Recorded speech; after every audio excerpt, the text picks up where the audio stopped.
Hello, y'all. Happy Saturday. What's up? Sorry for the Destiny playlist if it makes people feel sad. I'm just vibing with the music that I probably didn't spend enough time listening to over all the years. It's just a playlist of Destiny soundtracks. Okay, today we're going to start from the beginning, the very beginning of the story, all the way back to Red War. And I'm excited for it. Let me switch over. Hello, bitches. Wait, what's that noise? Oh, I don't have my alerts on for other screens. I forgot I turned them off the other day. I gotta fix that. Disgruntled Technician, thank you for the 5 streak. How do I pronounce this? QWE is what I'll say now. Or just Juice. I'll call you Juice. Juice, thanks for following. Welcome to the community. At the Bar with the 9-month resub. Thank you so much for the 9 months. I really appreciate you. DGK with the 25 streak. Mr. Eric with the 9-month resub. Look at those double 9-month resubs. TKE Jonathan with the 5-month resub. I hope you're doing well too. Lossy, before I even started streaming. So Lossy was an early bird today. That's unlike Dark Loss. Dark Loss with the 8-month resub. I cannot believe it's been 8 months already. At tier 3. Thank you so much for the big tier 3 for 8 months. Jonathan, thank you for the 5. Eric and At the Bar, thank you so much for the 9. Blazing Voltage with the 10 stream streak. Are we talking about the oh my gosh, why am I losing English words? Petition. It's like, what is the word that I'm looking for? If we're talking about the petition, I can cover it at the beginning of stream if that's what makes people feel better. I have nothing against petitions. I've started many and signed many of them myself. I don't want to be like, I don't really know how to put words to it yet, and I've thought a little bit about it. It's a weird balance to me of like, I want to be hopeful, and I know that there's such a potential for the Destiny franchise in the future, right? We're going to go over some of the tweets from former Bungie employees that have happened when I was streaming last night or since I was streaming last night. We'll talk about them because, you know, some very recent Bungie employees talk about why Destiny 3 doesn't make sense to Sony right now, why they wouldn't fund it, what kinds of things do get greenlit, and why Destiny 3 wouldn't be one of them. So I think that that's insightful for some people to hear. Also, I was talking about it yesterday, but it coming from a former Bungie employee or Bungie employee probably makes it a lot more legitimate for people. And then, because I was talking about how you need your game to potentially be the next big thing, and like the looter shooter genre is not the next big thing. It's kind of come and gone in the eyes of bajillion-dollar companies. But the petition, like, while it is hopeful, I just hope people really set their expectations incredibly low, because I hate to put it in like a really blunt or seem negative way, because plenty of people make petitions for politicians to do things all the time, and people would be like, oh, that person's never going to do that, they don't care, and then it ends up happening because of enough public pressure or whatever. In this instance, it's important to keep expectations low because people's jobs are on the line. The team has been shrinking for many years, and I just, like, the petition matters. Like, put your name on it if you love. I already put my name on it, right? Like, sign the petition. But this petition's going to go around, and then it's more likely than not in a couple weeks that we're going to see people that we really love from the studio lose their jobs. So, okay, we'll talk about it. All these corpos, no jack nothing. Oh, I agree with you. Oh, I'm not on the side of Corpo. I have never once in my life been on the side of Corpo, ever, and I'm not going to start now. No, I am anti-Corpo, and I have been since day one. I don't think they know a damn thing. I think that there's absolutely a market for Destiny 3. It just has to be done correctly. You can't half-ass everything. You can't, like, put it on, like, a timeline that doesn't make sense for the devs to develop a really good game that they want to develop. You have to give them time and money and space to be creative. And unfortunately, in the corpo world, that doesn't happen very often for games anymore. Expedition 33 is an example of a game that was allowed to breathe and take its time with development, and, you know, that's the kind of game that ends up succeeding. Anyway, petitions are a great idea. Great idea. Do your part, you know, put your name on it. We all love the game, but please set your expectations like really, really low with that one, because you are dealing with Sony, and you know, it's a very, very, very heavy topic to petition for a D3 for a lot of people whose jobs are on the line right now, you know, that have pitched D3 repeatedly to Sony. D3 has been pitched over and over and over and over again. D3 was pitched when there were hundreds of thousands, if not a million people showing up across platforms for launch days. D3 was rejected then. So why would you think it's going to be greenlit now? I don't know. Maybe one day the petition will have 1 million signatures or something like that, but okay. Anyway, the petition is pinned in the Discord. We can also drop the link here for people if they want to put their name on the petition, but we have more power than they would have us believe. No, we have no power, or else this wouldn't have happened. No. Unless you've got like $1 billion, you don't really have the power to make Sony greenlight something they have no interest in greenlighting. Again, like that's what people who have been advocating for is for many years, and showing the numbers and you know, better data than we could ever accumulate to argue why Destiny 3 makes sense. They were advocating for us, and that never worked. But the petition's at 65,000 signatures. If you want to put your name on it, put your name on it. You know, I will drop the link myself in the chat right here. I just pulled it up on the side. 65,000 is not a small number. It's awesome. I mean, I love when people use their voice. You shouldn't let people silence you, right? I'm just trying to level people's expectations. It was started 22 hours ago, and it reached 50,000 signatures in the first 18 hours, and now it's at 65,000 signatures. So yeah, it's really cool. If you want to... Wait, why didn't my message didn't show up here? I think I put it in the chat. Maybe links don't show up here? Oh, no, there it is. Oopsies. Okay, there it is. In the chat, if you'd like to add your name to it.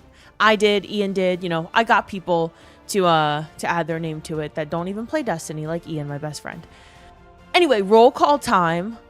Thank you so much for the resubs again. It means a lot to me. Dark Lost, TKE, Mr. Eric, At the Bar. Thank you so much for resubbing. PJ, thank you for the 10-month resub. 10 big months indeed. Thank you so much for being here for 10 fucking months. Gam, thank you for the 7 streak. Blackheart, thank you for the 150 streak. Lamborghini with the 3 streak. Blitz, thank you for following. Aradao with the 3 streak. Blitz with the 5-month resub. You added your name to it too? Yeah, that's awesome. That's awesome. I do know if Sony greenlights a D3, it won't be until the heat dies down. Yeah, so I actually think it's really, really, really fucking important for the game to breathe. You don't want people to remember all of the missteps that Bungie leadership took in recent years. You don't want people to remember the Lightfall hype for a bad expansion. You have people with 18 million subscribers like Moist Critical, saying things like, I loved Destiny. It's my favorite game of all time. It has my favorite gaming memories I'll ever have in my entire life, but I quit when Lightfall dropped because it was so bad. You don't want people to remember that. I think you need to let the game breathe for a little bit. Let people forget that there were missteps and like a complete lack of trust. And if D3 came out tomorrow, I don't think it would go very well, y'all. The Bungie leadership is still Bungie leadership. Sony still has a lack of belief in the franchise currently. The player base is incredibly segmented and angry, and I think the game breathing for a little bit is a healthy period of time before you think about reintroducing, dropping some surprise like D3's in development. You could think Division 2, right? Like a lot of hardcore Division fans love Division 2, right? But the game has had ups and downs, and people really wanted it to go back to its core identity, and they wanted to feel a lot of the D1 or Div 1 feels again. And so they waited years. You know, there's a healthy period of time where people could play Div 2. It was still getting updates. It's still online. But Div 3, they can just surprise drop, like, on our own terms, on our own timeline. There is no launch timeline. Don't expect anything from us. We're just telling you Div 3's in development, and it's going to feel like a lot of things you missed from Div 1. That's like kind of the the sort of thing that would need to happen with D3 for D3 to to be successful. Division 2 devs actually care, though? There's a lot of things that I'll talk about. I'm always open to have conversations. What we're not ever going to do in this stream, and I will say it every day until I'm done streaming D2 if I have to, we are not in this stream going to say that D2 devs don't care about D2. We're not doing that today. It is incredibly fucking disrespectful to a group of people who pour their hearts out to make this game. Sleep at the studio to make this work. They've known for a couple months now that this was happening and that they were creating the end of the game, and they've done everything they can while their jobs are on the line, where their futures are on the line, to make this meaningful for people. The devs since day one have advocated for us. They've played the games themselves every single day. They love this game just as much as we do, if not more, because they also built it. And I don't know of a single former or current Bungie employee that's a dev that's not incredibly devastated over this news and wanted the game to have all the things that we wanted it to have, from a Xivu Arath campaign, a Xivu Arath raid, to a Lightfall that looks something entirely different than the bullshit Lightfall we got, to hating the Bungie execs just as much as we hate the Bungie execs of the past. Like, every fucking Bungie dev hates P. Parsons. They love the game so much. What we're not going to say is that the devs don't give a shit and that Division 2's devs actually care about the game, but Destiny 2's devs don't. Yes, like things like double primaries or whatever, there have been missteps along the way that don't resonate with the community. That happens in every live service game. That doesn't mean that devs don't care. And oftentimes they're not even the ones making those decisions. I don't want to talk about it forever, but that's just like a fuck no from me. Don't do that here. Don't do that here. The devs are the last people that you should be blaming for this. I know way too many of them and where their hearts are at to ever say that they don't give a fuck about this game. Ever. Yeah. People don't stick around at Bungie for 10, 15, 20 years by chance. The studio is something special when it's allowed to be, when they're allowed to be Bungie devs. That studio makes very, very, very, very meaningful stories and special games. They're just not allowed. They haven't been allowed to do that for a really long time. No, you're good. You're good, Wiley. I just wanted to make that really clear. Because I have seen, I know that you maybe just said the wrong word or whatever, but I've seen so much sentiment online of like making fun of DMG, shitting on devs for specific decisions or balances made over the years, and just all kinds of like not pointing fingers at the big guys, like attacking the little guys for... They've got families to feed and they probably won't be able to feed them in a couple weeks, and we're like shitting on them for like loving the game just as much as us. Okay, so wait. Okay, I'm gonna pull up tweets, but we're gonna do roll call first. We're gonna do roll call first, and then after roll call, which by the way, y'all, I'm not angry at anyone. Like, I'm really not. I'm very upset over a game that we're all losing, as we all are. Very emotional about it. I had the same talk about Marathon yesterday and like pointing fingers at Marathon, because as we go through emotions, I feel like it's important not to burn people further, and like a rampant hatred of Marathon instead of like, again, maybe talking about mismanagement from leadership only continues to hurt Bungie. If we want any chance of Bungie being a thing in 6 months, a year from now, and then being able to make a game in the future that we love, they've got to survive, and us pointing fingers at the wrong people, being angry about the wrong things, does not help them. It really hurts them. Generic, what's up? Anyway, someone in the YouTube chat just said they don't care about you, Cope. All right, we're just going to stop there. Anyway, we're running another Garden of Salvation later, but flawless this time. Yeah, right. Okay. Tig, thank you for the 95 streak. Holy shit, Tig. Rowdy Maple, thank you for the 3 streak. Colossus, thank you so much for the 3-month resub. Thank you so much. Obi with the 3 streak. Mad Mac with the 5 streak. I appreciate y'all. Y'all are the fucking best. Blitz with the 5-month resub. I think I called that out already, but if I didn't, I'm sorry I missed it. Thank you so much for choosing to resub to me. And I'm really excited for the next couple of months with y'all and to celebrate D2's life together. Okay. Roll call. I had early birds today, Dark Lost being one of them. So which I don't know if Dark Loss just lurks sometimes, but Dark Loss is never an early bird. PDX Jeff, Chaos Destroyer, Dark Loss, Majin, and Nighthawk were our early birds today. And then when I went live, Majin, first time chatter, or sorry, not first time chatter, first chatter. Static Riddle, Phantom, Tom, Jesse, Will Silva, Zilla. Oh my gosh, Zilla, hello. You're not often around anymore. Giu, Lazy Bear, Chaos. Oops, hello, Oops. I like your intro message, Oops. Cychronic, Rev, Blazing Voltage, Colossus, White Shadow, Phantom, thank you for lurking. Hedgehog, what's up? I'm doing all right. I hope you are too. Mitiel, Dan Pan, hello. TKE, Ratchafalaya, R-Dobbs, thanks for lurking. Splashman, DGK, Lunacy, Vertigo, hello. You're enjoying the new stream schedule? It's really just my old stream schedule. Like, we're getting back to the way that I was streaming before, which feels really nice. I streamed for almost 12 hours yesterday, and I didn't even realize that 12 hours had gone by, so, yeah. Bald, thank you so much for the 120 stream streak. 4 months worth of streams? Yeah, that's crazy. Thank you so much for being here for all these months. Unicorn Apocalypse, Mill City Haitian, hello, hello. I'm happy you're able to be here. Welcome in. Raven Zero, Ravage, Splash. Did we all come back with a better attitude? If you know, you know. I guess some people came back with a better attitude. Not generic S7E in the YouTube chat. That's for fucking sure. Not a better attitude on that one. Anyway, Tuck, are we starting with New Light or Shadowkeep? Or we're starting with... So we're going to do all of the Destiny story from beginning to end. But because some of it is Sunset, we will do Red War, Forsaken...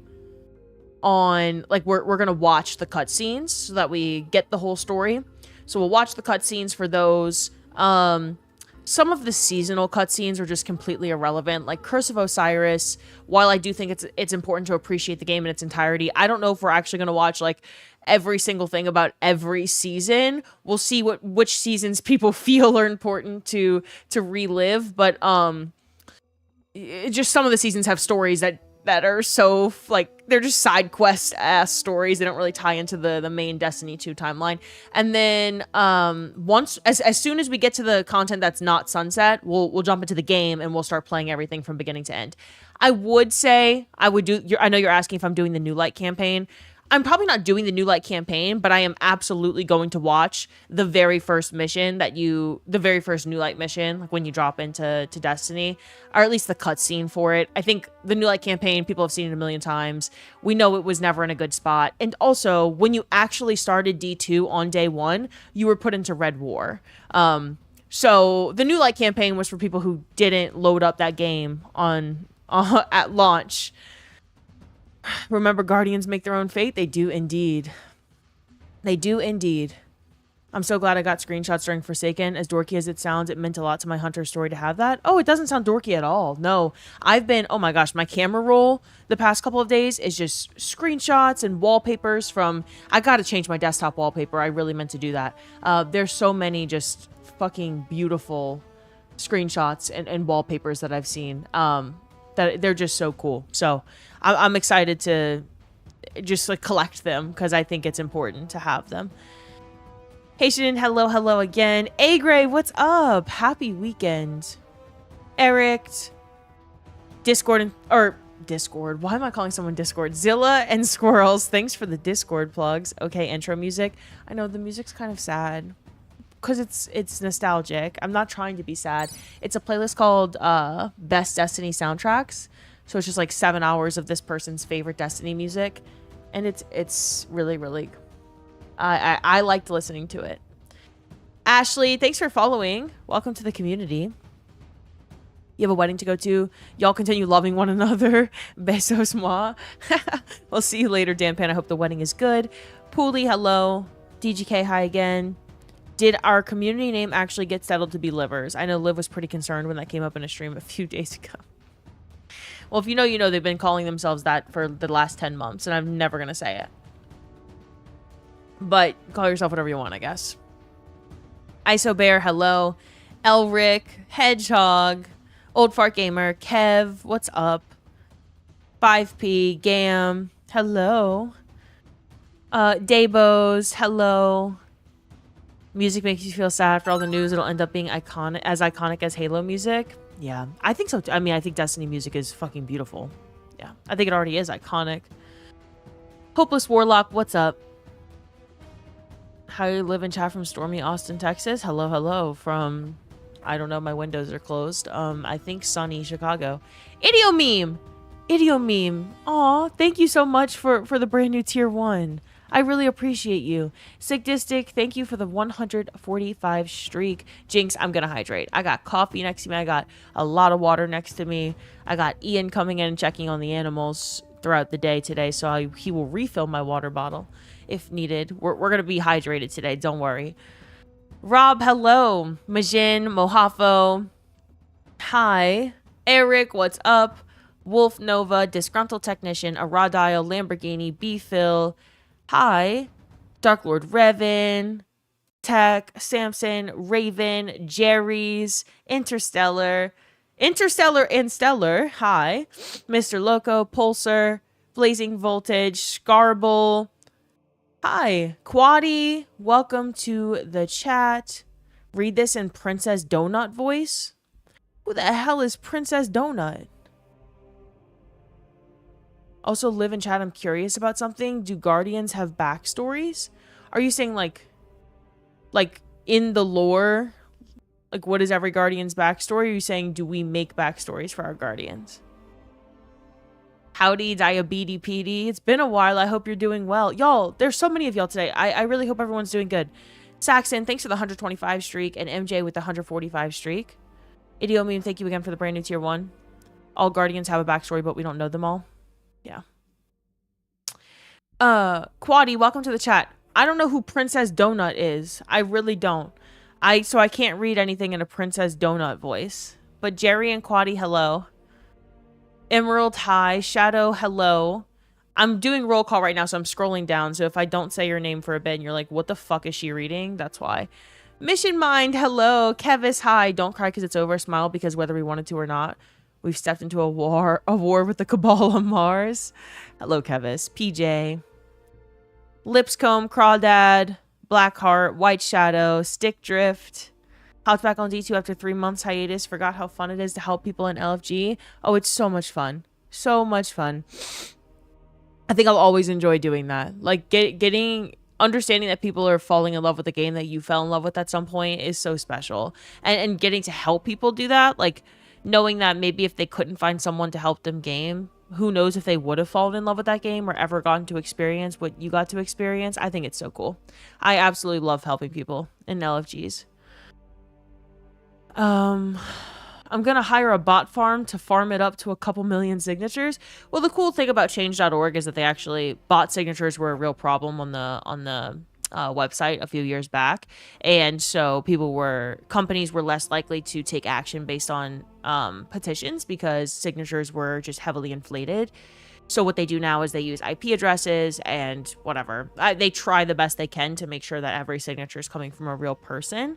And so when you open the petition, it'll say something like, I forget what change.org wording uses now, but it'll say verified, how many verified signatures the petition has, not just how many people have clicked the link and entered a name.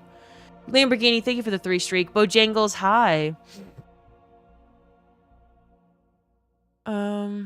Commander, thanks for lurking and hello.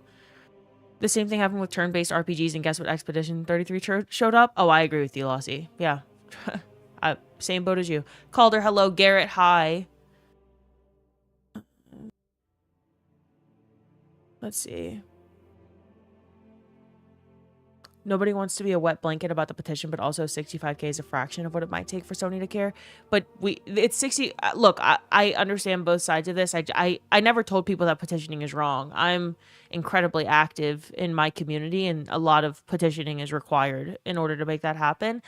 If every single person in the world thought, oh, my voice means nothing, so I should never sign a petition, a lot of change would not happen. All I'm saying with the petition is 65K is nothing to be upset about. 65K signatures in 24 hours, that's incredible. yeah, it's going to take monumental movement to get Sony to care, and it starts with something. Like, I mean, everyone's got to start somewhere. So don't shit on people trying to post a petition and get the word out. But yeah, I mean, at the end of the day, like, the chances of us being able to make a D3 happen after there have been far larger groups that have tried to make it happen, far larger player base numbers and better metrics that have tried to make it happen, and it couldn't happen then. It's unlikely to happen now, but maybe down the line. Wishlist Destroyer, what's up?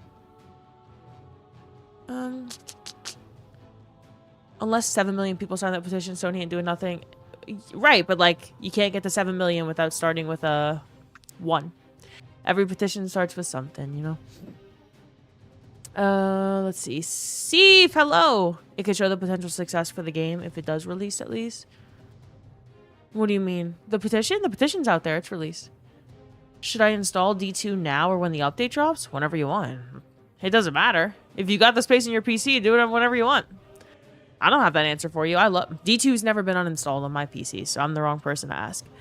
Bryn, thank you for the 3 streak. Ashlyn, thank you for the 3 streak. Thank you for lurking. My name is my name. Hello. If Star Citizen can make $1 billion and not be a game, then ...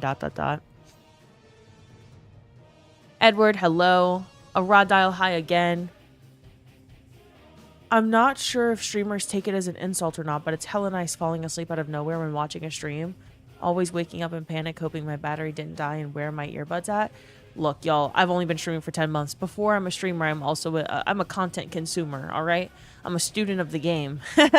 I have fallen asleep watching so many streams before that I would never be insulted by that. I used to fall asleep to not that he streamed at night, but if I was like watching YouTube videos or just watching someone stream, you just fall asleep because you're tired and you eventually just drift off and you're like, you know, kind of listening to something you're interested in. If I could fall asleep to Astacross, you can fall asleep to anyone streaming, you know? That fucking guy. I'm just kidding. I'm going to come back with a better attitude today. Blitz, thank you again for the resub. Kobe, what's up? I signed the petition solely because I wanted to do my part. Yeah, as you should. As you should. Absolutely. Sam, what's up? Colossus, hi again. You wonder if the IP would ever be sold? Who knows? Who knows? Whatever Sony thinks they can make a buck on, that's what they'll do. Miss Crid, hi. Happy Saturday. Lorian should make a Destiny RPG. Destiny Rising port to PC and console. When you make a Destiny game without Bungie's name on it, you lose a ton of appeal, even if you made a great game. Even if you did. Destiny is Bungie, Bungie is Destiny, and there's a reason that people claim that no matter how fun new Halo games can still be, the best Halo games to them will always be the ones that Bungie made. That you can try your best to replicate what Bungie does, but no one has yet. And not that I want Bungie to go under, but I wish someone could get whatever magic they've got in a bottle that makes shooting a gun feel the way that it does in a Bungie game. I wish that could be replicated by a studio and that someone could come out with, like, there's something that scratches the itch that Destiny does, but they can't, or else they would. Now, I'm not saying Destiny Rising's not a good game. If you like it, then it's a good game to you, and that's all that matters, right? Games are meant to be felt by the individual who's playing it, and I can't tell you what's a good game and what's not to you. I can only say what's a good game and what's not to me. But yeah, no, Destiny Rising doesn't hit that for me because one, it was a gacha game at launch, and I have no interest in gacha games. Two, it never felt the way that Bungie has made Destiny feel. So it feels like it was made by a different studio, and it feels like a different world with Destiny characters and Destiny content, and that's not what I'm looking for. You wish Borderlands felt as good, but it doesn't. Yeah, it's just a different game. Warframe is a different game. Warframe has like an iffy end game. I think Warframe's for people that love to grind the same thing over and over again. And that's like, it gets a lot of the Destiny base because of that reason. It's a very different game. You know, PvP is not there. I don't like when people one-to-one games, because I think if you viewed Warframe as its own independent game, you'd think it's significantly better than if you go into Warframe with the mindset that it's a Destiny 2 replacement, because it's not. it's not a Destiny 2 replacement, not even close. But it is its own great game in its own right. And so, yeah, I don't like the one-to-one comparisons. Destiny Rising has its own issues, so it's not a viable alternative, sadly, even for people who like it. I hear you, May. Tell me what a good game is. I'm a lost soul without Destiny. Mission Mind, I wish I could help you. I wish I could help you. My only recommendation is to try as many things as you can, because at some point, none of us we either hadn't played a looter shooter before, or like something made us try Destiny. Whether it was the Bungie name on it and you loved Halo, or you were trying your first looter shooter, or you saw something about it, you heard that a friend liked it, something made you want to try Destiny for the first time. And my hope for everyone, and myself, is that there's a game that just, like, you try it and you just get roped in, like Destiny did for so many of us. Hi, Control. Hello, hello. A-Train, what? Welcome to the chat. DJ. Mad Mac, good morning. Marbles. Alexis. D5280, hello. Edward, hi. How was Marathon greenlit over D3? Because you greenlight things hoping that you're hitting the jackpot on the next big thing for the next big game genre. Nothing against you, by the way. We talked about this so much yesterday that I'm not going to be able to do it again today for hours. But Marathon was greenlit. I think Marathon was a concept, like an idea. One, it's a decades old franchise, right? So it's always been a concept for as long as Destiny has existed. The idea of like doing something with this older franchise and revitalizing it again has been around since I think Bungie was under Activision, and then it just came to fruition, eventually got greenlit because, you know, thanks to games like Fortnite and those PvP masterpieces that just Counter-Strike, the ones that just stay around forever, and they can't seem to die even when they're bad. Like, Counter-Strike is a bad game now. Like, it is a bad game, rampant with like almost like a gambling market issue. It's like they're like, people are spending a lot of real money to get things in that game. It's got weird issues, but it's got millions of players. Call of Duty makes shittier games every year, and they still print money. Fortnite, it's just like skin market, and you know they have their issues now. They're trying to make something out of the game, but Fortnite was a phenomenon, and everyone wants that. Everyone wants to make $1 bajillion on a game, so they're like, okay, let's greenlight Marathon because we see what Tarkov did, and maybe we can be Tarkov but better. Maybe we can be the first extraction shooter that becomes a Fortnite.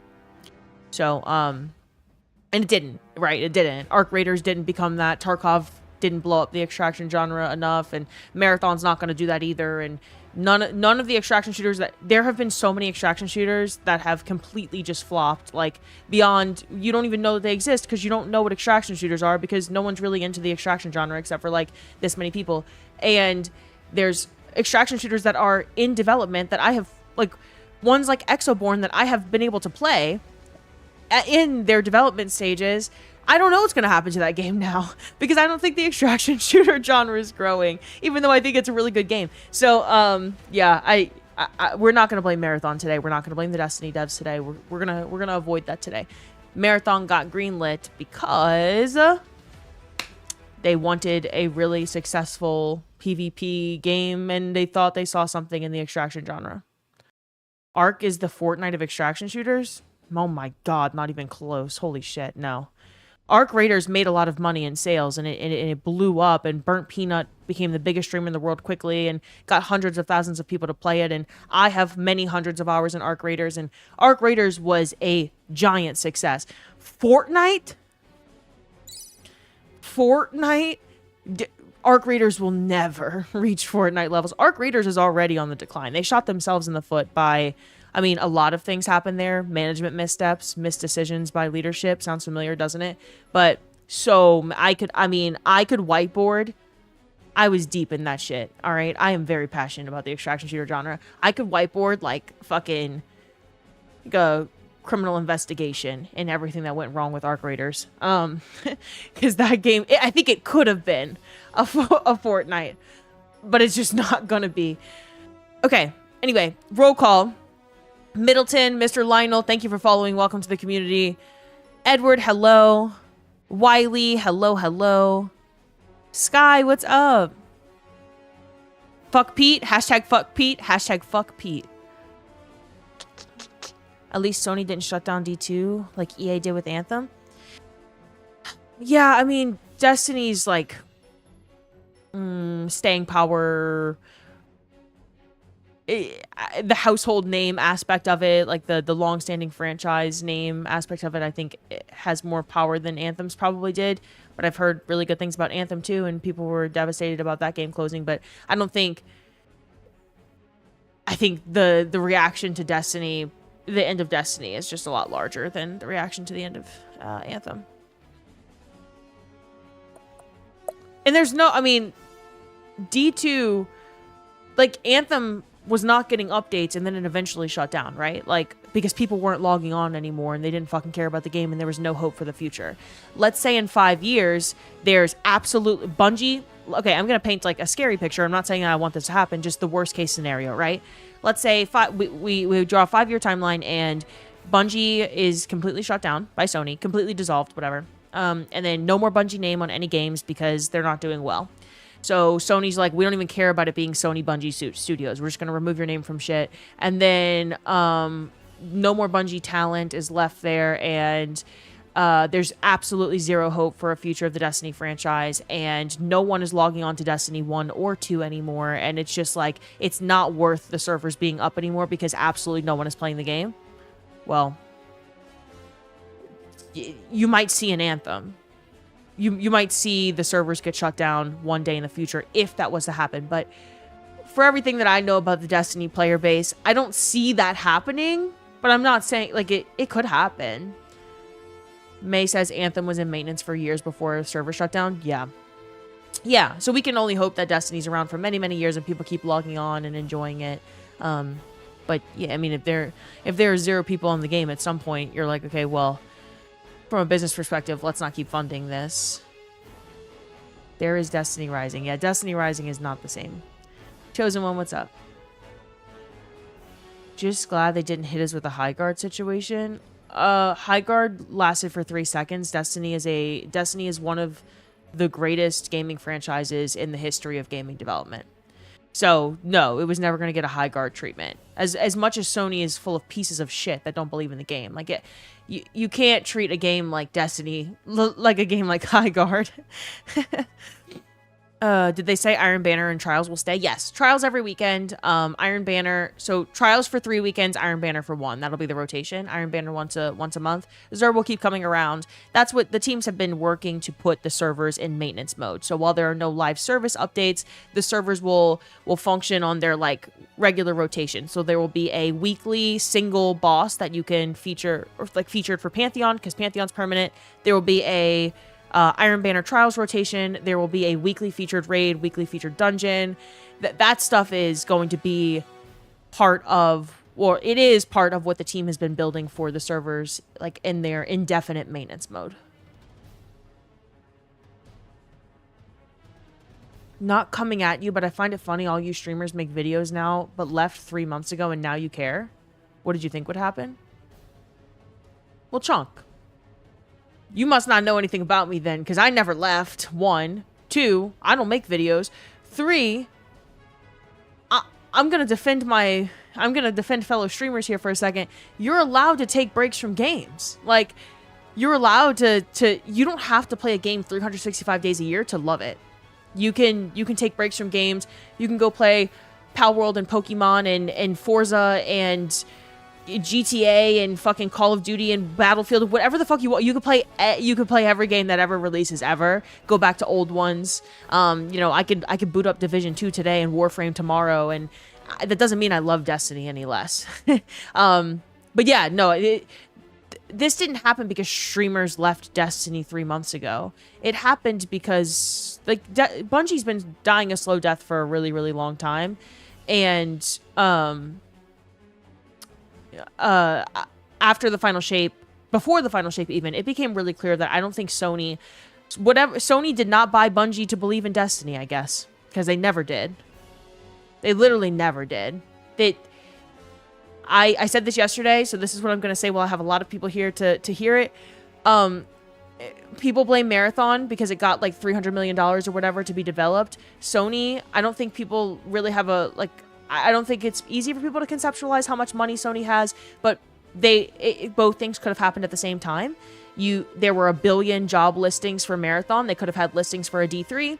They could have expanded the Destiny team if they believed in the game. They could have written a $500 million check to develop a Destiny 3. They could have. Like, absolutely no worries about any sort of, like, broke bitch Sony behavior. They're not broke. They're fine. They could have funded anything that they wanted. They just didn't want to. And then Bungie pitched it, and Bungie wanted that, and they said no. Wait. I've been wanting to play D2, but need friends to help me. Oh, Chosen One, join the Discord. Yeah, YouTube chat's weird. Discord link, the link to our Discord server is pinned in the Twitch chat, but it's, I hope I can put it in I'm typing in the YouTube chat for you. But there it is. Barricade, thank you for recommending the Discord. Anyway, join her Discord. It's full of awesome people that will teach us about everything. Mission Mind, thank you for recommending it. People act like playing Destiny 2 for 8 hours every day would not make you go insane. But also, people act like if I played Destiny 2 every day for 8 hours a day, and you did and Cross did and every other streamer did, would we just wouldn't be here today. That's just not true. That's just not true. Okay. Private businesses are different from politicians. Sony doesn't care about optics or petitions or public opinion. They have no pressure to fold under public sentiment. Exactly, yeah. They're not elected officials. That's kind of what I'm trying to say. Like, the petition is incredible. I love, like, showing that there's power in numbers and people really care and getting your voice out there. I think that's really important for everyone to do.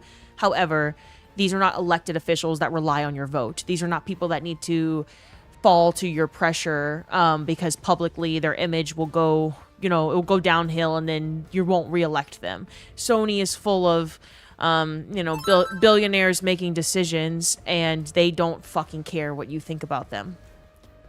Business Dave. Why 101? Why the 1? It's an interesting number. 101. Business David just gifted 101 even numbers. Oh, that's important. Yeah. 101 is famously not an even number though, Dave. David, why are you not yelling, Liv? Because I barely have a voice today. David knows. Actually, David is me yelling. Business David 28. Thank you so much for 101 gifted subs. Wick, thank you for following. I'm assuming you just got gifted a sub by Business Dave 28, so I'm glad you got gifted a sub. If so, Dave, thanks for making sure 101 more people here don't have ads this month, and for growing the community. I really appreciate you, David. She's a southerner like me. Wait, y'all are being so nice in the YouTube chat. You just earned a sub. You seem pretty cool. Thanks. She's an absolute goat. So is her community. I can say that about the community. Yeah, this is the best community in the whole world. Mr. M. Kennedy, thank you for following. Welcome to the community. Full name means I'm in trouble. That's a real southern thing, yeah. No one calls me Olivia, except for my mom. Olivia? Call me. That's something I never want to hear. Blob, thank you for the 3 streak. Liver? Yeah, no one's called me that before. No one's called me that before, except for y'all. Miss Olivia? Yeah, my mom calls everyone sweetheart. Everyone. Whoever's bagging her groceries at the grocery store, sweetheart, baby. The woman cutting her hair is a sweetheart, even though she's older than my mom. My mom calls everybody sweetheart. That's a southern thing? Oh yeah, my mom is a southern bitch.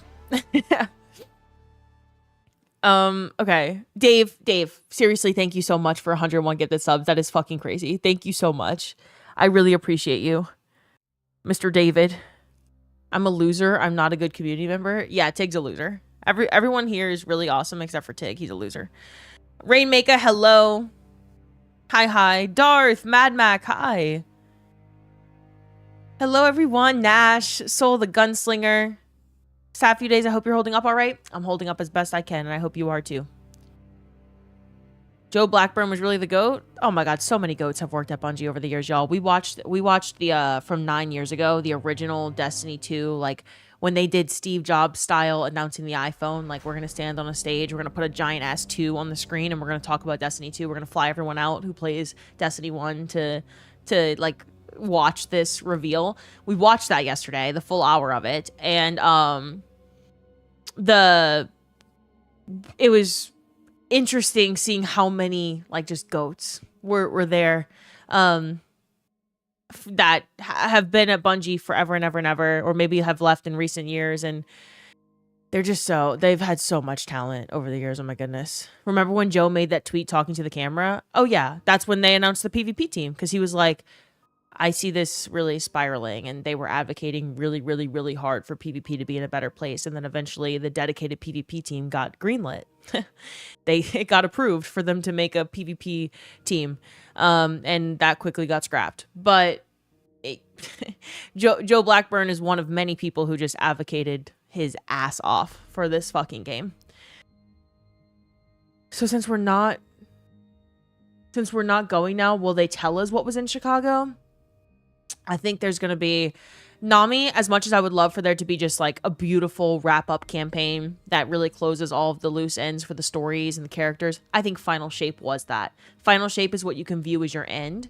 And this new saga, you know, that they hired Allison to be the narrative director of, I really fucking hope one day that we get to see her do her thing and cook this story. But I think that they're going to have to leave a lot of characters with like wide open, like cliffhanger-esque ends, because we're not going to ever know about the Winnower or our relationship with the Nine, what ends up happening, or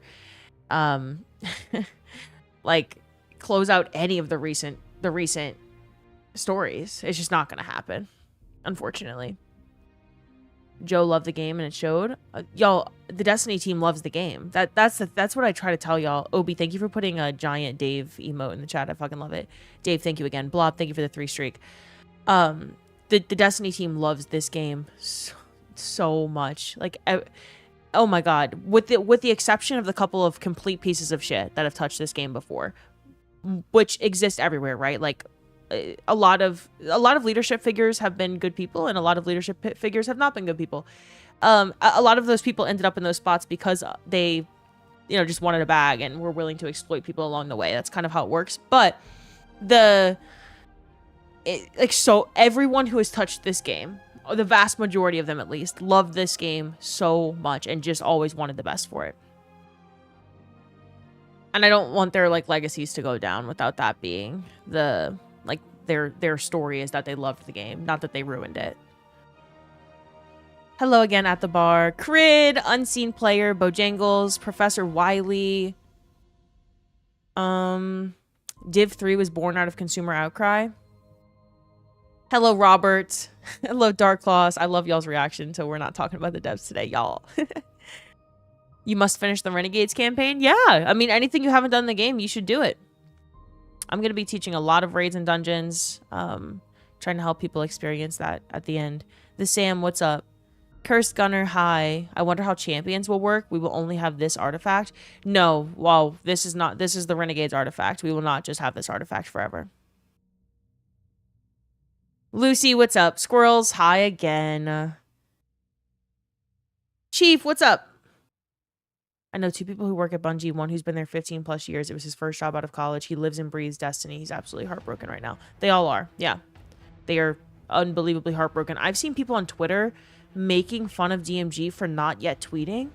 What the fuck do you want him to say? What do you want him to say? Yes, he could go write like some really heartfelt sentences about how much he loved this game. Like Luke Smith tweeted something beautiful. It was only like 3 or 4 sentences. He could do that. Every one of them will do that at some point, I guess. But like, what do you want him to say? Like, I took a huge career risk and I came to this game that I love. I came back to Bungie to build a future for this game I love so much, and everything got scrapped no matter how hard I tried. And I feel like I failed everyone. Like, is that what you want him to say?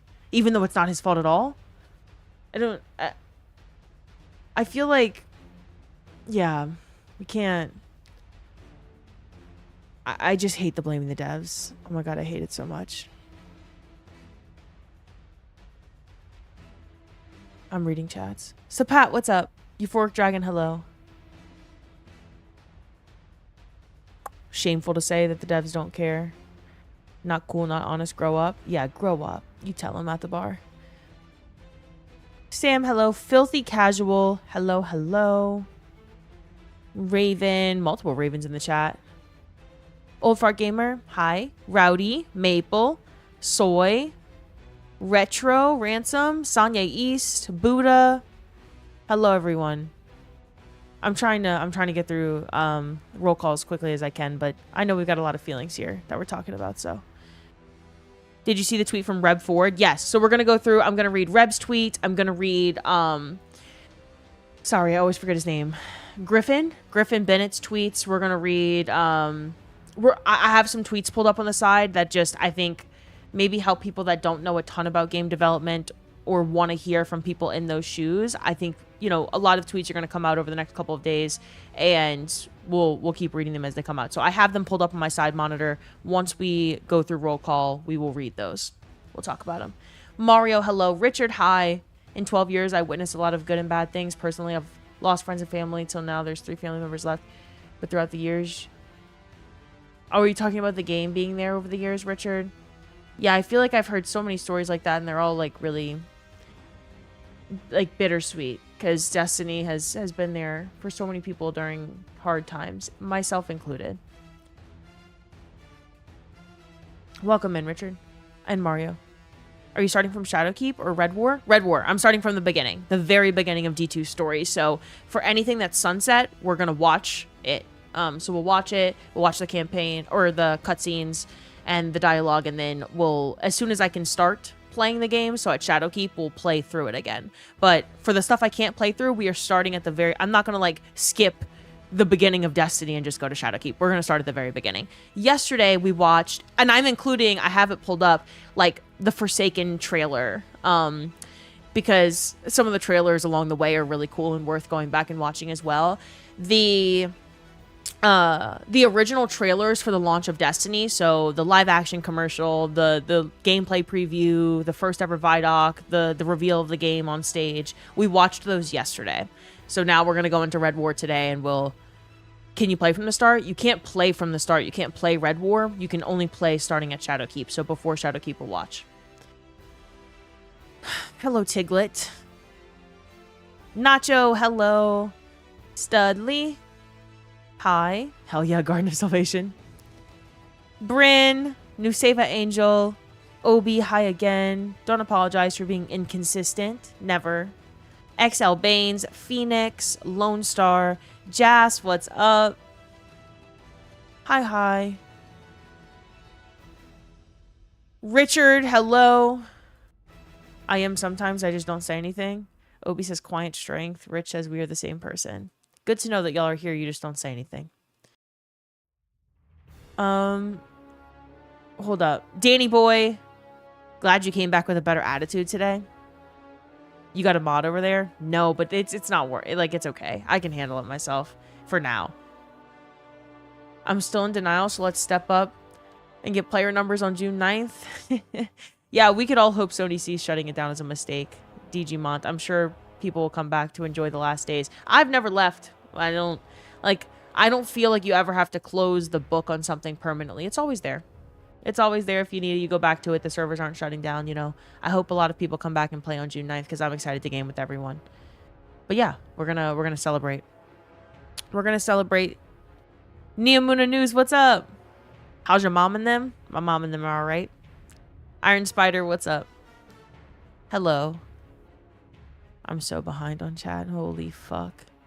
If I recall correctly, Curse of Osiris had like 2 cutscenes. No, it's got 49 minutes of cutscenes. Hello, Rogues.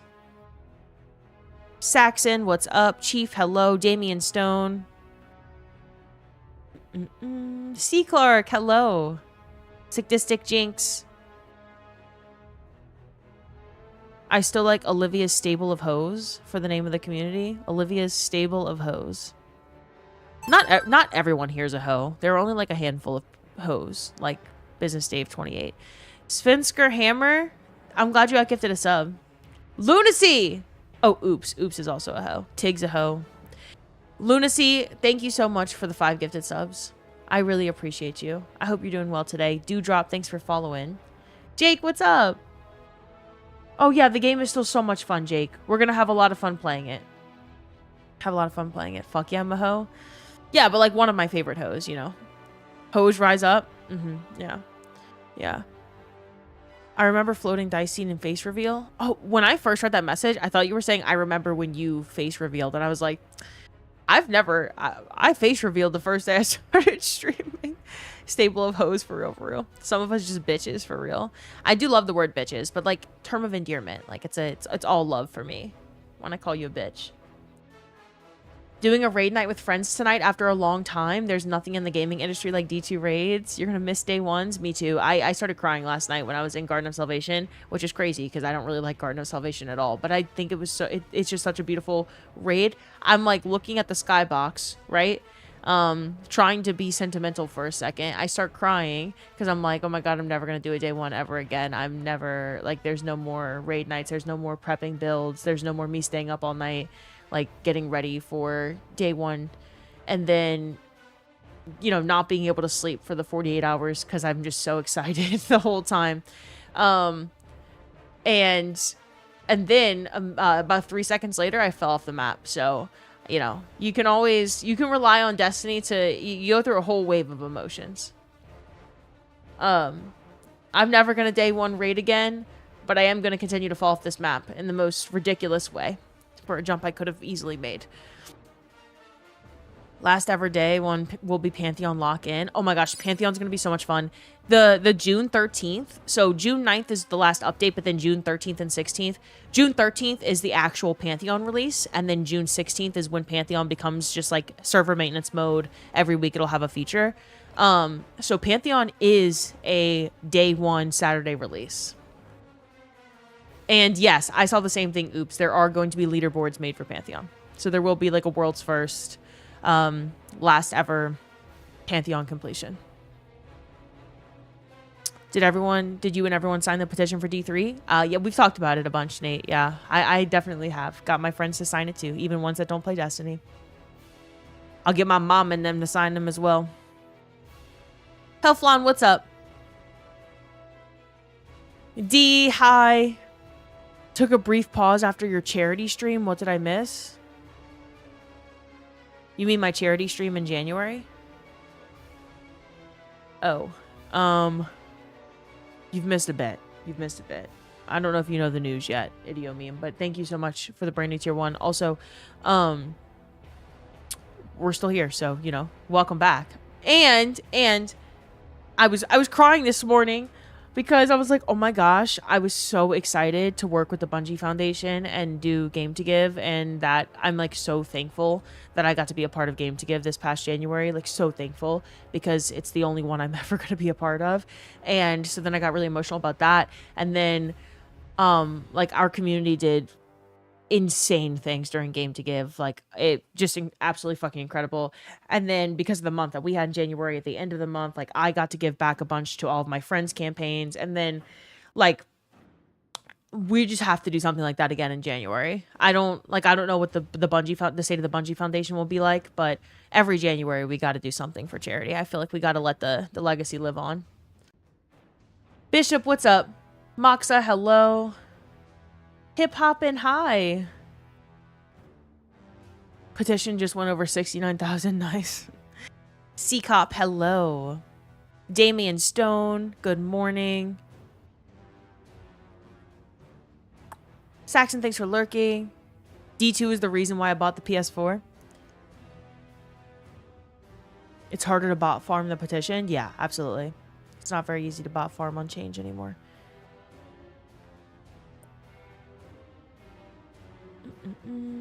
Ashlyn, hi again. Relkin. Biscuit Raider, hi. Fanatic. Sorry, I'm just reading y'all's thoughts on the game. I'm like trying to read through everything. Fanatic. Lucy, hi again. I've signed it too. I believe it's more of a gesture for D2. Absolutely, yeah. It's more of like a this is how many people really just love this game and its legacy and want a D3. And I think that that's really cool for that. If that's the vibe of the petition, then, you know, everyone should sign it. EBZip, hello. That was the best explanation of petitioning I've ever heard. What's the petition? Did we consolidate it into one? Yeah, Cerulean Wizard. I will drop it in the chat. Petition's not made by me, of course, but it's got about 70,000 signatures in one day. And it's just like that's a good way to put it, a gesture to the game. Like, this is how many people want a D3, and no, Sony has 0. They do not give a fuck how many signatures are on that petition, but it's a nice thing to do for the game.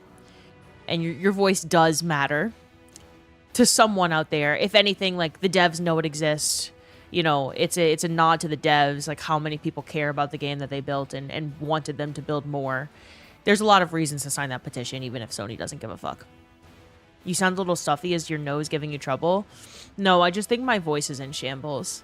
It's been quite a few months since I was streaming multiple 8+ hour days back to back to back to back. Also, it's just like allergies.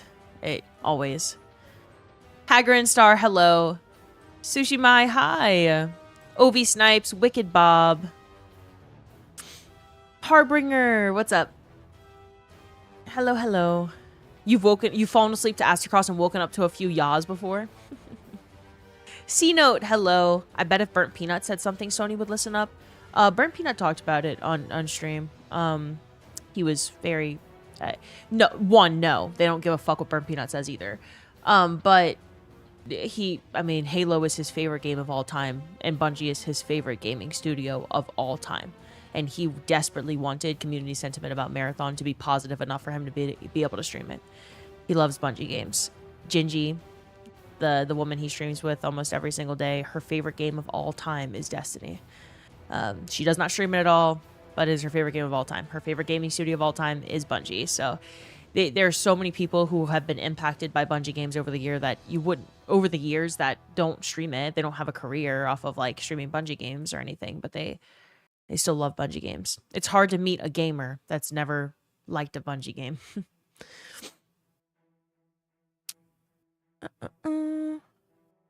Sam Bergetta. 2 shots. Amy. What's up, Amy? Fanatic. Raven Zero. Mr. McEvans. Hello. I'm always confused by how they developed this update for no revenue. I love that they're setting up D2 to last in maintenance mode, but higher-ups would have never greenlit this. I'm trying to... I've been trying to say in many different sorts of words that as soon as this became Destiny 2's reality, the end, there are an absurd number of people at that studio, what's left of that studio, that put their all into trying to wrap this up with no funding, with a very short timeline, with little to no resources. And they, that like the June 9th update really is like a love letter from them at the end. Yeah, you're right. It's hard for someone like Sony to greenlight something that has no revenue. It's free. It's them maintaining servers, but the Destiny team made that happen. DMG and a whole mix of people were advocating for you and for that to happen. So even more reason to appreciate the June 9th update. Baines, what's up? Marty O'Donnell has a podcast with Salvatore releasing soon. I hope they recorded it after the news. I can't help but wonder if Sony will keep the Bungie name. So I think when Sony dissolves studios pretty much, or absorbs studios, they still exist, but it's like Sony blank studios. So it would be like Sony Bungie studios on games. Like Sony comes first, but the Bungie name is still there. I could be wrong. We don't know what's going to happen, but they have been absorbing Bungie for years and have made that clear, like that's their intention, and they've done it with studios in the past. Bob, hello. Multiple Bobs in the chat today. Hello, all the Bobs. Kobe, hello. Nage. Chambers, Jodicus, Josh, Pickard, Cerulean Wizard. Hi. Pasa. Pasa, hello. Have you actually finished D2, Triumph, Seals, etc.? Game will still be here. Yeah, there's always going to be something to do in the game if you want to go back and do it. Chloe Canada. Thanks for following, Chloe Canada. And Circa and Ivan is a good boy, 6969. Thanks for the follows, y'all. Lunacy, thank you again for the 5 gifted. Emerald, hello. We all know Les is the reason this has happened. Get his ass live. Hell yeah, we'll all beat up Les for this. It's all his fault. Wasn't Marathon slightly in production when Sony bought them? Marathon was a like revitalizing the Marathon franchise after a couple decades was part of Bungie incubation projects when Sony acquired. Yeah. No, like I wouldn't say it was much of anything, but like yeah, Sony chose to put it in that specific extraction direction, greenlight what they greenlit, and fund it in the way they funded it. Certainly wasn't Bungie money. DNO, thanks for following. Welcome to the community. Solitary Rogue, I will hydrate. Y'all, I know my voice is going to sound like shit. I drank a bunch of tea. I tried my best to repair my voice. I feel fine, but I am kind of going to sound like shit today. My bad. You know what one of my pet peeves?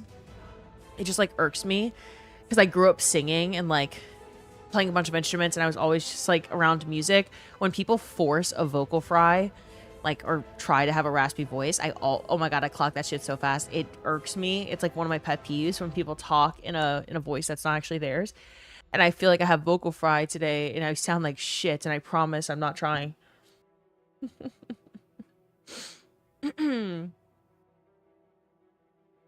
Okay. Not flushing, what's up? Panda, Colin, Kevis. Hi, Kevis, you were in Twitch chat and YouTube chat, huh? Zephaguchi, Killer Tune. Hello. Sandrock, Dominus. Lots of people play D1 to this day. 10 years later, D2 will be played for a long time. I think so too, Studley. I think so too. Anthem was supposed to be a different genre entirely, but they changed it with like a year or two left before release, so it just wasn't ready at all. Yeah. Common story these days. Common story. Exit Toast, what's up?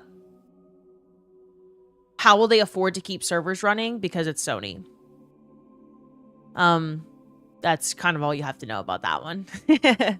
It's Sony. I only see that happening if they shut down Bungie. Yeah, for sure. You're going to have many, many years of Destiny 2 servers up, unless something drastic happens that we can't predict today, but it's going to be fine. You're going to have the game. The game's not going anywhere.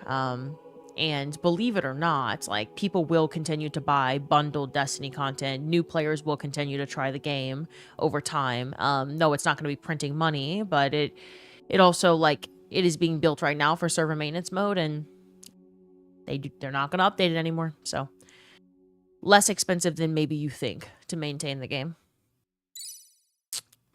Did Sony learn from Concord fiasco? Concord is an unfortunate, it was a shit game, right? I'm not defending the game, but like in the days of internet virality being more valuable than anything ever, I think, you know, bits and memes and viral tweets and TikToks and stuff about Concord didn't help the situation at all. Obviously, it was a fucking terrible game that never should have seen the light of day, but there were real people that were directed to build that game that were just doing their jobs. And Sony tries lots of things that don't stick, just like a lot of gaming studios do. You just don't hear about them because they're not as big of a name as Sony. When someone like Sony releases something, it would be like Disney releasing a shit movie that flops. Like, you know about it because it's Disney. But a lot of, I mean, you throw a lot at the wall and you see what sticks in Sony's case, because you have so much fucking money that you can just develop whatever you like. Oh yeah, I think that'll be good. Go develop it. And then if it doesn't work out, you just fire those people. And that's what happens when you have that much money to develop whatever the fuck you feel like developing.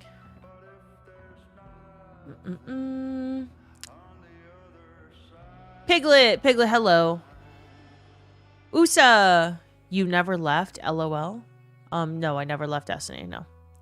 I don't, yeah. Tanaku, hello. Sanye, mixed. D2 is the reason a lot of creators are creators.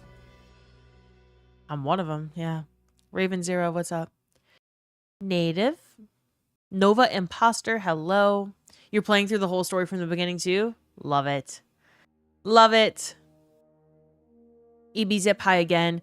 Y'all, I gotta get through roll call sooner than later so that we can start the Destiny story from Red War. Or we're gonna be here all day. I'm gonna try to say hi to as many people as possible. If I miss your name, I'm very, very, very sorry. I hate missing saying hi to people, but there are a lot of chats. And I think I might scroll past some accidentally. Some names that I haven't said hi to. Nage, Banes, Dino Slayer, Killer Rocker. Hello. Gonna skip paragraphs about the Bungie devs betraying us. Skip. Bear, hello. Lynx Girl, Metronoid. Stuck FPS, welcome to the chat. I'm glad you got gifted a sub. Fire Pit, hello. Wick, I'm glad you got gifted a sub. Hav, I'm glad you got gifted a sub. Welcome to the chat. Dave, thank you so fucking much again for all these gifted subs. New community members. Blade, PD, hi. Blob, hello again. W community, also hi. YouTube, Twitch chat says hi. Mitio, what's up? Vinsanity, hi, thank you. Mike Sink, hello. Marty McFly, B-Dog. Hi, everyone. Jaeger Bomber. Seeing all these, this is what I wanted to do, but they said no tweets from ex-devs and things has been sad. Yeah. Wild One, what's up? Mikey Heads, Lunar Wraith, Conflicted, and Prototype. Thanks so much for following. Welcome in. I feel the worst for Tyson Green.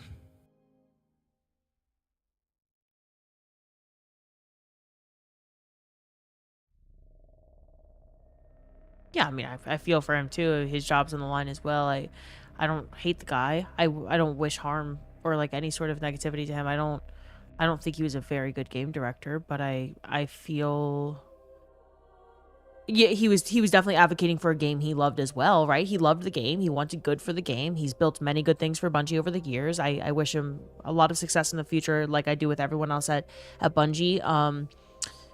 He took on a game director role that maybe he like really deserved that role. He's very talented, right? But in my personal opinion, when you have a game like Destiny that's a live service game, you need to adopt the strategy that Warframe or Path of Exile or whatever, they have leaders that are in that shit. They are playing that game, and I know that Tyson Green is playing the game. I know he loves the game. But you wouldn't know that if you were just a regular player who kept up with Bungie. He was completely absent publicly because he wanted, right, voluntarily, but that love of the game, if your player base doesn't know that you have the game's best interest in mind, then they just don't have any trust in you. They don't feel any connection to you, and it's a live service game, and I think that that's a really important aspect of being in that position. And I always hear the argument that that's DMG's job, not Tyson Green's, because he's just the game director. All I'm saying is it goes a really far way when a game director of a game you love like has the balls to sit down and be like, this is what I decided for the game. This is what I think the direction the game should go in. This is what I want for the game. Because he is making a lot of big decisions for the game, and he has bosses too, right? Like, and he's advocating for the game in different ways and also having ideas rejected. But I just think it matters. Like, he's in a leadership position, and being completely silent doesn't help the situation. But he's certainly not the reason that we're in this position. Not at all. I would never, ever, ever blame him for it. Primal, what's up? Brands Diggity, hello. CB, hi. Chalupa Batman, Uncle Drew. Cool Dude. Goofy Goober, what's up? Hi. As a person that's also a developer, I appreciate you saying all these kind words. I got you. I got you. Shady Marine, what's up? Can you play from the start? Yeah, we're gonna start with Red War. Yeah. The Red War campaign was the first one you played in D2? Yeah, that was the first campaign in D2. Launch day campaign. Do you have a chrono list to share on what to watch and play? Tame Night, I could put one together. Yeah, like I have my own folder of everything that I have pulled up to watch. If that's helpful for you, Tame Night, I could absolutely put one together. I know not everyone can stay for the whole stream.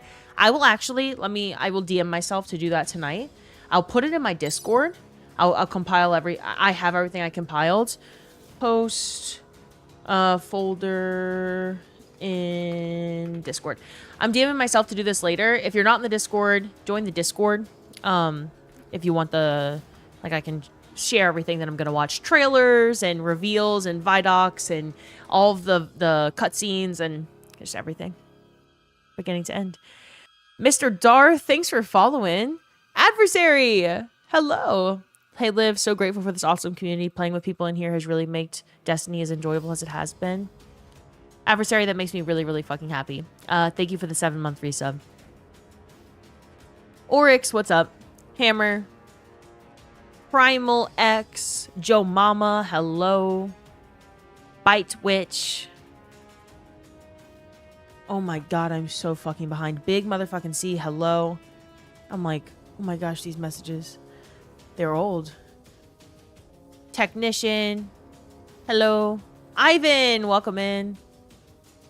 TDK Nate. Scary Garcia. Waza. Iron. 929. Hello, hello. Larkin, what's up?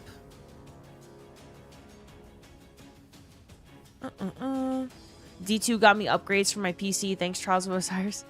Just saw a tweet that said the entire Destiny franchise lived and died between GTA 5 and 6, and now my brain hurts. When did GTA 5 come out? What year?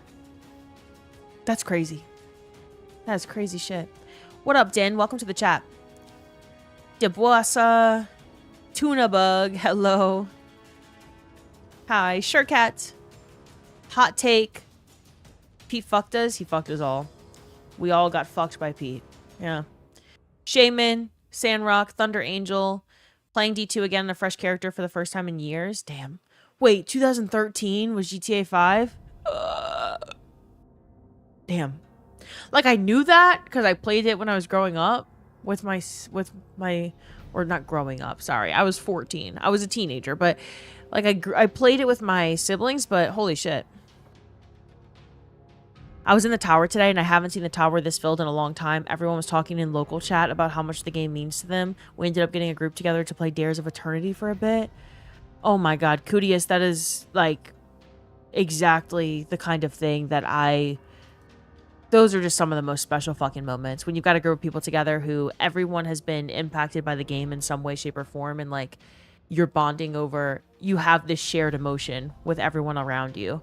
Because every single person is there because they feel impacted by something. It's really cool. It reminds you that you're, like, far from in it alone. Everyone's trying to find that Destiny magic in another game. Everyone's trying to figure out how to work through feelings about the news, like their anger and frustration.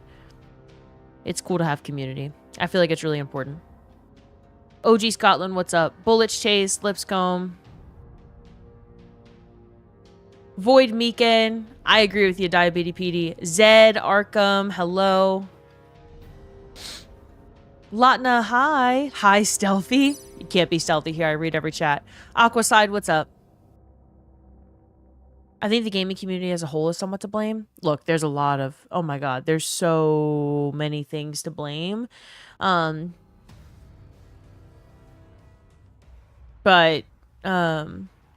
at the end of the day, like, it all comes back to leadership decisions, and as toxic as a gaming community can be, their distrust or, like, poor sentiment about a game, yes, some of it is just incessant bitching. That is just, I mean, oh my gosh, you see some of the negative chats that come in here sometimes that I read, and you're like, why do people think like that? Who types that and sends it? That exists in gaming communities as well, and people talk to Bungie devs like that and DMG like that and stuff, so they suck. It fucking sucks. However, I think it all goes back to, like, this root of leadership decisions causing that turmoil and causing that frustration within the community. And I think that the real problem with some of the gaming community, again, it's a minority, is that they don't know where to point their fingers sometimes. Like, they're yelling at DMG, sending devs death threats, and you know, bitching at streamers and, you know, telling them they deserve to die and stuff. And you like, no one deserves that, but I think people misplace their anger sometimes, and yeah, that doesn't help, because then public perception about the game is just so fucking terrible, because that's what people think of the Destiny community, or whatever community is acting that way. Lossy. Chris Caldwell, what's up? Thanks for following. Frogger Jenkins. Cuervo, hello. Sorry to add to roll call, but yo. Don't say sorry. I love roll call. Yo, yo. Crid, hello again. Canoe Carver. Hubba Dubs. Hello. Miggles. Oh my gosh, we're almost caught up. Vita, hi. Hello, hello. You were curious why DMG's name wasn't anywhere on the post? Because, like, that's not DMG. DMG didn't make the decision on his own. DMG didn't write that on his own. It's a, you know, it was a, that's a studio update. That's not a DMG update. It's not, DMG didn't just disappear, y'all. Tyson who? Tyson Green, the game director of Destiny 2. Fat random. Fraser, what's up? You feel for Tyson and all of the team? Feel like they were handcuffed and given heavy restrictions on what they were allowed to do? Yeah, absolutely. Absolutely. Tyson Green was in a tough spot when he took the position. Mm-hmm. Yep. I feel like Tyson had goals that went against the community. He made a gamble and it didn't pay off. Don't blame this all on him. Yeah, you can point at a lot of people and say they made mistakes. It's not worth making like blanket statements as this one person is to blame for everything. This one event is to blame for everything. This one game is to blame for where we're at. I don't think any of that's fair. Helios, what's up? Plumley! Bev, what's up about Bev? Darth Mops, hi. Yes, we saw the petition for D3. I can pop it in the chat again. There's the link if you haven't put your name on it. D, no. Did not see that stream today. We ride together, we die together. Long live D2. Absolutely. That's the vibe here. Marathon literally has Joseph Ziegler already. Joseph Ziegler is a fucking phenomenal talent to poach for a game. Oh my god. Joseph Ziegler is so fucking talented. And look, if you just want any indication of who's really to blame for mismanagement and just fucking, you're just like, why is that decision made? Who made that decision? You can look at someone like Joe Ziegler and the impact that he's had on every game he's ever worked for, and he's just like an incredible talent in the gaming industry, and he is a damn good game director. Damn good, the best hands that you could ever have leading Marathon. And look at Marathon. Look at the struggles it's going through. It's not the people working on the game. They love the fucking game. They want the best for the game. They're advocating for the game. What is the common denominator there? You just think about it yourself, maybe. Maz, what's up? Cudius, hello. It was great. You saw a bunch of new lights and low guardian levels in the tower yesterday. I Smitty, VK Adrian, thanks for following, y'all. Welcome in. The real problem is you, shitty streamers. Shitty pants, poo-poo pants streamers. That's what I'm saying. Yeah, agree. Falcon, what's up? Kinda slow, hello. Liv finished roll call and all I got was this lousy t-shirt. User ID, what's up? Josie's doing a great job. He's doing the best he can. Yeah. He's so communicative. Oh my god, yeah. He's fantastic. Fantastic. Is that going to save the game? Does it mean he gave up, made terrible decisions, and hates the community or hates the game or whatever? Like, you know, everything we get frustrated about with Destiny, or we just like hear these wild statements about devs and leader, like the game director or the community director. Like, you just think about Marathon, and it's like a really well-designed game with fantastic leadership within the game. You could, like, they're doing everything they can with what they've got, what they're given by Sony as well. Hi, Drubert. Falcon! Have you seen the tweet about how Lightfall was insane initially before getting scrapped? Yeah, we talked about it yesterday. J12, what's up? Really feeling the Interstellar meme of laughing and crying at once? Hi, Archaeal. Hello, hello. Zip, what's up? I do miss Chris Proctor. That guy, I think, really got it. Every time I heard him talk, I was hyped for what's coming. Okay, Alexander, what's up? I choose to blame the guy who kicked me right before the fire team killed Tanix. Okay, so we've got some tweets to look at. We're going to look at some tweets, and then we're going to relive the Destiny 2 story from the very beginning. So I mean like Red War. The very beginning. Okay. Where's the tweets? So we've got Reb Ford's tweets, which I wanted to look at first. And then, Destiny 3 signed the petition is trending on Twitter. Oh, wait, you can't see my screen at all. And my camera's in the wrong place from yesterday. Okay. So we've got these tweets from Reb. And then we'll look at these. I also want to look at Griffin's. Griffin is a former Bungie employee, and he was around for a very, very, very, very long time. So he had this thread talking about why D3 wouldn't be greenlit by Sony, which I think is important to read. And then what other tweets did I want to look at? There's a few that I just DM'd myself to read. There we go. Okay. Reb the Goat? Oh, absolutely, yeah. Welcome back. Oops, I've returned from hoeing around. Granty Bev, thanks for following. Welcome. Everybody loves Reb. Yeah, great example of someone who super vocal in the community, but also she's allowed to do her job a lot more than anyone at Bungie has been allowed to do their job for a very, very long time. So, okay. Reb says, at the age of 16, me and my best friend, who gave me the name Rebulast, picked up our midnight release editions of Halo 3, sped home, told our parents it was important, and played more Halo than you could imagine. There is no Warframe without the legacy of Bungie games. I cried when I read that. Too Tall, thank you for the bits. Thank you. And then make sure you wash up before coming back in here. Oh my goodness. Then she said, Bungie then made Destiny. Destiny was and is a force of nature, loved and held in the hands of so many people who, for a moment, were part of the biggest thing in gaming. By the way, if you do not know who Reb Ford is, she is the creative director of Warframe. She's always been incredibly insightful about just things going on in the gaming industry. She defended Marathon when Marathon was launched, saying and people were Steam charts watching, and she was like, Warframe wouldn't be successful today, as Warframe would have been just taking a chance at being what it is today if it wasn't for the fact that it was launched in a time where there were way fewer people, way fewer game launches and way fewer people to compete with in the gaming space. So that I have her tweet here, just based on, by the way, this is March 9th. This is after Marathon launched, 4 days after Marathon launched.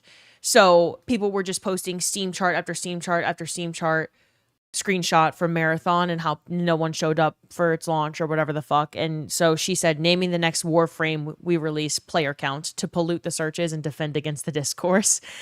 And then someone responded, or devs could do what you and yours did, make a good game that gets retention to fund further development. So these people are shitting on Bungie, right? And then she responded, when Warframe released, we had 435 other titles we competed with for the attention of millions of Steam users. Now games have 20,014 other games in the same year for many millions of Steam users that have already been exposed to 80,000 plus prior releases they may have liked. And so she's saying Warframe released here, 2013, when there were 436 game launches on Steam. So now people, since 2006, have had all of these games that they could have fallen in love with, and that was their game, and they're not really interested in buying new games all the time anymore. If you launch a game today, if you launched a game in 2025, you had 20,014 other games in the same year on Steam. And so I think she's always just been really, really not only a defender of Bungie, but just honest about the state of the gaming industry. And I think that makes people like Warframe more too, because you've got a face like this that completely understands that Warframe can be a fantastic game on its own. That's very worthy of people investing time into, but also they were they released at a time where there was less competition, and that staying power is because they had that like less competition. It's harder and harder for games to do that over time. So like maybe don't say Marathon's not a good game just because it doesn't have that retention. Anyway, so she said today she's talking about the legacy of Bungie games, and then saying Bungie then made Destiny. Destiny wasn't as a force of nature, loved and held in the hands of so many people who for a moment were part of the biggest thing in gaming. Then comes the words, summarized cruelly, the end. What a tempest. I'm 16 again. I'm 35. I'm making Warframe. I'm saying goodbye to the only lasting pillar I had to look up to. I'm responsible for my own destiny. This is misery for so many people, and people are the only reason for the good and the bad of this. You're 16, you're 35, you're still someone who knows better than to act without empathy. This is the end, this is reality. This is business, yes, and in business, you know to not try and compete in the same space. Do not offer sucker without comparison. She's super poetic. Every single time she talks, I am impressed by the way that she talks. But that is someone who is incredibly active in the gaming industry, and Warframe was 2013. Holy shit, I'm old as fuck. Yeah. W Women, man. I love Reb so much. How much of a budget do you think Warframe had back then? I don't know. She's the Lotus for good reason. She loves Destiny. Oh my god, yeah. She loves games. Like, yeah. I mean, it's hard to find someone who didn't love Destiny at some point or play Destiny. That is this. Everyone in the gaming industry, whether they ever worked at Bungie or not, whether they ever had any part in building Destiny or not, so many people have been touched by Destiny. So it's not really surprising to hear someone say this, but I just really like the way that she says it. Griffin is a former Bungie employee. And let me try to look up what roles he's had over the years at Bungie so that I can, I need to pull up his fucking LinkedIn. Here we go. He was, oh fuck, I can't see his prior roles, because I know he was the social media manager for Overwatch. I know that, but I don't remember what maybe he was also social media manager at Bungie for a bit. I don't remember what his exact roles were. You signed it? Hell yeah. She's badass. She's so badass. Yeah. The petition hit 70K if you signed it. Yes. Yes. Yes, Joe Mama. Yes. Seabergen, what's up? Let's see. Hold up. Hi, Batsy. So, Kakis said, I'm sorry, but if the reaction to Destiny 2 ending is that hundreds of thousands of people are devastated, everyone is sharing their favorite moments and saying how much Destiny has impacted their lives, how the fuck does Sony see that and not make Destiny 3? I talked about this on my stream a lot yesterday of why in Sony's eyes as a business that just sees money, why they're not making Destiny 3. And then Griffin, the former social media manager at Bungie, amongst other, I think he had some other roles, but I'm not positive what they were. He says, cost has gone up. Gaming market forces have shifted dramatically since 2014. Outside investment has dried up and moved elsewhere. Risk is way higher for a game like Destiny than it used to be.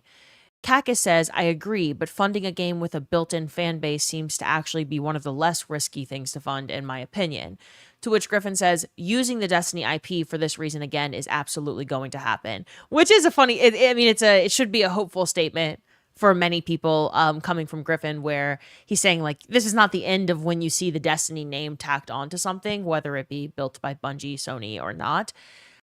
He's saying, I'm just saying creating a D3 the way we would all want it doesn't hit the younger demographic like it once did. It's a risk to target an aging demographic, but things go in cycles. I'm hopeful it'll happen. So Stone and Snakes Online says, so they'd rather commit to Marathon, a game that's dying 2 months after launch versus an established franchise that's been going for over a decade. Destiny 2 did need to end at some point, but not the entire franchise. D3 should have been in the works a while ago, and D2 should have ended after Final Shape. Destiny 2 could have gone in maintenance mode after Final Shape for years. Griffin said, I explained above why D3 isn't really in the cards in the current market, i.e., D3 doesn't hit the younger demo like it once does, and it's a risk to, again, these investors, the outside investment that once believed in something like like Destiny doesn't necessarily, like, that outside investment's going to be dried up and moved elsewhere, and gaming market forces have shifted drastically. We talked about this a lot yesterday, but along with what Reb is saying, with increased competition, there's also seriously, like, these psychology teams at gaming studios now, when you see open roles for those teams, it's all about, like, how can we make something that is more clippable, it has the opportunity for more viral moments, what grabs people's attention, what makes them want to spend money on the game. Those are the kinds of things that matter now, because people have shorter attention spans. The market is flooded, so you have to be able to grab the attention of people in a world where they see a million different things a day. It's just different. So anyway, Stone says, but Destiny 2 was pretty successful when it had enough resources. Destiny 2 was the number 2 best-selling game in 2017. The yearly expansions that followed were pretty successful. Witch Queen was a huge moment for the franchise in 2022. Lightfall had record player counts. The Final Shape was one of Destiny's best-reviewed content drops in 2024, 7 years after launch. Once Bungie decided to start a new saga in D2 and change everything, by the way, like, this wording is a little off, because it's not like they didn't want a D3. Anyway, once Bungie decided to start a new saga in D2 and change everything, deliver smaller amounts of content, is when player count dipped. D2's issue was player onboarding, which is why it suffered, especially after Final Shape. People would play D3 with it being a fresh start.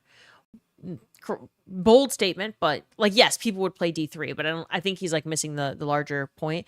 Once Destiny started losing developers to Marathon is when things started to get bad. It just angers me, seeing it end so abruptly. 12 years isn't abrupt. Winback was getting weaker. New players, even worse.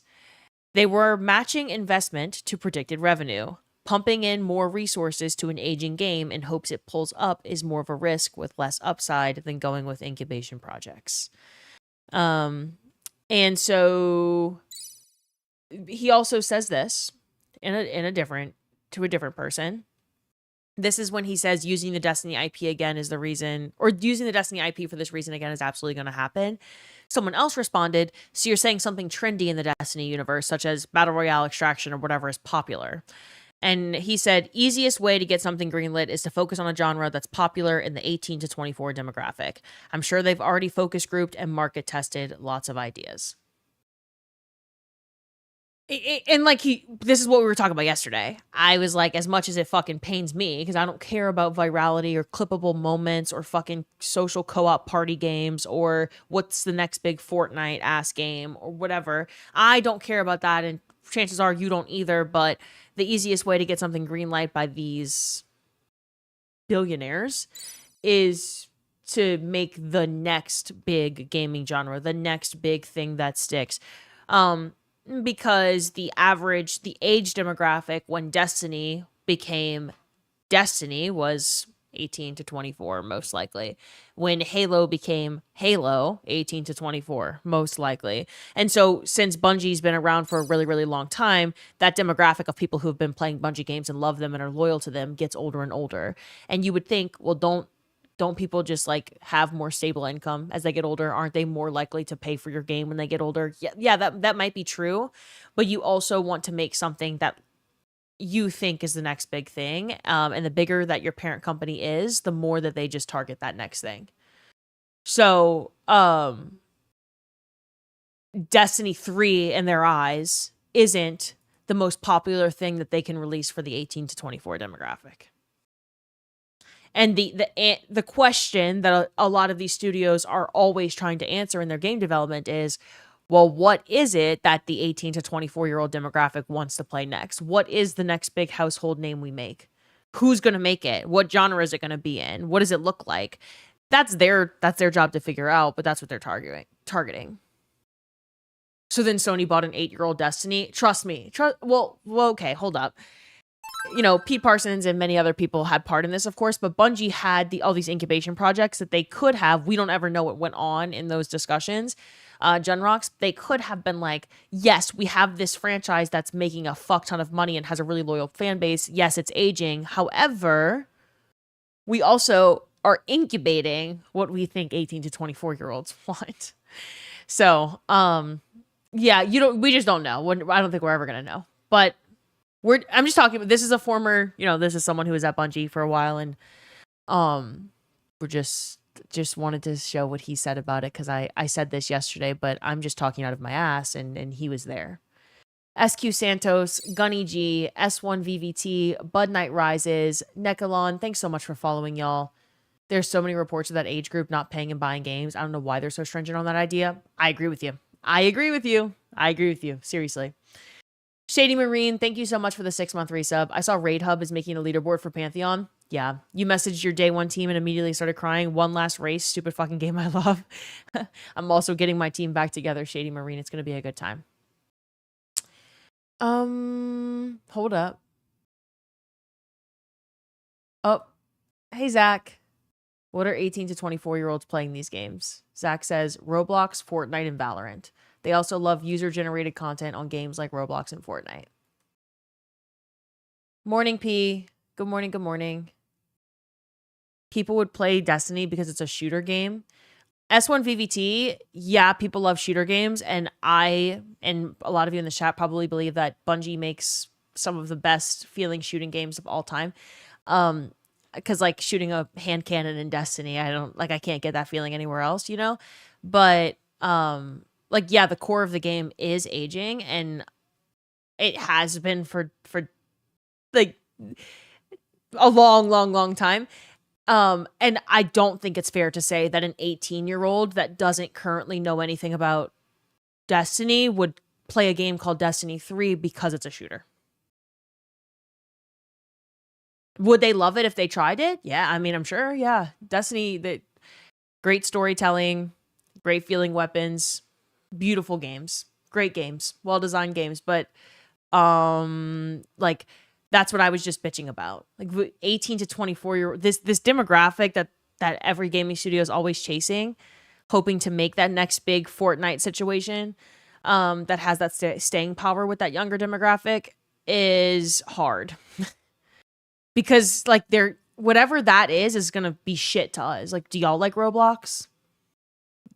Like Zach said with user-generated content, do y'all like user-generated content in Roblox? Or Minecraft? Like, is that what you want games to look like today? But that you just have to, that's what they're chasing, so. User ID, what's up? Grizzle Gash, hello. COD is dying? COD is printing money.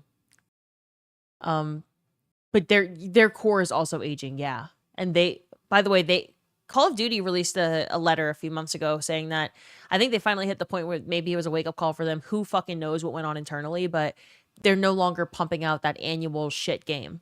They're like going back to the drawing board in a sense, trying to make games that are more meaningful. I think them coming, the newest Call of Duty game, what was it, Black Ops 7, whatever the fuck. It was shit. It was reviewed terribly, and it came out around Battlefield and Arc Raiders.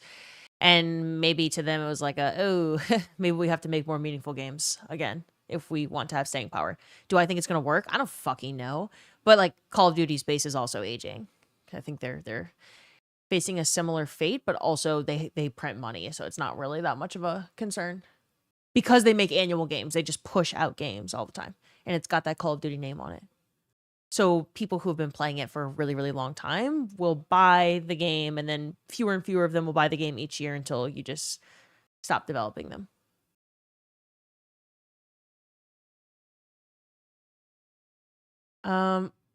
Currently eating a slice of pizza.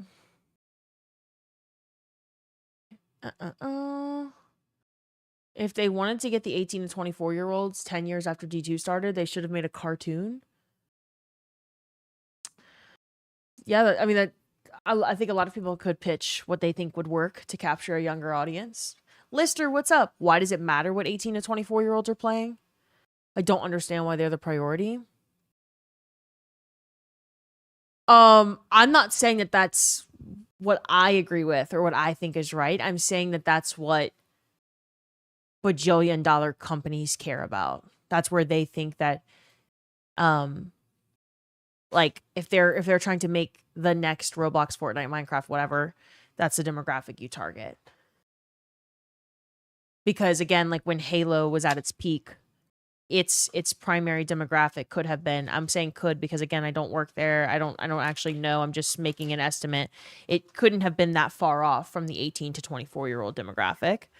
maybe a little younger, who knows? And then Destiny, when Destiny was at its peak and when it became the name that it is today, how old were most people, right? Like there's always going to be people that say, "Oh, I was 8 years old when Destiny came out," or "I was 12, I was in middle school, I was playing." Yes, like of course. Or some people were like, "Oh, I was 30 when Destiny came out and now I'm 45," or there's always going to be younger and older, but gaming studios know what they've got data that we don't have to show what age range of people are the ones that they want to target. You may not, Zach says you may not like it, but it's the hard meta for making money. Yeah. Yeah. Yep. Destiny's a more complicated game, so I guess the slop is easier on younger people. Correct. Yeah. Slop is easier. Slop is easier to get young people to like. Yes, correct. The games that my 16-year-old brother likes frustrate the shit out of me. And I know this is anecdotal. I'm not saying my brother is like every other 16-year-old, because he's really not. There's something fucking wrong with that kid. However, my 16-year-old brother, I bought him a PS5. Then I purchased all of the Destiny expansions for him. And I said, get your shit together. You're playing Destiny. This game's incredible. This is my favorite game ever. And I tried to get him to start playing Destiny. And this was a couple years ago. So he was probably 13 or 14 at this time. And he still thinks the same thing about it now. But it like never really... He got on. He'd play like... I tried to get him to start the New Light mission. And he just never stuck to it. Like he did... He got off and he went and played Fortnite. Like, he would go play Roblox. He's playing Roblox with his friends, and they're like little worlds that they create or whatever. I've never played Roblox. I have no idea what Roblox is like, but I watched the shit that he's doing on his iPad. Like, he's laying in bed, holding his iPad playing Roblox. And he is buying, what is it called? Robux? Is that what Roblox dollars are called? For Christmas, when he's asking for Christmas presents, he's asking everyone in the family to buy him Roblox or whatever the fuck they're called. I sound so old. I have no idea. I don't know anything about that game, but that's what he's asking for. That's what he likes. And no, my brother's not every 16-year-old, but in a couple years, when my brother's in college and he starts like, he's working more, he's starting to buy his own games, develop his interest in games that will carry him through his adult life, just like Halo and Destiny formed a lot of us and brought us through our like adult years. And that's what like we love about gaming. These 18-year-olds that are entering their stage where they get to start buying games and start figuring out what they like. That's who if you capture them and then you make a franchise that lasts 15 years, you've got them through that period of time you want them for. Whiskey Baron, what's up? Welcome to the chat. People saying user-generated content isn't for them. Just you wait and see how much money GTA 6 is going to make with user-generated content and RP servers. Yeah. People don't realize how popular GTA 5 RP servers are, unironically. It's going to fucking print money. User-generated content and RP is going to easily make GTA billions of extra income. Wow, Zach, so insightful. It's almost like you know a thing or two. Liquid, what's up? 2310, hello.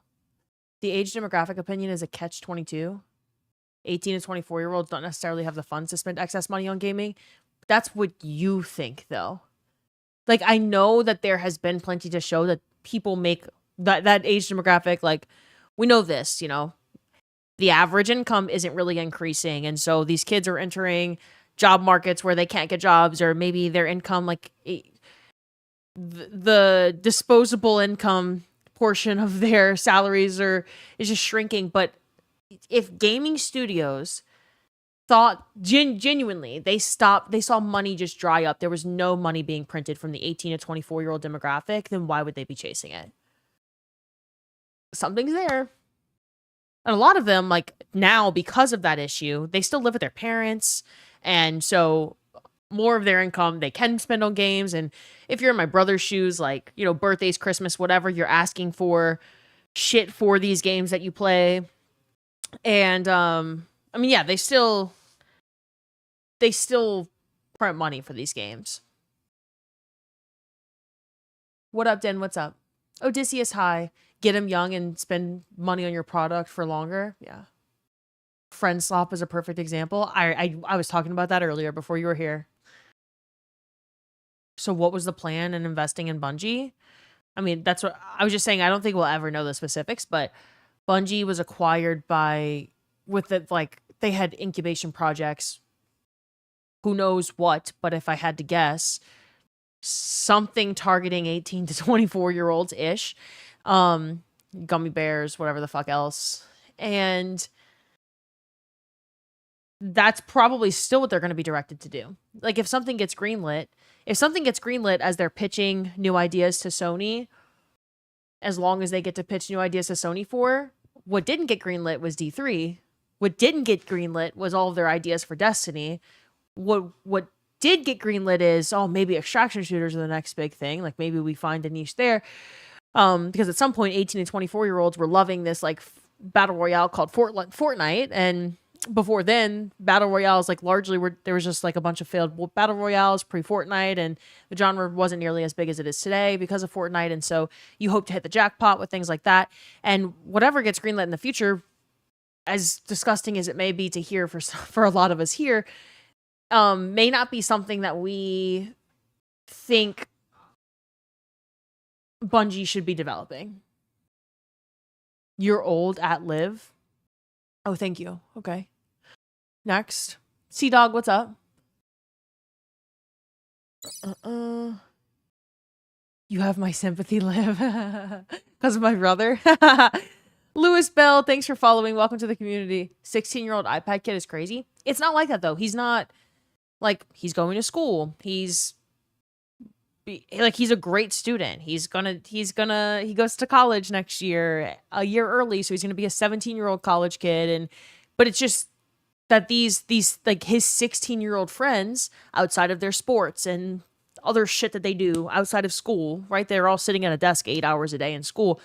They go home, and at night they're in Discord calls or they're on group FaceTime calls playing Roblox.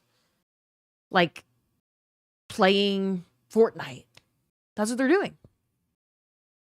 Oh, it is called Robux? Caustic Rim, what's up? That's your 2 daughters too? Yeah, Bam Bam. It's fucking crazy. R-Tops, what's up? Santos, hello.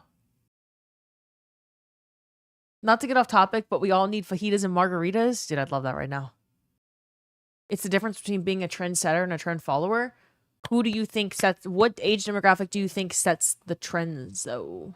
It's not the 40 to 50 age demographic. It's not the 50 to 60 age demographic. That's not a trendsetter. I don't want to be having this conversation, I promise. I would much rather an aging Destiny demographic get a Destiny 3. That's what I want.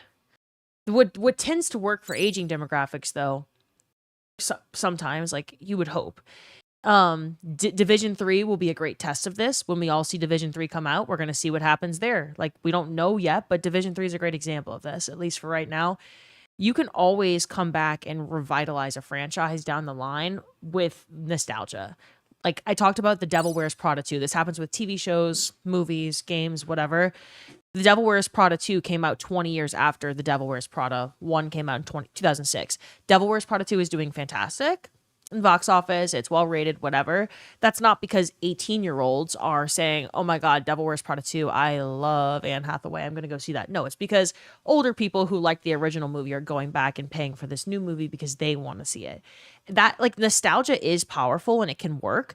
But if Destiny 3 came out tomorrow, you don't have that, like, healthy time period of people forgetting all of the missteps that Bungie leadership or Sony leadership or whatever combination of the two has taken along the way, all of the distrust and, like, negative sentiment that lasts in the community. You don't have that. Sometimes you need, like, time before you can just say, nostalgia is going to work. We can continue this. It's going to print money. But you would hope, like, it maybe in 10 years, if you slap the Destiny name on something, you'd have that older demographic coming back to your game just for nostalgia purposes. Like, oh my God, I love that game so much when I was younger. I can't fucking wait to try the next iteration of it.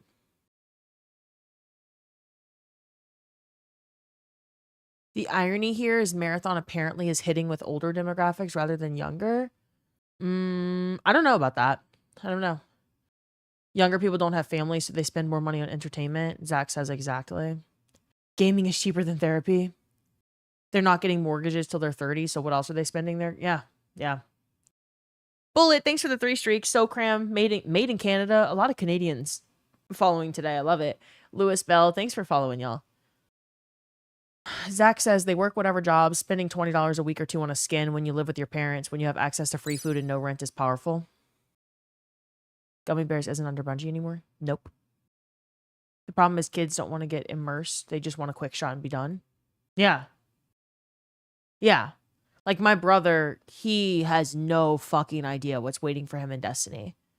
My brother ain't got a goddamn clue. Let's even say someone like Ian, okay, my best friend who we've gotten to play Destiny. He knows what Destiny means to me, or like maybe his fiance or something, but getting him to like get hooked in this age of shorter attention spans and gaming just looking different. Like if I showed him, okay, he likes the Switch, for example. Zelda games are known to be great games, fantastic games, immersive games, right? If I showed him 2 Switch games and I said, do you want to buy and try out Zelda? You want to get immersed in this story, this adventure game, or Cyberpunk or something on the Switch? Or do you want to play this like this game that's going to capture your attention for a week, you're not going to get too hooked in, and then you get to move on? He's going to choose the latter every single time. And that sucks. That sucks about the reality of like what social media has done to brains. But like those kinds of games that's just not what people are chasing that are new to games or are younger and are just developing their like interest in games.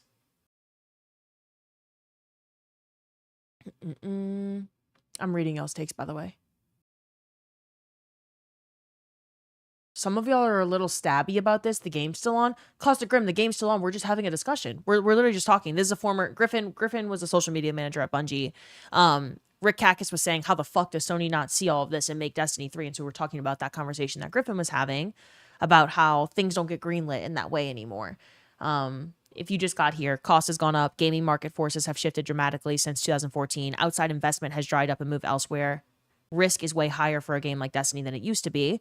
Using the Destiny IP is absolutely going to happen. I'm just saying creating a D3 the way we would all want it doesn't hit younger demographics like it once did. It's a risk to target an aging demographic. Things go in cycles, so I'm hopeful it'll happen in the future, like the Destiny IP.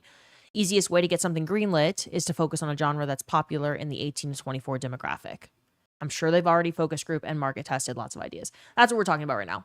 Game's still on. We love the game. I'm going to play the shit out of the game. Like, I'm excited for the update. That doesn't take away from this discussion. My oldest just turned 17 and has zero interest in Destiny. My 13-year-old loves Destiny and loves playing with me. That's awesome. That's awesome. No, seriously, my nephew has his own Minecraft server with full-on storylines and RP, and it's so cool. And kids love that shit.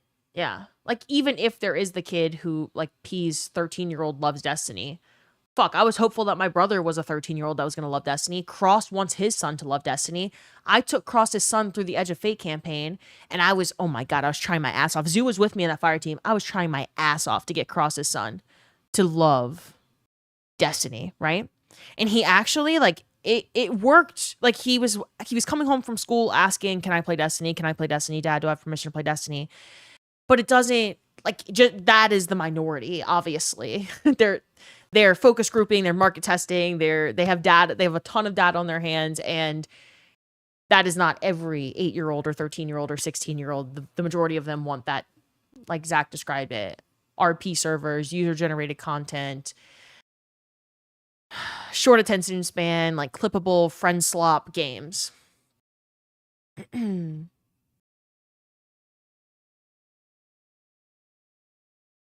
Hi, Liv. Thanks for being here today. I appreciate you. I appreciate you too, Bullet. I appreciate every single fucking one of you so much.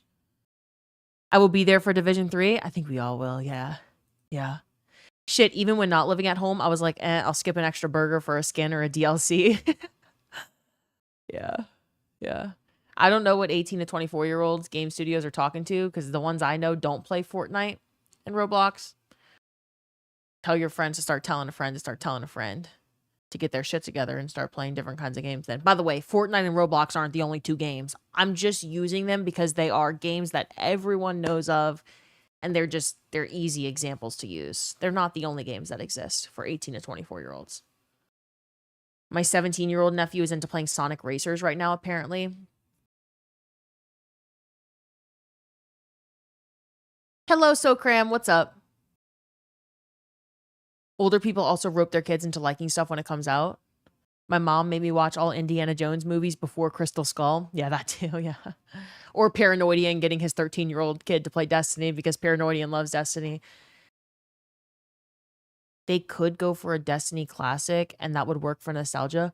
What would a Destiny classic, how would it print money? What would it sell that doesn't currently exist in Destiny 1 or 2 right now? What are they selling? What are they selling? What is printing money? Now more than ever, I think that idea is stupid as shit. Now that the franchise is over, I thought, yeah, okay, like maybe we just bring back some stuff into Destiny 2, make it more of a classic, and then you just like go develop something else in the meantime. But that's not how is Destiny Classic. They're gonna hire a whole team to develop it, or expand on the team they currently have. Spend all the money that it takes to build all of that shit again in a new game. It is from scratch, by the way. You can't just like take this resource, put it in a new game and launch it. It's from scratch. It's the equivalent of building a new game, funding it, and then launching it, and then it's going to print money doing what? We're getting Sparrow Racing League in Destiny. We're getting Pantheon permanently in Destiny. You can go play Wrath of the Machine in Destiny 1. Are they just going to put Destiny 1 on PC with a higher frame rate? Do you know how much money and time and heads that would take to make that happen? For what? For us to feel good about it, right? But like, we aren't printing money, or else this situation that we're talking about right now wouldn't even be in question. I know that hurts to hear probably, but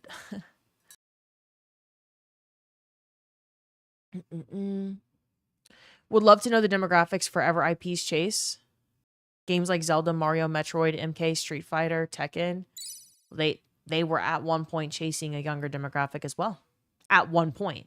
Those games, Zelda, Mario, Street Fighter, Halo, those, you know those names now because of what they once chased. But that also, like, social media didn't exist for a lot of these games that you're naming, and like attention spans looked a lot different, and what people were looking for looked a lot different than it does today. That shit changes over time in a way that we all probably hate. It's like not a positive move. But those games, when the first Mario game was made, it was also chasing what was going to print money at that point. And it worked, and it may not work today. If the first ever Street Fighter game launched today, do you think Street Fighter would be the name it is in the gaming industry 10 years from now? I would argue no. Kids play sandbox AI slop games now. Yup. Dopamine hits. Yup. Cyberpunk is fire. Yeah, it is. Every time I'm like looking at Switch games with Ian, I'm like, you should play Zelda. You should play Cyberpunk. It ain't gonna happen. Because he doesn't want to get invested in a game. He wants to be able to pay $80 for a game to not be invested in it. To like be able to leave it and come back to it as he pleases, to not feel that hook, like it not, take over his free time or whatever, like to really sink your teeth into a game, like just love a game, love it. That doesn't necessarily sell the way that it used to. Which is not like, I'm not saying that that's a positive or negative thing. I'm saying people are just like, oh my God, how could people not want that? How could that not be what is the trend now? But I'm just saying it's a real thing. It's the same trend with really all media. Oh, absolutely. Yeah, for sure. I'm booting up League of Legends in 20 minutes. # peak. Griffin is calling me old and I am offended. I'd also be interested to see how many people that are signing that petition who are actively playing the game. Yeah. Destiny's not a kid's game? No. How does Marathon then get greenlit? It's a PvP game. How did Fortnite get greenlit? You're chasing that next hit. when you have someone's name like Sony or Bungie, or sorry, Sony or Disney or Microsoft or whatever, these like massive institutions, when you have their name slapped on something, it's going to get a lot more media coverage. Nintendo. Nintendo is known for making worse games over time that are sloppier, but they're fucking selling with young people. Anyway, these name, like when you see games that flop under those names, you hear about them a lot more, but there are so many games. Let's go back to Reb's tweet here. Where's Reb? Wait, hold up. I got to pull up Reb's the tweet with the graph about Warframe. Let's look at this. Okay. So this is someone who is shitting on Marathon, kind of like you are right now. She joked, naming the next Warframe we release player count to pollute the searches and defend against discourse. To which someone who hates Marathon said, or the devs could do what you and yours did, make a good game that gets enough retention to fund further development. Yeah, isn't that the fucking dream? It's a 1 in a million chance of that happening at the extent that like a Fortnite did, but you still chase it. You still hope that that's your game. And then she said, when Warframe released, we had 435 other titles to compete with that year. So 436 total titles launched on Steam in 2013. And she's saying, not only now do you have 20,000 plus games launching a year on that platform for many millions of Steam users that have, but like they've also already been exposed to 80,000 plus prior releases that they might have liked. Like, because all of us love Destiny, we're less likely to buy as many new game releases. Of course, there are people that just buy every game that comes out that they're interested in, but we're less likely to be like investing in new franchises because we already have one we love and we're not itching as much to find the next one. That's not true as of June 9th, of course, but she's just saying that like there's just so many levels that you greenlight a game hoping it succeeds in this sea of competition and that you're the next thing that sticks. Just because Marathon didn't become that at launch doesn't mean that it was a bad idea to greenlight it.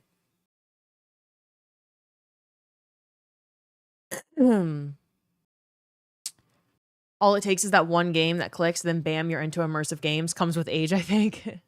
Yeah. God of War, Expedition 33, and The Last of Us are proof that gamers want great games. Yeah, gamers want great games, absolutely. And guess what? Expedition 33 was a 1 in a million. And you'd be crazy to think that every single studio, I said this yesterday, every single studio now working on a single player RPG, game isn't chasing that. Or when Baldur's Gate 3 had the year that it had, this turn-based, game where every single choice you make really, really alters the story and you feel so immersed and you could go replay it 10 times because you can just make different decisions and your actions have consequences. You don't think studios were chasing that or still are? You see what sticks, you see what clicks, you see that one, like, what is that game that just has that fucking crazy year? It just took off with gamers. And you try to be like, okay, why did that work for them? What about it clicked with people? Why are people buying it? What's the staying power that it has, and how can I replicate that in my studio?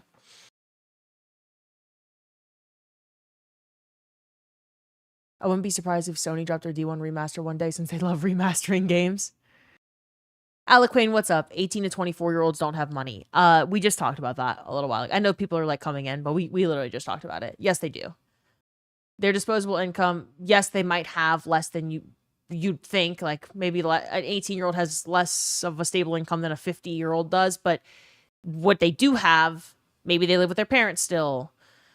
Maybe they're willing to be like, I prioritize this $20 skin over a burger, like Crid said. They just have 18 to 24-year-olds have different priorities, and they also, some of them are just like, maybe they make stupid decisions with the money that you don't know, but if they didn't have money that they were spending on games, then gaming studios would not be chasing their money.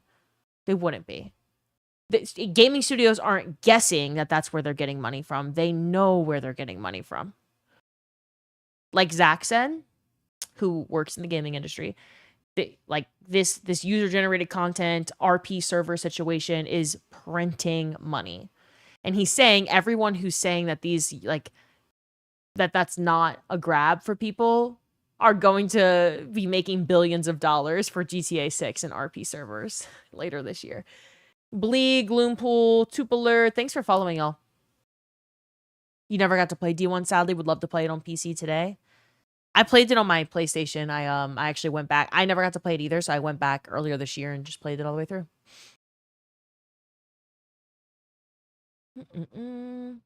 Droog plays, what's up? If Marathon launched as is before Arc Raiders, it could have been a completely different story. For sure, yeah. There's so many, like, hypothetical storylines there as well. Bungie has worked extremely hard to snatch defeat from the jaws of victory. It would be...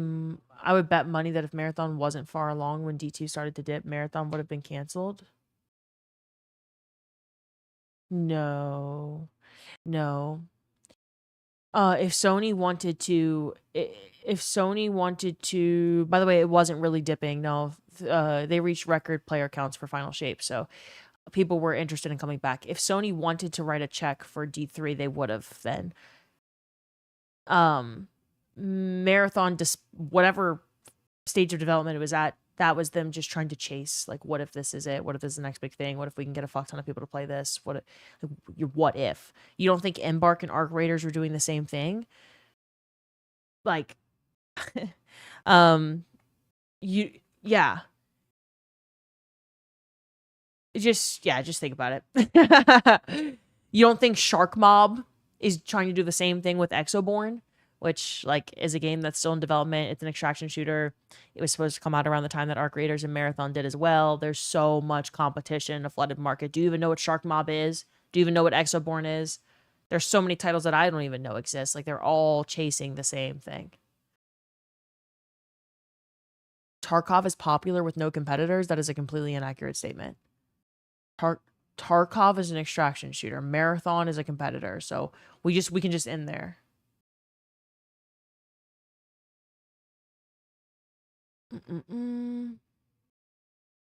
Lies of P, Wukong, and a bunch of other games are on that list with Expedition 33.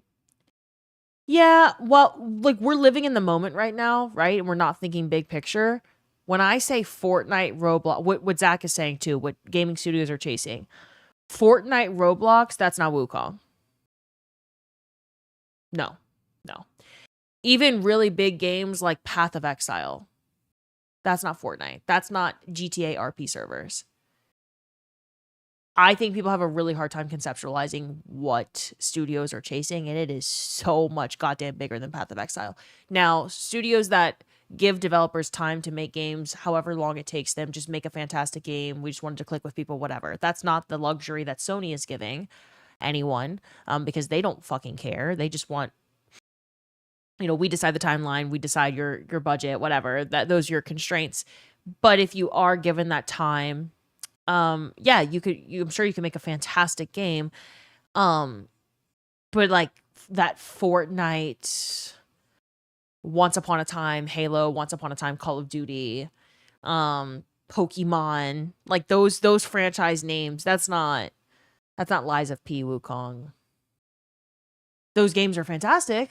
I'm not saying they're not. I'm just like, if you had to choose, if Sony completely, they don't give a fuck about you, they don't give a fuck about your attachment to a game, like, they just care about how much money how old are you, what kind of money are you spending on a game, like, you're just a data point to them, right?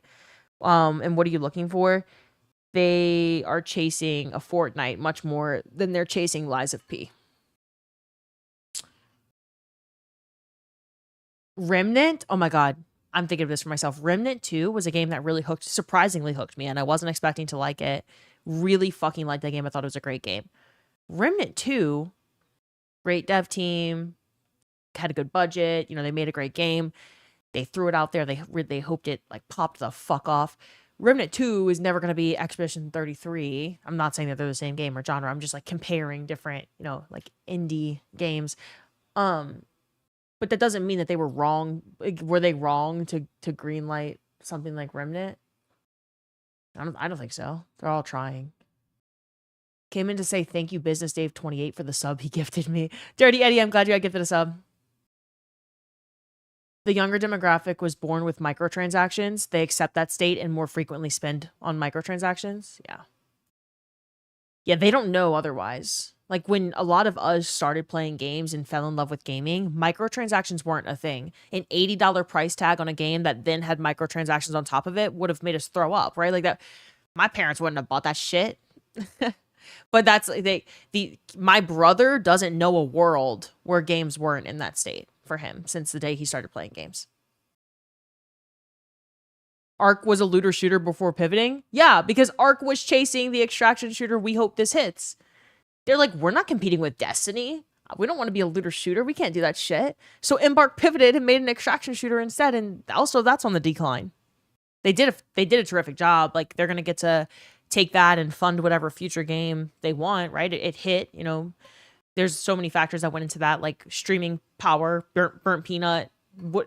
So many things have to go right for you to have a game like that. It's not one thing. That's why it's so hard to replicate that, because so many things have to go right for you. But 3 months post-launch, Arc Raiders is already on the decline. Arc Raiders will never be Arc Raiders is never going to be Roblox.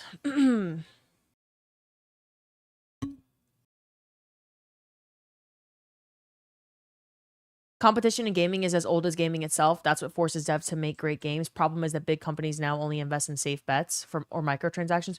Yeah, no, that's what we've been saying. Yeah. It's just that's what Griffin's saying too. While we could think that D3 would pop the fuck off and that it could even captivate younger audiences and have staying power, it's not the safe bet anymore. Where's that? Yeah. Pumping in more resources to an aging game in hopes it pulls up is more of a risk with less upside than going in with incubation projects. Roblox makes a metric fuck ton of money. Yes, it is absolutely fucking disgusting. It is disgusting how much money they make. Oh my god, it's so... Y'all, it's disgusting how much games like that make. Y'all think that young people don't spend money on games. That is just... Maybe they don't spend money on the games that in the way that you think. Like, they're not buying $100 like years for Destiny 2, but oh my goodness.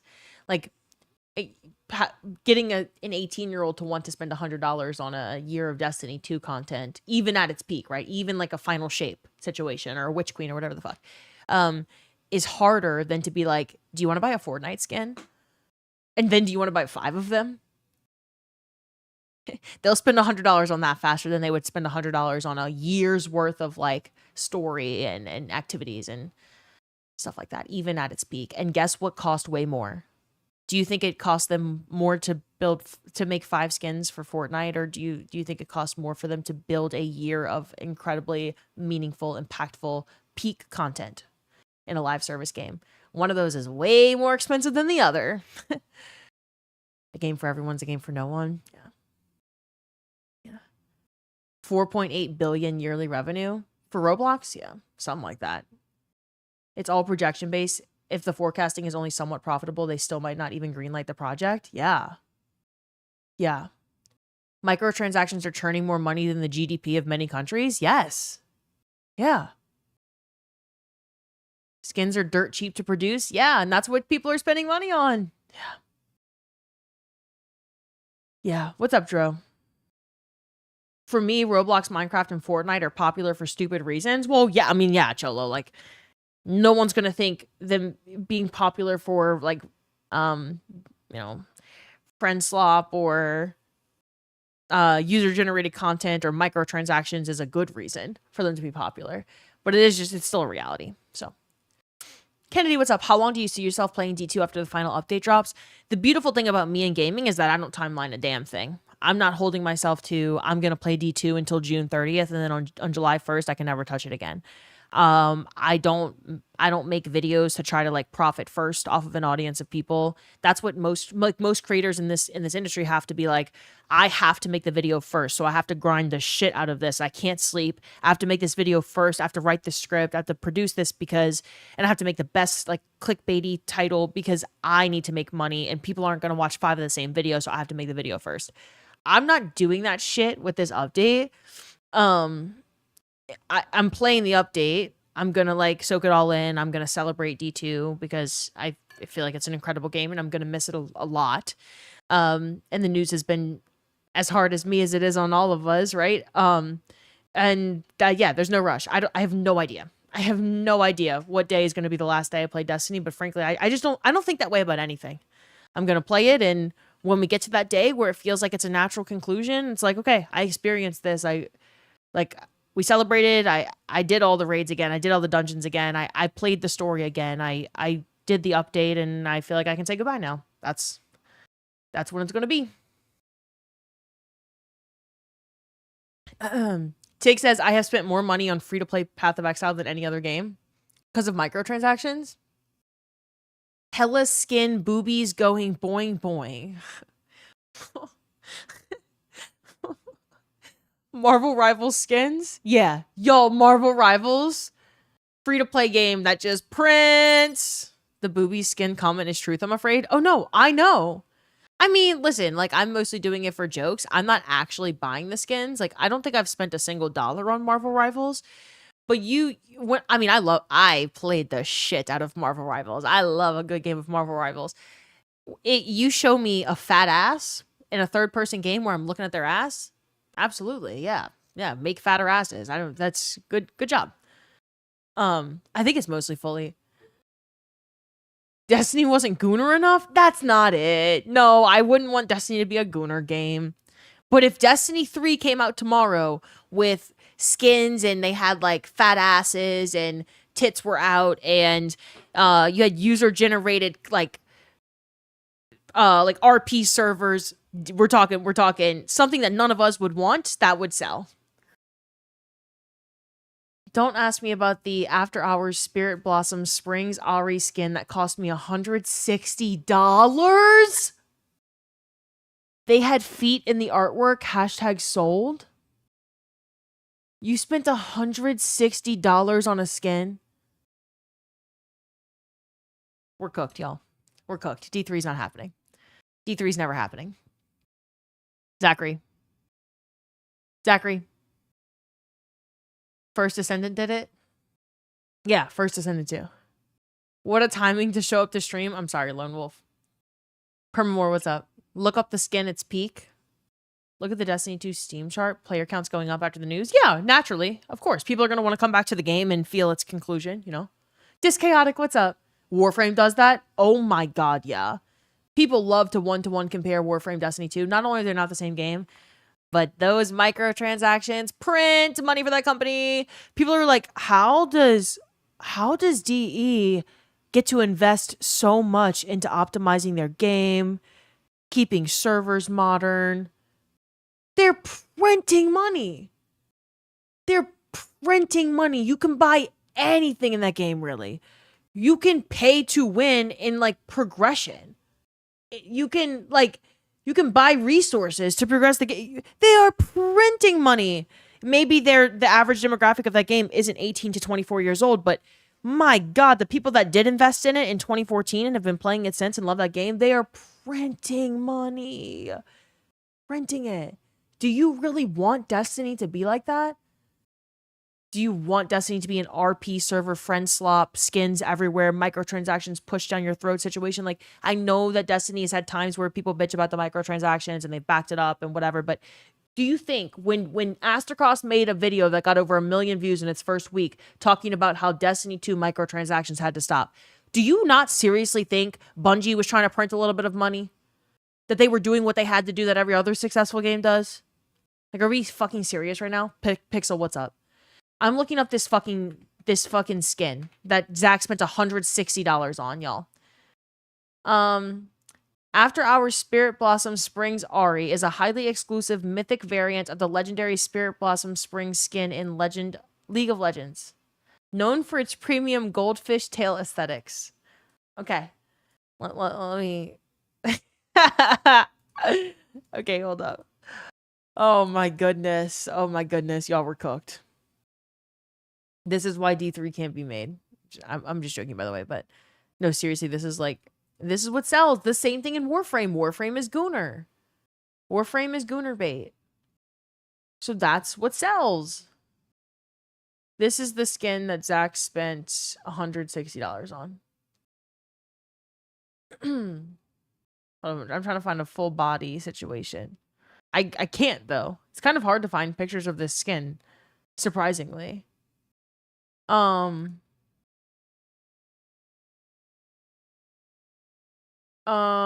this is a thumbnail. This is a thumbnail that shows the left is Spirit Blossom Springs Ari, and this is the After Hours Mythic version.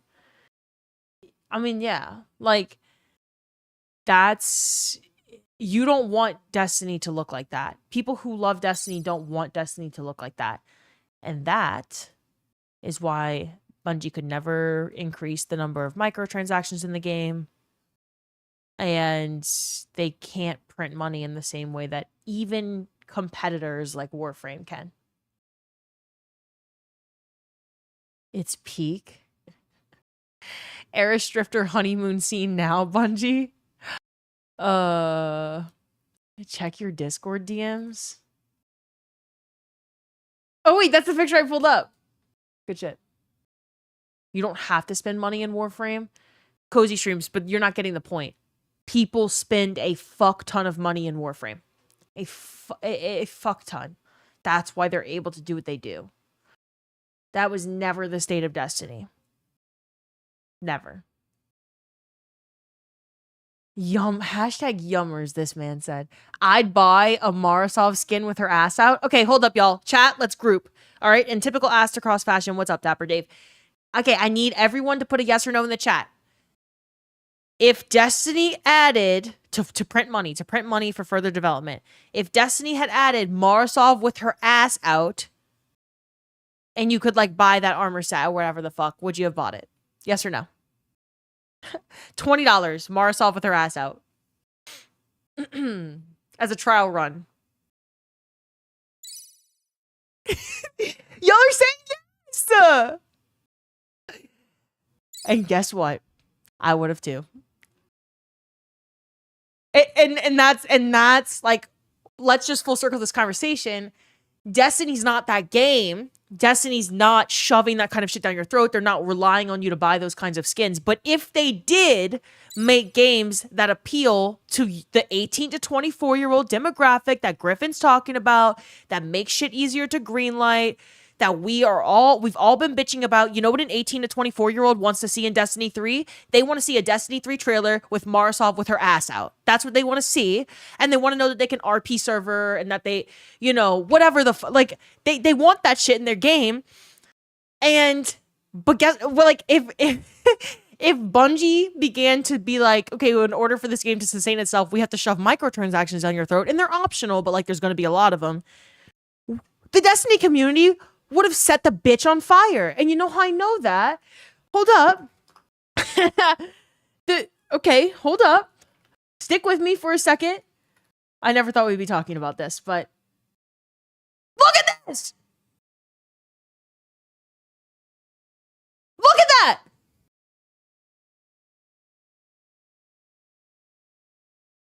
I would spend $200 on it.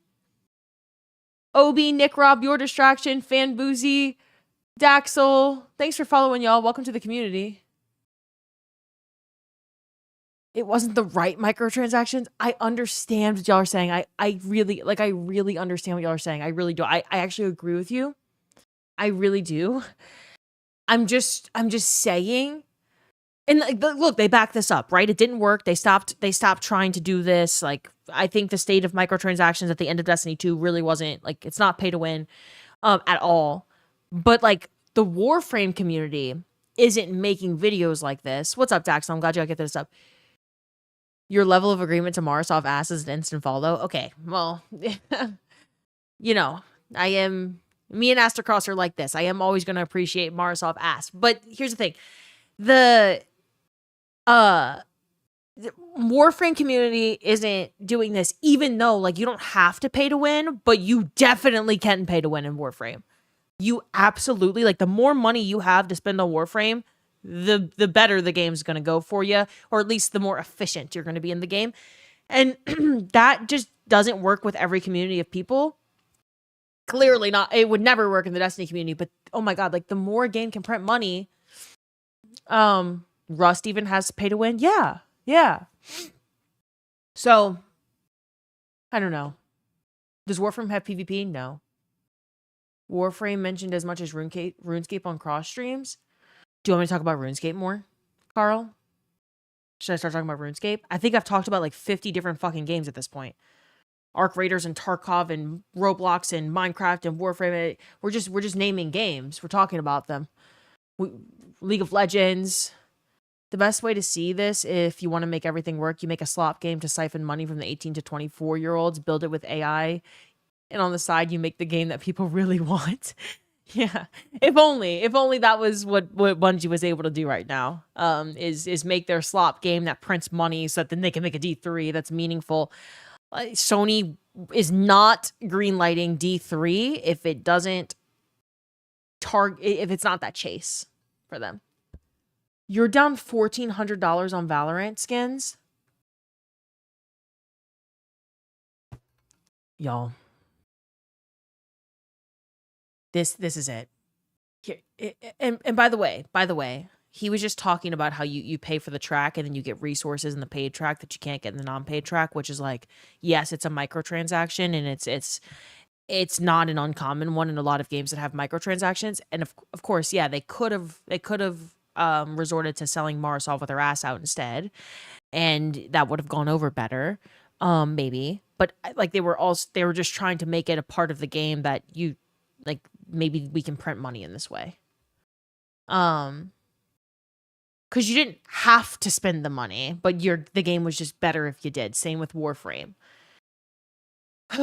So yeah, the thing I don't understand is if microtransactions fund the game I love, let the people that want to spend money spend it to pay for my favorite game. Okay, so how about let's make a plan together right now, y'all. I think we can save it. I think we can make D3 happen. I'm gonna reach out to Sony, and I am going to make a plan for some skins, okay?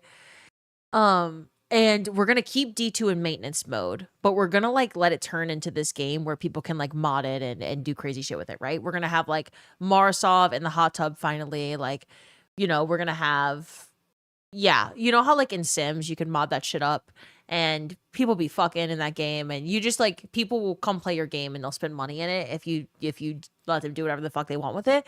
So we're gonna make like Marisol with her ass out skins, along with, I don't know, who do y'all want? Like Keitel Gunner skin with big tits.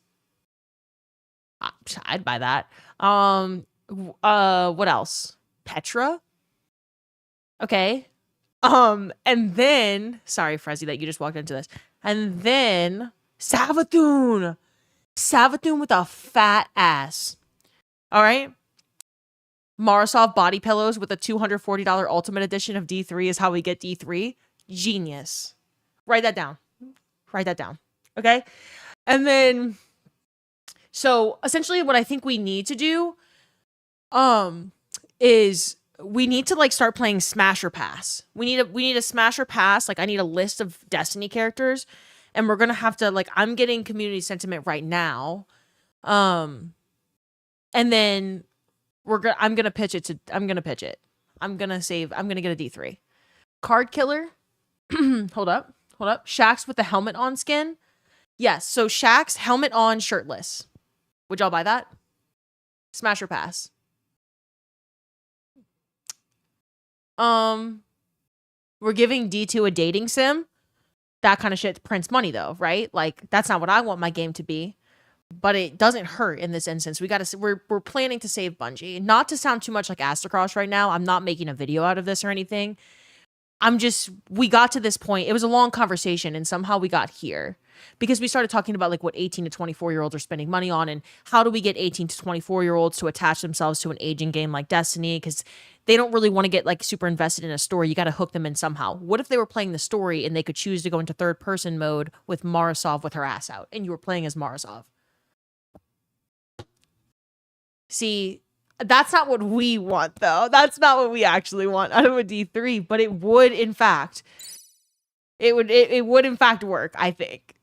People don't understand the true cost of development. You need money coming in to pay devs so they can make something people will spend money for. Microtransactions are about cash flow. If you don't have money coming in, you need to borrow it. So now the company pays interest. You need to produce something that even more people will buy. Yeah, microtransactions make the world go round in the gaming industry for sure. That's just not what the Destiny community loves. John Z, what's up? I mean, like, look, Star Wars skins came out. You don't think those Star Wars skins were printing money for a hot sec? Yeah, sure, right? But you need more than 70,000 people to come back to your game. And the reason that, like, Star Wars skins are cool and all, and people will spend money on it, like your loyal fan base, but you're not getting like an 18-year-old to try Renegades because, like, Star Wars. Let's talk about this for a second. Star Wars is an aging franchise as well. It's like one of the biggest IPs ever, but 18 to 24-year-olds, the majority of them at least, that are playing Roblox and like RP server games and like friend slop and shit, they don't fucking care about Star Wars. And so you're building you're building this for your aging demographic of people who do care about Star Wars, and you're selling these Star Wars skins, and they're going to buy them. That works, but you're also limiting the audience because, like Griffin's saying, it's hard to greenlight something these days that isn't for the 18 to 24-year-old demographic because they are who print the most money. So we need no Star Wars campaigns. We need like Marisov and Shaq's fucking, or something like that. Is what I'm thinking. That's what we pitch. As a bridge to then make a good D3, right? Who's on board? Who says no? Guys, don't ask me what I think about Bayou Live. Hashtag yummers.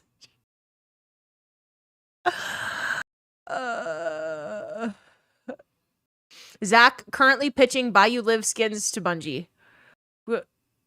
You should make a video out of this and then Cross can react to it. The amount of laughter and confusion I'm at right now. Hashbite King, Sakapati, thanks for following. I miss Griffin. Me too, yeah. Isn't the 18 to 24-year-old demographic the poorest? Potentially, but they also spend the most money on games. We just went over this. I'll be honest, I don't think that works either because I don't think they play the First Ascendant, and that is Major Goon. Have we considered, though, that the First Ascendant is Goon and ass? And I don't mean the good kind. I don't mean fat ass. I mean like shit. Like ass. And hold up, hear me out before we start bitching at me, my First Ascendant defenders.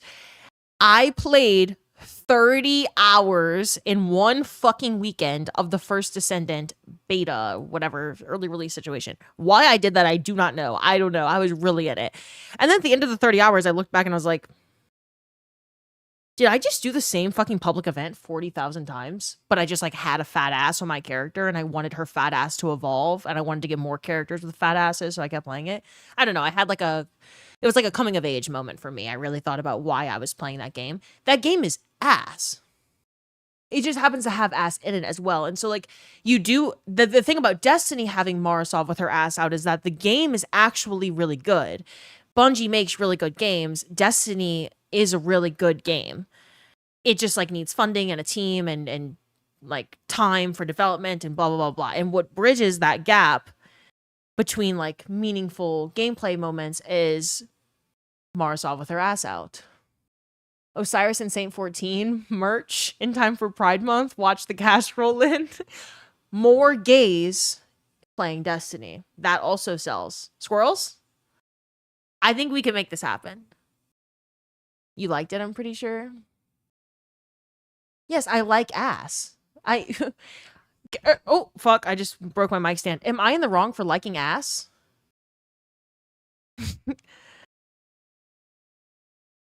They got money from the bunny skin from me, though? Yeah, same. So fat ass skins and fat ass gameplay is the moneymaker? I'm thinking, yeah. I'm being ridiculed for liking ass. Have y'all ever looked at Megan Thee Stallion? Jesus Christ. Oh my goodness. Megan Thee Stallion in Destiny. Like fucking... Wait, someone said jiggle physics? Eager edge jiggle physics. That's a good way to wait. If we added that to the game, it wouldn't actually take away from any of the gameplay. It wouldn't change the nature of the game. But if you knew that you like, let's say, okay, hold up. We had to grind, right? Like you had to grind to get this red border pattern or whatever the fuck. You had to like grind this activity to get eager edge because you can't just like get eager edge right out the gate in the game. You have to earn it. So then you have people like investing hours into your game to get eager edge because the promise like that you get with eager edge is that every single time you go into third person and you swing that fucking sword, you're gonna see ass jiggling. I think that sells. I think that sells. What do y'all think? Mara's ass is peak goon material? I agree. Lone Wolf, what's up? Yabi, what's up? Thanks for following, y'all. Someone should mod D2 to do that. Just opened up your stream too. Am I wrong for liking ass? Am I wrong for liking ass on max volume in a drive-thru? I like ass in my game, but not an ass game. Exactly. Exactly. And the First Descendant is not a good game. It's a game with a lot of ass in it. And that works, but it doesn't work long term and it doesn't work for the masses. It works for me for a brief period of time, but I have not felt the urge to touch the First Descendant again since that period of time because yeah, I had fun, whatever. I saw a lot of fat ass. The characters were attractive, but I don't like the gameplay is not sucking me in. So I need to be sucked by the gameplay. And then I also need to like, well, okay, I'm not saying that I want Destiny 3 to become Gooner. Hold up. Let me go back to my roots here. I want Destiny 3 to be an extension of the franchise that we all love and are currently mourning. But if we're talking like, let's get Bungie some money, and let's print some cash, then we have to start thinking outside the box. And I think that Eager Edge jiggle physics are a great start. Savathun with a fat ass, Keitel with tits out, Marasov hot tub experience, Marasov in a hot tub emote with her ass out. Even we don't even have to like put it in the gameplay. We're just talking like surface level. It's just an emote. That shit, oh my god, Astacross would spend $100 on an emote of Marasov in a hot tub. 100, if not more. So your game can't have grind. They don't care about goo material. What else is there? Okay, Dark Lost. I'm sorry if you like the First Descendant. I don't care necessarily about grind. I think there's plenty of good games with grind. Not for 18 to 24-year-olds, but for like us, yes. You can't name many games that are going after that 18 to 24-year-old demographic that are just like grindy as shit and are like Fortnite level, Roblox level. Roblox doesn't require any grind. That's why it pops the fuck off it makes billions and billions of dollars a year. But yes, like I'm not personally shitting on that. This is just for fun. This is not going to happen. I'm just saying if we want to help Bungie, I'm thinking petition. Is there a petition for this yet? Exactly. You get what I'm saying. Petition for this. She needs to get sucked off in order for her to like the game, basically. Right. Exactly. Paracausal ass that tears reality. Imagine they already have a hot tub emote in Destiny. It's a random roll of Marasov. Oh, wait, there's a hot tub emote in Destiny, and it has a random roll of Marasov joining in. Live for Bungie CEO. Maximus, what's up? Cross would spend 10K on Marasov feet pics. Instead of vintage cars, it's Gooner skins. Replace Grandma Eva with young Eva Longoria. Y'all, strip club in D3. Yeah, what do you think, like, what like really hooks people into GTA? Right? Like adrenaline rush of getting in trouble with the cops. Killing people. I don't know, fucking shit up. The cars, I guess. Strip club. You can't, maybe this is a unique experience. Maybe I will get exposed here, but you can't tell me when you first started playing GTA, whatever age you were, that you weren't interested in the strip club there. Me and my sister and my siblings would like my parents would come home from work and we were in the GTA strip club. Like, and they'd be like, what the fuck are we spending money on? What the fuck are y'all playing? Genuinely, what the fuck is this? And then we would keep playing it anyway. But paying for money with money. You like racing in GTA? The same thing Astacross did in Skyrim. Jesus Christ, beating women and children. Oh my god, we're not gonna pull that up. Maybe we will though. Maybe we will. That Skyrim video yesterday was so fucking funny, man. I can't. So good. Okay, y'all, I think we've done enough fucking... We're supposed to be experiencing the D2 story from beginning to end, starting with Red War. Are we replaying missions today? Yeah, we're starting the game. I want to experience the entire Destiny story from beginning to end.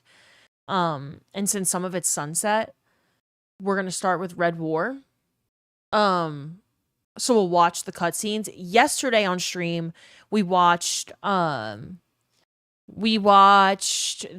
gameplay reveal trailer, the original Vidoc, the live action commercial, etc., for D2. What Skyrim video? Maybe we'll watch it again later. It was really fucking funny yesterday. You just had to be there. It's in the VOD. But anyway, I will start with Red War. And so that means we're going to watch the trailer for each one too. The original trailer for Red War is this trailer. Essentially the launch trailer. We can close all this out. Hold up. Making sure there's no music playing. There's not. Okay. Solid yap. Thank you for participating in the yap with me. Thank you for hearing me out. You know, we've been sad often, so having a good laugh about microtransactions or whatever, you know, the situation is objectively just sad. And sometimes you have to have a little bit of fun in the middle of it. Liv, I framed a picture for the Celebrating Destiny 2 Discord channel. Oh, wait, yeah. And if you are here and you want a place to, like, reminisce about Destiny and celebrate it, in the Discord server, we have a couple nights ago, I made a Celebrating Destiny 2 channel where everyone's sharing, like, their favorite clips and their favorite stories about Destiny, screenshots, whatever. I love this channel. I was reading through a lot of it last night, and I'm going to show y'all Squirrel's picture again. If I can find it, if I can get to it. Y'all have like Destiny tattoos, and Squirrels posted the picture of her buying Destiny for the first time.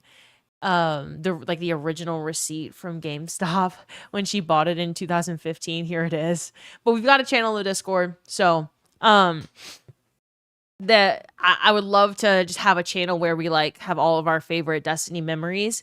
And then we're also going to be doing a lot of, like, I know people haven't been able to experience certain raids and dungeons, and before the game, you know, this is going to be like the last peak player, like the last surge of players coming in. So probably the last like really good time you've got to jump into raids and dungeons with people.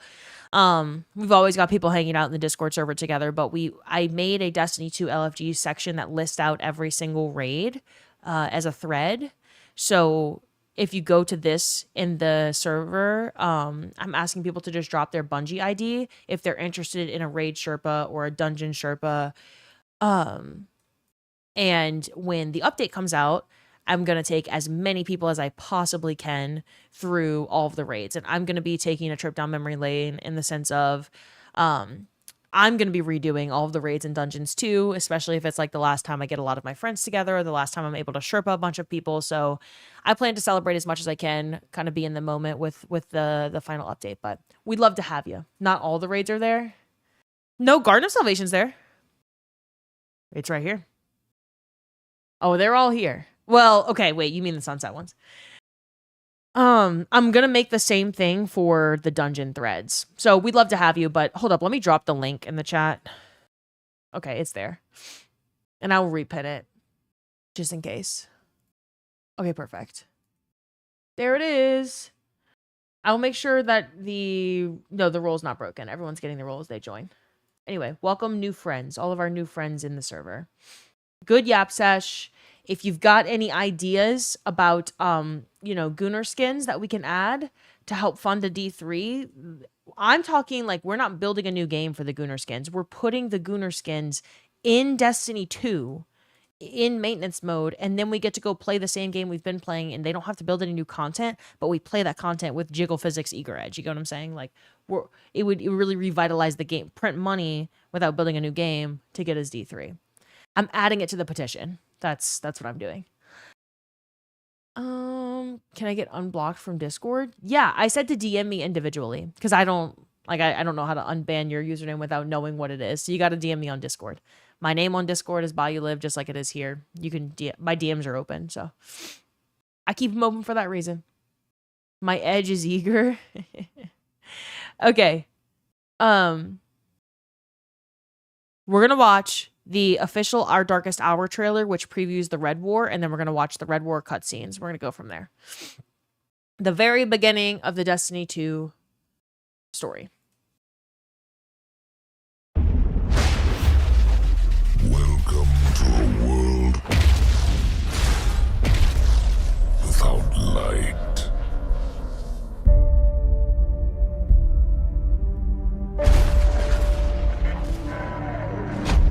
You are weak, undisciplined, cowering behind walls. I command legions, conquered worlds, waged war across the galaxy to prove my worth. I alone am worthy of the Traveler's light. You're not brave. You've merely forgotten the fear of death. Allow me to reacquaint you. Damn.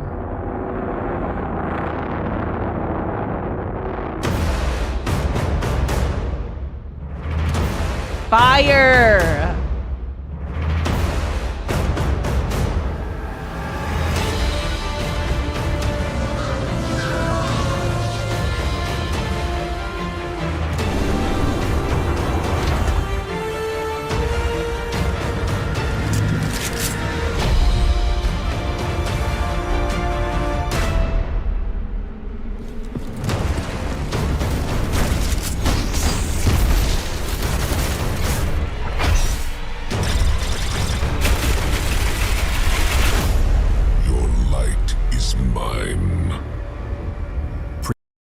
Pre-order and get open beta early access July 18th.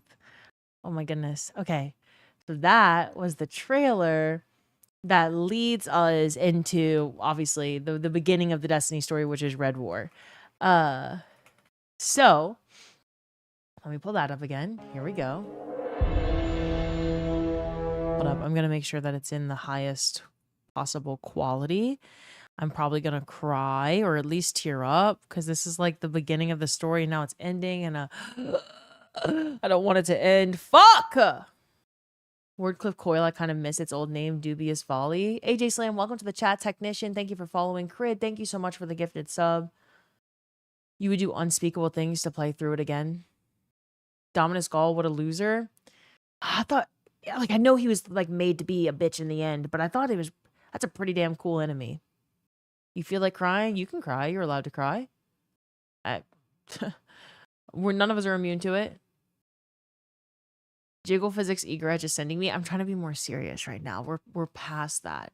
That was me 5 minutes ago. Me right now is sentimental and celebrating Destiny's story. Get with the program. Hold up.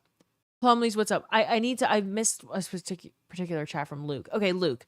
Do we know how many Pantheon bosses we're getting yet? We do not, but we do know in that letter in the TWAB on Thursday, they put that picture of like the Sunset raid bosses, so we can imagine that some Sunset things were completely rebuilt for this final Pantheon. So that's cool. That'll be cool. I'm excited for it.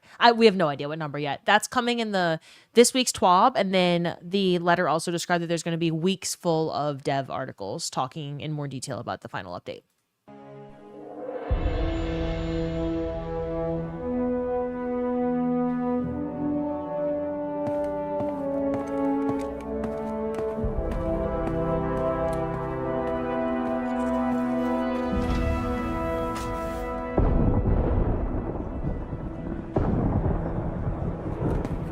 Ikora, if you tell me this is a practical joke, well, it kills me to say it, but I would be really impressed. Impressing you, Cade, is the easiest thing I'll do all day. Let's get serious, people. Zavala, this is my serious face. Can't you tell? Ikora, what have you got? Someone or something has sabotaged the Skyline defense systems. And comms have been spotty for the last few hours. Every sensor beyond the wall has gone dark. Maybe it's just the storm. Maybe it's... What are the set feeds telling us? Nothing. Well, that's good, right? No. I mean, they're not there. There are no satellites. And that's not good.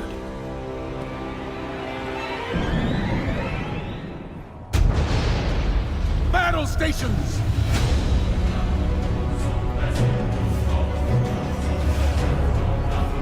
Everyone with me, now!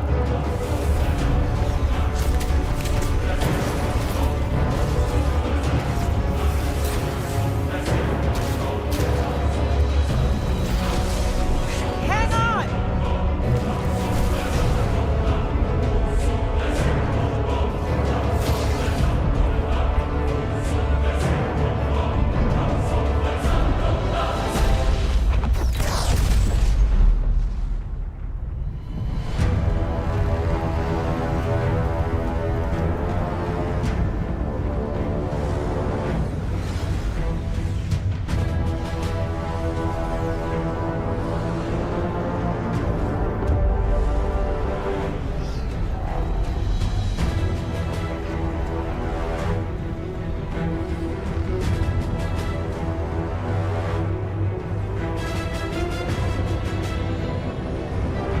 The music is so fucking good, y'all. I feel like I can't talk over it. Like, I feel like I have to wait for the end of a cutscene because the music's so good. Isaac said, so many of your friends have re-downloaded D2. It's great, but it sucks I had to come to this for them to do it. Hey, we're gonna celebrate what we've got, you know? And also, I'm your friend, and I never uninstalled, so you have to game with me. The original score for D2 is amazing. I mean, the music for Destiny in general, the entire franchise is just insane.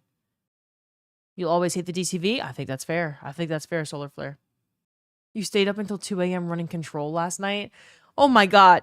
Do I want to go back in and play Control for fun? Random ass weapon Control? That would be so fucking fun. Gonna be one hell of a party. We're gonna have one hell of a New Orleans funeral for D2. Yeah.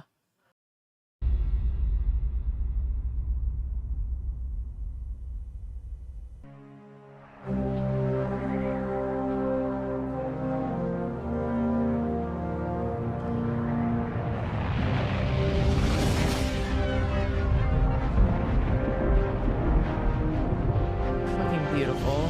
Repeat, tower approach. This is City Hawk 723. Anyone home?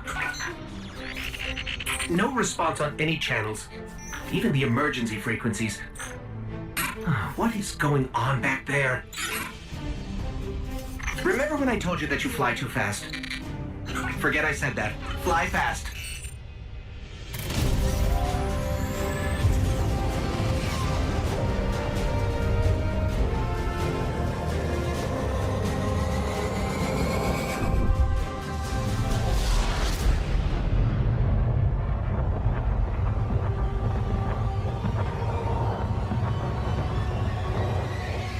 Thank you, squirrels. Let's get moving. We need to find Zavala, Ikora, and Cade. Cabal! This doesn't make sense. The Cabal conquer systems by blowing up planets. Whatever they want, it must be here, in the last city.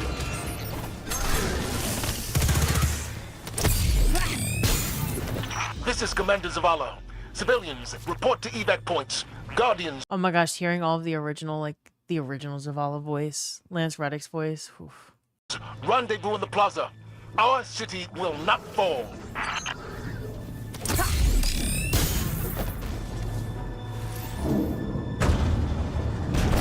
Cade! Hey, you two. Give me a sec. Zavala's doing the hero thing in the plaza. Me? I've got a date with whoever's behind this. It'll be a short date.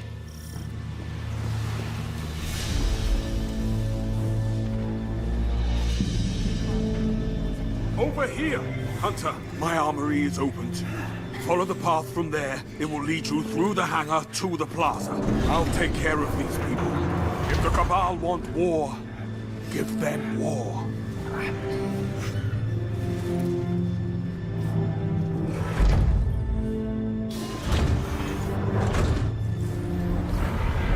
Look at the size of that thing. It must be their command ship. Okay, my ghost keeps tagging these Cabal as Red Legion. Akora, what do you got? They're elite, ruthless, and rumor is they have never known defeat. Until today. Today they face Guardians. But Zavala, they're attacking the Traveler. The Traveler waits. We protect our people at any cost.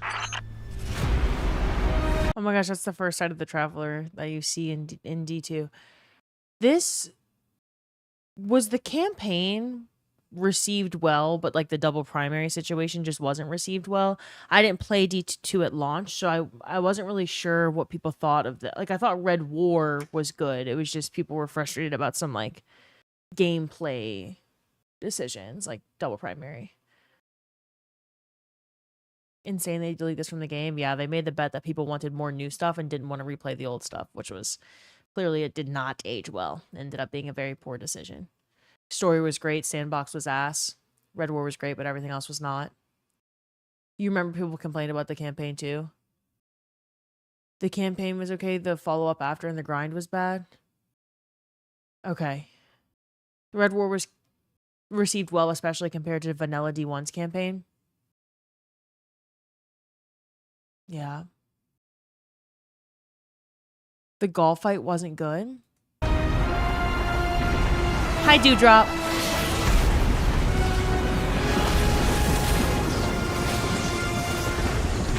These Red Legion are well trained, but we are better. We will hold. This is the D1 tower, huh? Like the wreckage of the D1 tower? It's funny because it now looks like the Pale Heart. The missions individually were a lot of fun. Hold this line until the last civilian is safely away. Hi, Sam. Hello, hello. Incoming! Fall back to my shield!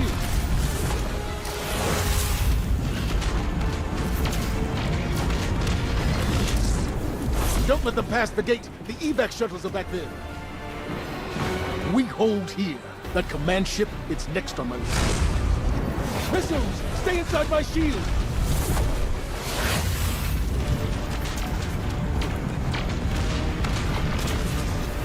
More Red Legion! Show them what Guardians are made of! Zavala, the last of the shuttles is away. But the speaker, he never made it. I'm going to look for him. I've got the plaza. Go with Ikora. Find the speaker. When did I start playing D2? Witch Queen.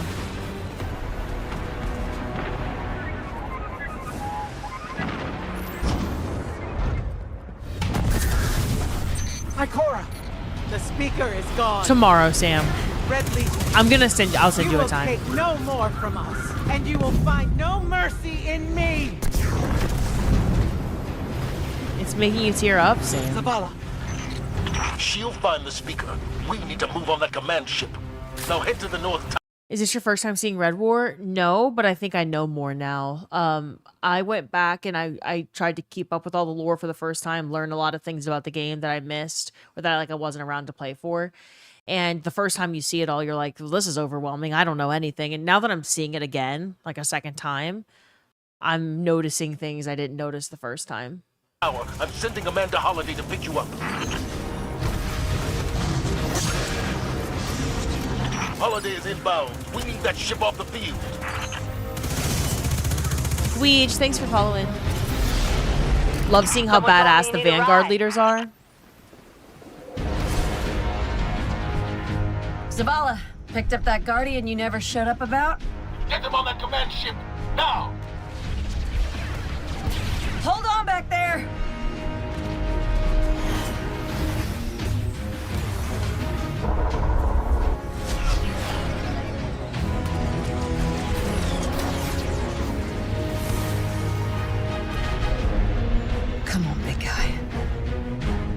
I missed out on so much. Yeah. Do something. I regret if I could go back in time and play sooner.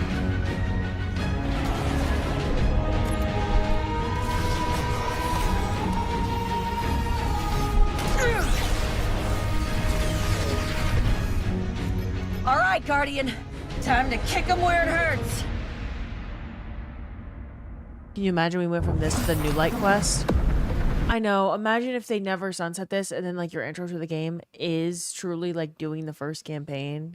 There is no New Light quest. Maybe there's like a tutorial added in there or something, but your introduction to the game is beyond what we got in the Cosmodrome. Fuck, like they've always struggled to perfect that new player experience, at least in their eyes, especially. And like, yeah, because a new player is always going to get thrown in and not understand like, what is the purpose of this game? Where did it start?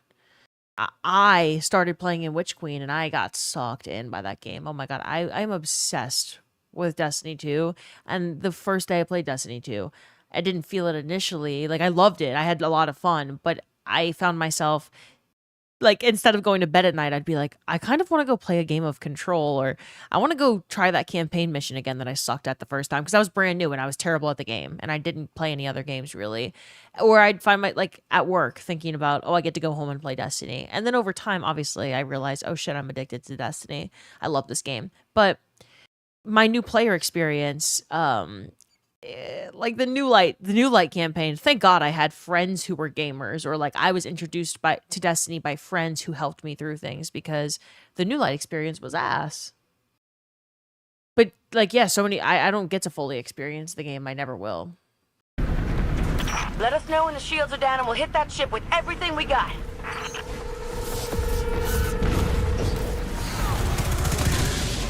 That hologram could help. Let me take a look.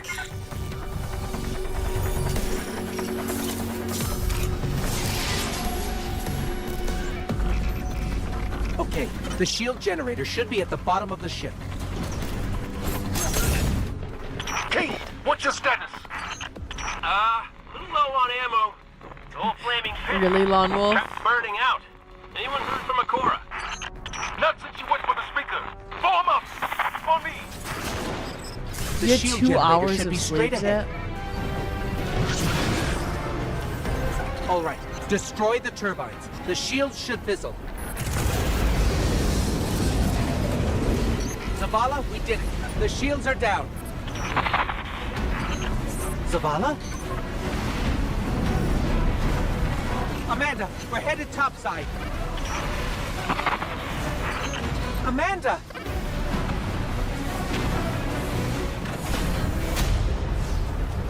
Cutscene time. How do we come back from this? You don't. Damn. The voice actor for Gaul? Welcome to a world without light. That's just a villain voice, man. Welcome to a world without light. Guardian, something's wrong.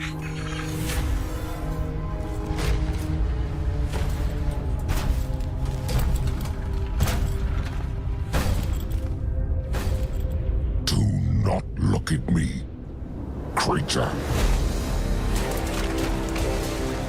You are weak, undisciplined, cowering behind walls. You're not brave. You've merely forgotten the fear of death.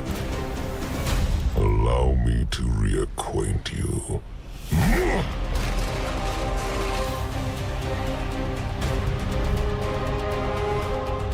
Your kind never deserved the power you were given. I just got chills. I am Gaul. And your light is mine.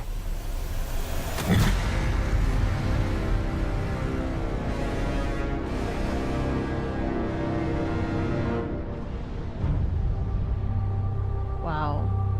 So they show you the first screen that says Destiny 2 at that moment. What a fucking intro to a game. What a fucking intro.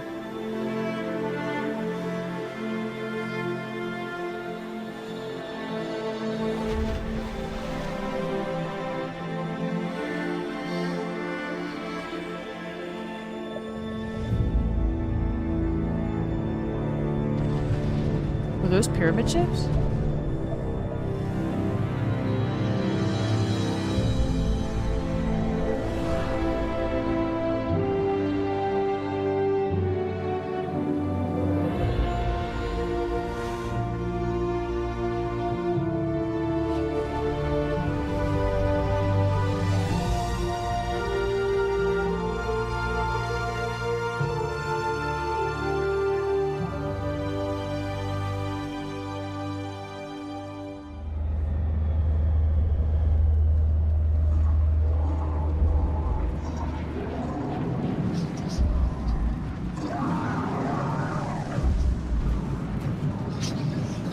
I really wish that they had the funding or the team to rebuild all of this for the game. I want my kids to play this shit one day. I want to play this. I want to come back and play this in 5 years. All of it.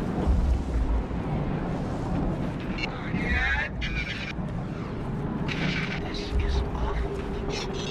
Awful. This can't be happening. Guardian.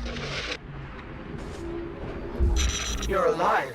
I thought I lost you. At the time, we had no idea, but this is a whole prophecy. I can heal you, but I can't resurrect you. Not since. Guardian, the light is gone. They've taken the city, the Traveler, everything. The Red Legion is killing powerless Guardians. We have to get out of here. I'm picking up an emergency broadcast. Rendezvous coordinates. They're evacuating the planet. We're on our own.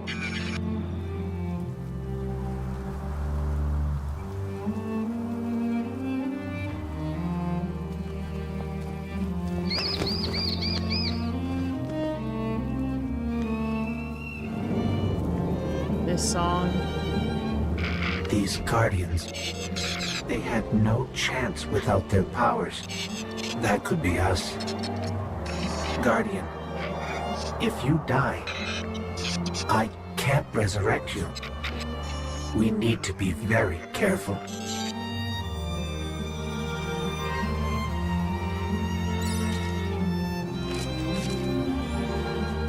It's that Falcon again. Is it following us? Or are we following Is that it? Hawthorne's Falcon?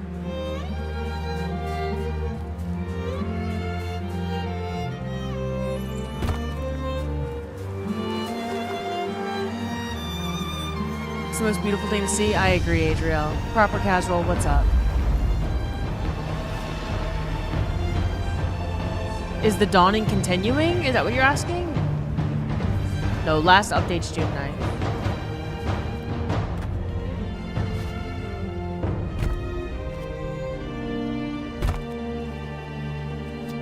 Dude, the fucking skybox, the lighting, the music, oh my god, the cutscenes have always just been so good. Oh, look. Somebody left a perfectly good Guardian lying around. Things must be worse than I thought. And that's our cue. Time to go, people! But wait. Where are you all going? As far away from here as possible.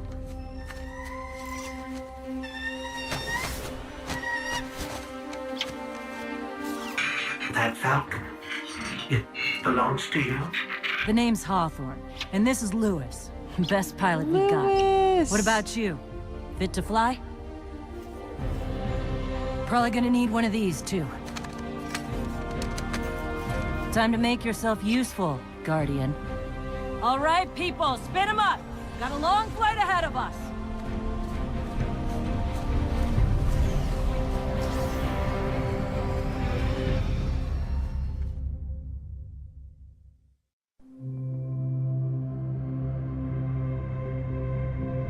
Do you see, traveler, all that I have done? Grace me with your light. Take your place at the center of my empire.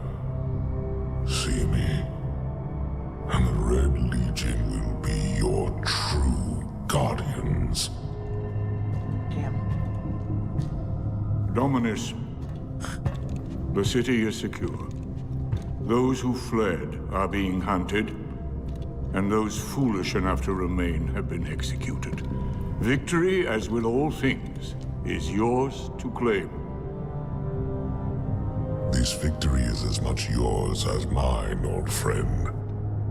All that remains is the completion of the cage around this great machine. Then we may begin the extraction of its power and put it to its rightful use. They call it the Traveler. I would contend that other civilizations may be more precise in their naming. Its functions can be controlled and exploited, as we have so clearly proven. Yet they believe it to be a god. Dominus. Gaul. We have spent our lives, you and I, working to reshape our society, reforge our people, rebuild an empire nearly destroyed by Callus's greed and corruption. There is nothing in this universe greater than you. The Red Legion will have that machine's power. You will be called Emperor. What more would the Dominus have?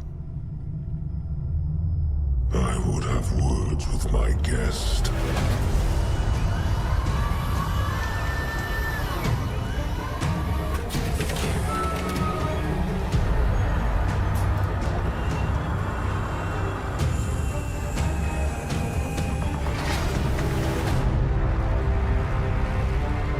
So you're the one who speaks for the Traveler.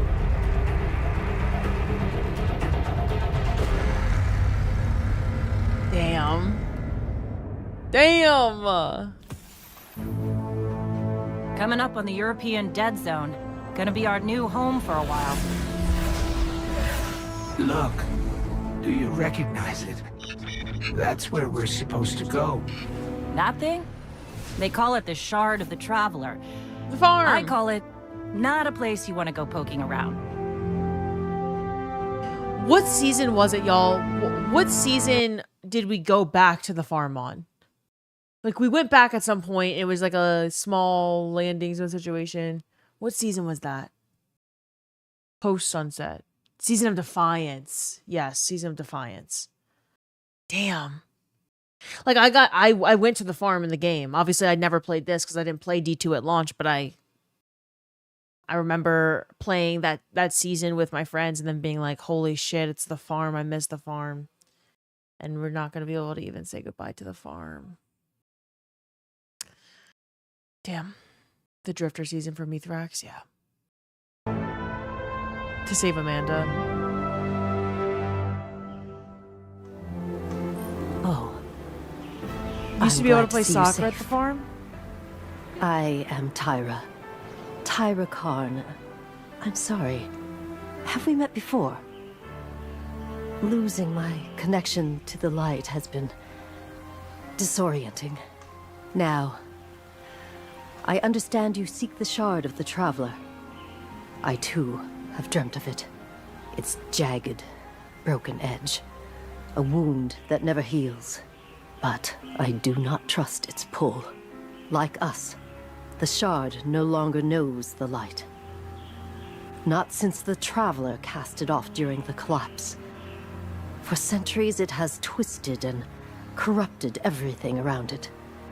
Where it lies is now a place of death. If you are determined to go, remember, we Guardians are no longer immortal.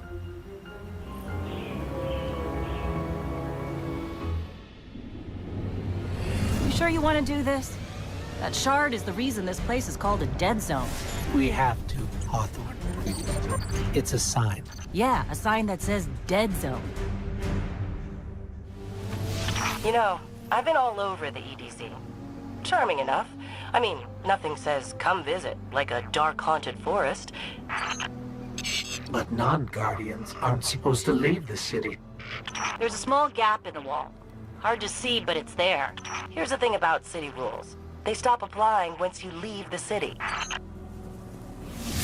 Let me know when you reach the... Hawthorne?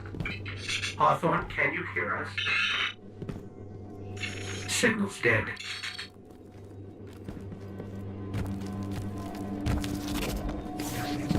Did you hear something? We're under attack.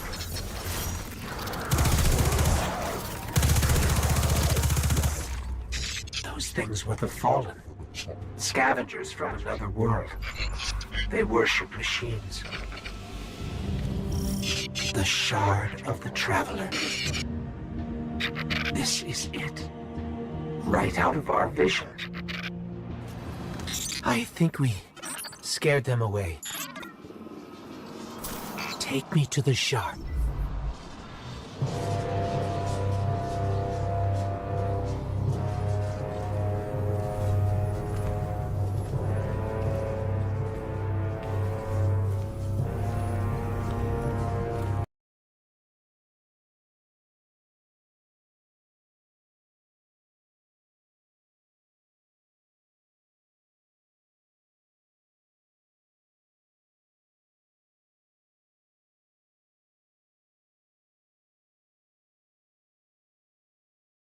Oh, fuck, I'm muted. I forgot.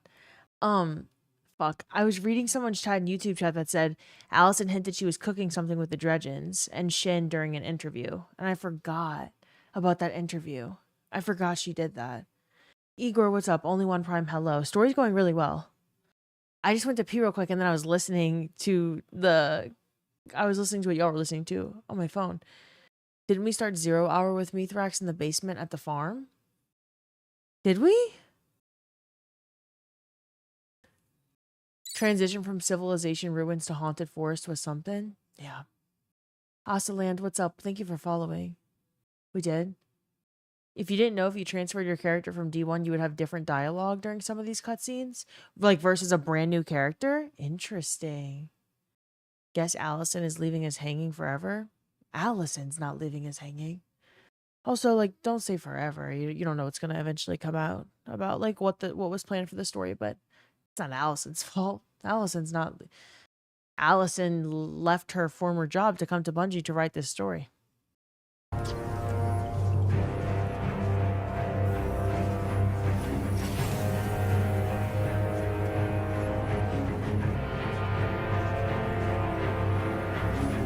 This is why we were led here. I haven't been as close to the Traveler's Light since... Do you feel it? Hold on to your helmet.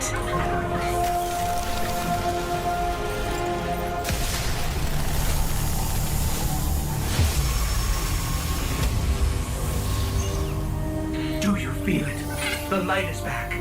We're back. Eyes up, Guardian. Let's light 'em up.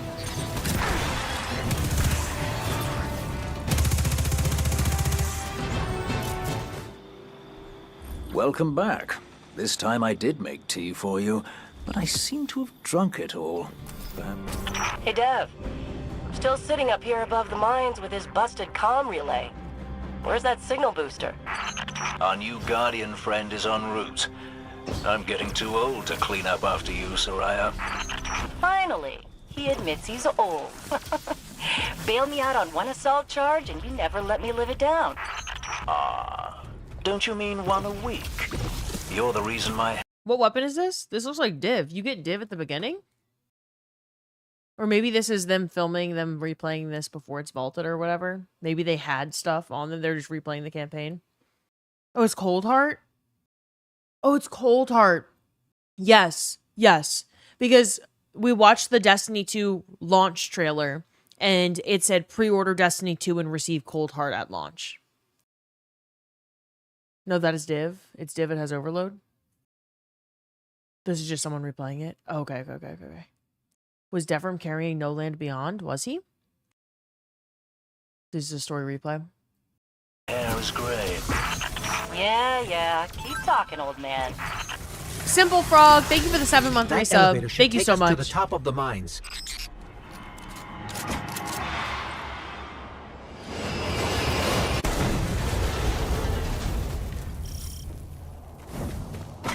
We'll have to find another way up to Hawthorne.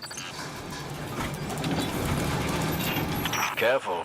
The Fallen are scavengers of the highest order. They're going to put up a fight for whatever they can get their grubby claws on. We found an elevator. You're good. Almost as good as Lewis.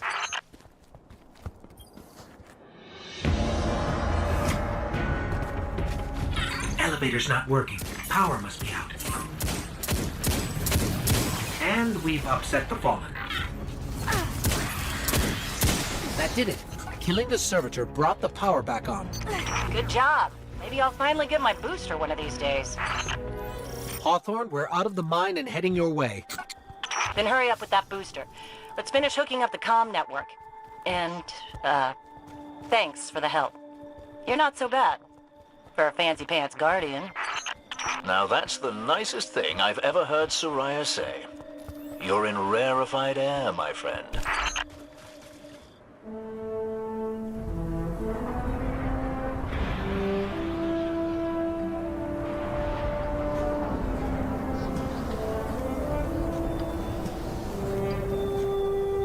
You made it. Looks like Lewis owes me money. All right. Let's see if this works. Now, if I read the manual right... There's an incoming beacon. Guardians, the city is lost. If there is any light left in the system, we rally on Titan. Be brave. She's making her bird pay rent. Zavala's alive. If we leave now, we... You are not going to Titan. We've got refugees coming in. The Red Legion on one side, the Fallen on the other. But we have our powers back. And if we're going to retake the city... Your city is gone. Hawthorne, we will be back. And we won't be alone. You'll know where to find me.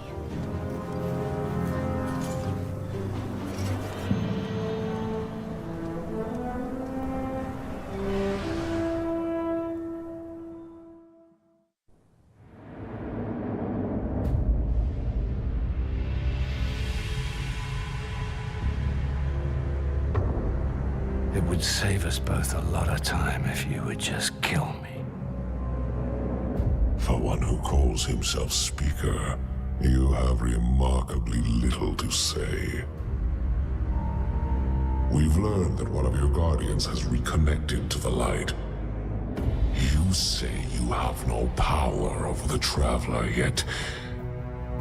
This... Help me understand, Speaker. The light lives in all places, in all things. You can block it, even try to trap it, but the light will find its way. And the Traveler will protect itself. The Traveler. For years I have studied it. The worlds it has touched. Its power over life and death. We are not so different, your Traveler and I. You are nothing like the Traveler. Nothing. You think you have power, control. I know your kind. You started small. You will end small. If the Traveler truly has chosen humanity of its own free will, then there is no reason I should not reach inside, tear out the light for myself, and leave this system in ashes. Only those the Traveler chooses will be reborn in the light. Okay, tell him. Tell him. I like how this is like a very... I love this cutscene. It's one of my favorite Destiny cutscenes that has ever existed across both games. And these are the kind of chats I'm reading, by the way. I'm like really feeling it. That position would hurt so much. He can tie me up like that. Red Legion was kinky, strung him up. Yes. Correct. There it is with all his might. Dominus still craves approval. I really, really like this cutscene. Freaky love it. Whoa, who said that? Y'all are freaks. No, but for real though, someone at Bungie was getting a little creative about what this was gonna look like. They could have done this in a lot of ways, and they chose for it to be this. I don't know, Bungie a little freaky making this game. I like it. Yes, I know. Do we add this to Eververse as an emote? Yes, $10 for this emote. Along with all of our other microtransaction plans, correct. Chat's a reflection of the streamer. Shut up. Yes. This I know. This is why I have claimed your planet, and why you still live. The Traveler will choose me, Speaker. And you are going to tell me how.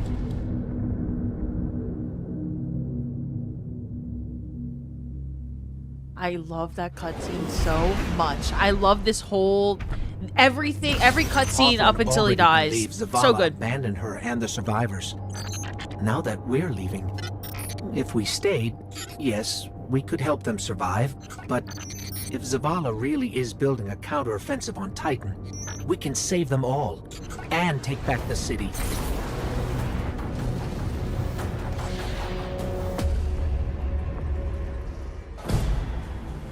Vanguard Fleet, Guardian Ship 723 is on approach. We received your beacon and we're ready to join the fight. Guardian Ship, this is Zavala. It's too late. The Hive have overrun Titan. I was wrong to bring us here.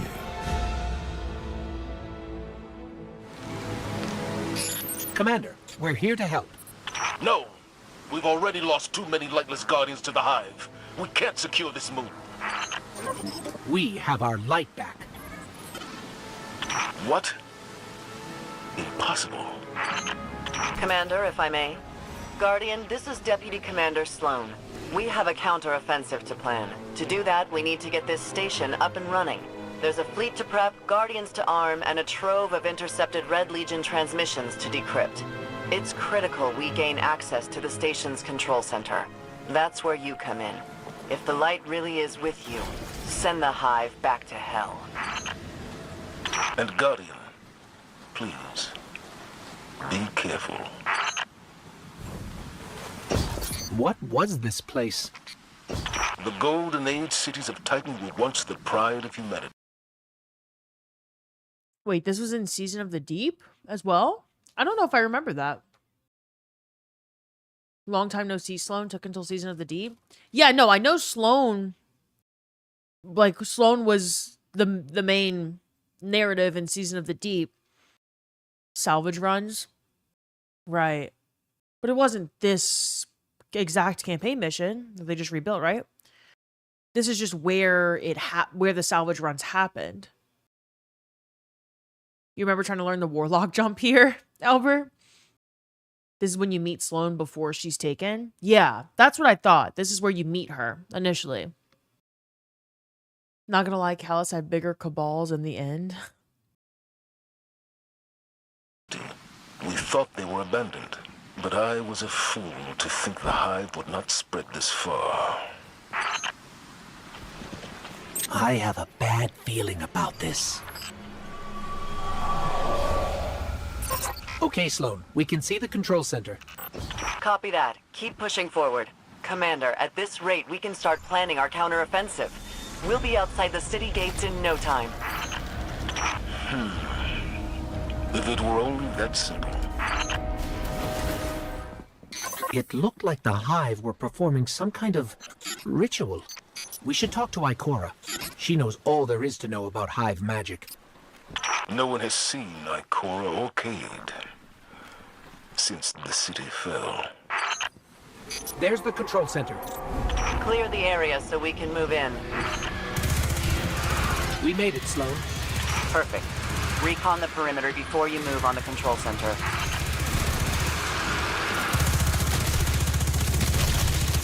So it looks like we're standing in some kind of hive breeding ground. Take it out.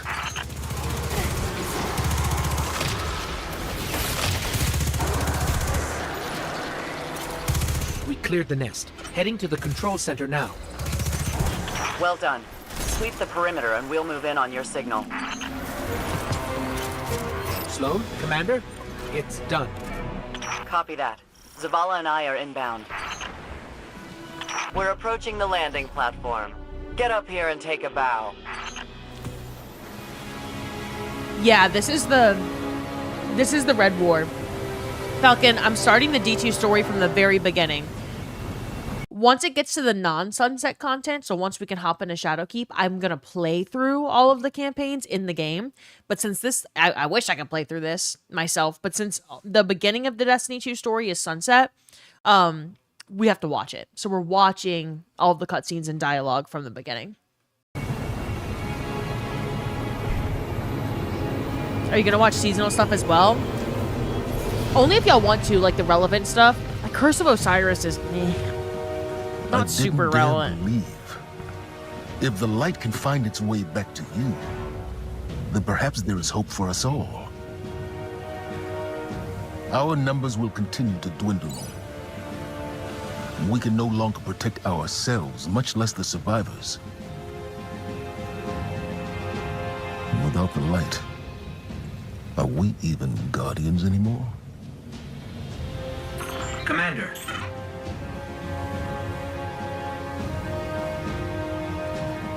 Seasonal stuff like Season of the Witch and The Deep are worth rewatching. Yeah, so what I'm going to do is I have a list of all of them. If we decide together that a season is worth watching just the cutscenes from that season, there aren't that many per season, so it's fine. I just don't think all the seasons are relevant.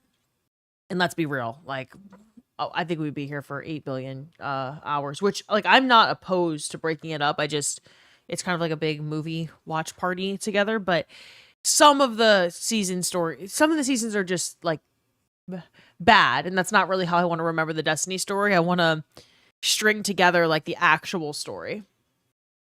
Can you play through the entirety of Shadowkeep without starting a new character? Can you not replay Shadowkeep without a new character? I didn't play Shadowkeep on a brand new character. I played Shadowkeep like in 2024, I think.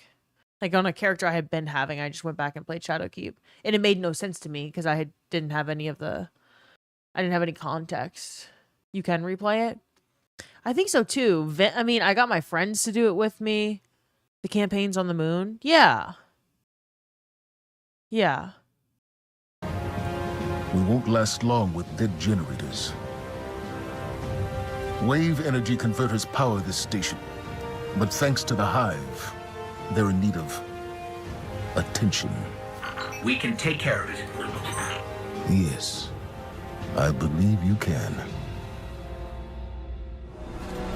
All right, we're not out of this yet. Now that we've reached the control center, we still need to power up the place before we can take care of our fleet. Commander Zavala tells me you've volunteered. I'll run tactical. Shipwright Holiday here will provide tech support. It's a straightforward op. Get in, flip a switch, get out. Sloane's got a way of making things sound easy, doesn't she? Did we lead the Fallen here? No. Those vultures have been following us since we evacuated Earth. Sloane, Amanda, the Hive have infected everything. Holiday, we gotta get you back in the air. We'll need ongoing aerial threat assessments to keep our perimeter secure. Oh, yeah. You know my ship took a beating during the evacuation. I'll bump you to the front of the line for repairs once the lights are back on. Great. Great. We can see the wave energy converters from here. Sweet. Now just flip the switch and turn them on.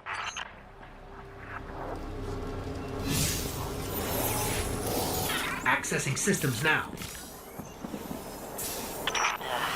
Some of the pistons are moving, but we're still sitting in the dark. Something went wrong. Pistons must be jammed. Sorry, pal. But you're gonna have to go out there. Rig a workaround. Did you hear that?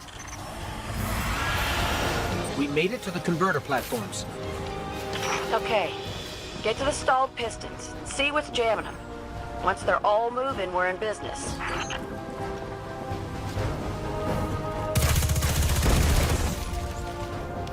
Oh yeah, found the problem. The Hive have gunked up the pistons. Then let's find a fix. First piston's good to go. We gave it a power scrubbing. That's great and all, but, it's still pretty dark on this end. Sounds like you got more scrubbing to do, Guardian.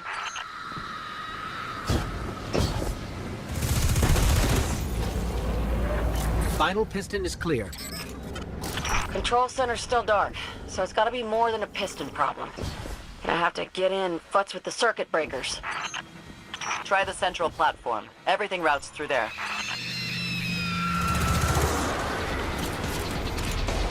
The circuit breaker is going to be around there somewhere. Find it and flip the switch. Just like I said. The screaming Hive are silly. Yeah! Power's back! Exemplary work, everyone.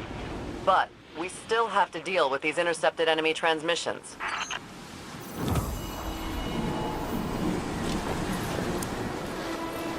It's a hell of a view, isn't it? We're up and running thanks to you. There's plenty more to do around here, though. Chief among them, finally... Sloan pre-taken. Am I alone in liking Warmind and Osiris? I was able to slow grind the seasons and get all the stuff at my own pace.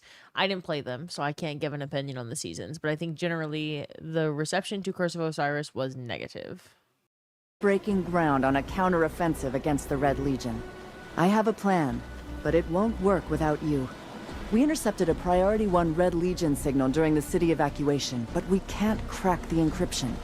Holiday says there's tech that can do the job in the arcology, which is effectively hostile territory. You'd be going in blind. The place has been dark for centuries. All we know for sure is the Hive is raising hell down there, perhaps literally. But if you're in, let's put the plan into action. So weird seeing her without the taking glow? I agree. I presume Sloane's briefed you. Shoulder check from those pads would be brutal. Fallen out of the control center, we get out. Affirmative. Reports say we're dealing with one captain and his crew. This should be routine for someone like you. Tell him, bitch. That barrier's energy spectrum matches this servitor's. It could be a coincidence. Not a coincidence. Looks like they're using servitors to wall us in. She is like Storm.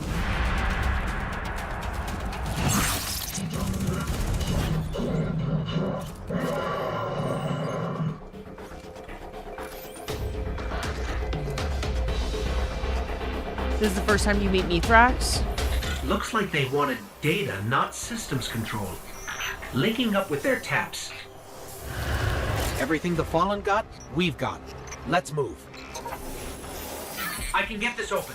Just hold them all. That's it. Let's go. Oh, we're through. I hope this data is worth it. Indeed. In the meantime, you've ensured the rig will stand for at least one more day. Well said, sir. Come on by when you can, Guardian. We'll get a look at what you got. Welcome back. I had Holiday look at the data you pulled. She says somewhere on this tub is a methane reactor, untouched since the Golden Age. The wave generators you restored cover our critical functions, but the more systems we bring online, the more power we need. If you can find that reactor, we'll finally be in the green. And maybe, just maybe, we can get a little rest. With your data, Holiday's been able to dig out the locations of 2 terminals in the reactor's auxiliary system. They appear to be on the fritz. We need you to get in there and cycle the power. That should clear up the noise and restore the core systems as well. Cycling power. Let's find the other one. That's 2. Wait. Devices that require multiple separate activations. Aren't those, you know, really dangerous? Did I say the reactor was safe? Here I was thinking you liked us. The people Sloan likes tend to wind up in crossfire and indefensible positions. Ask me how I know. It's because I trust you to survive, Commander. All right, with those terminals refreshed, we've pinpointed the reactor's boot-up console. Light them up. Huh. Golden Age safety checkpoints. Still operational, too.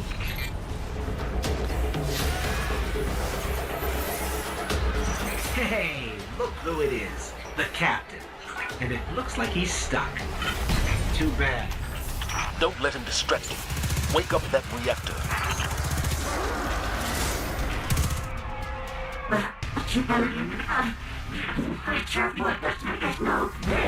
I didn't mean to free the captain.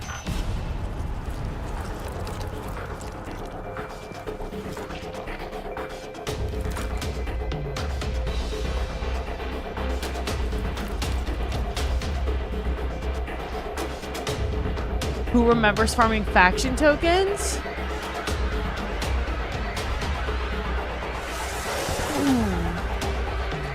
New Pacific Arcology was an underrated location. I can see the reactor on heat scans, bright and clear. Well done, Guardian. Now all we have to do is get to it before the Whiskey, Fallen what's do. up? Hi, Should y'all. be easy, If right? I didn't say hi to you yet. 820 hi. Thanks to you, the reactor is online, and we know just where it is. Dropping coordinates now. The problem is that Fallen Captain. He's been one step ahead of us this whole time. So we do this fast. We've got this, Commander.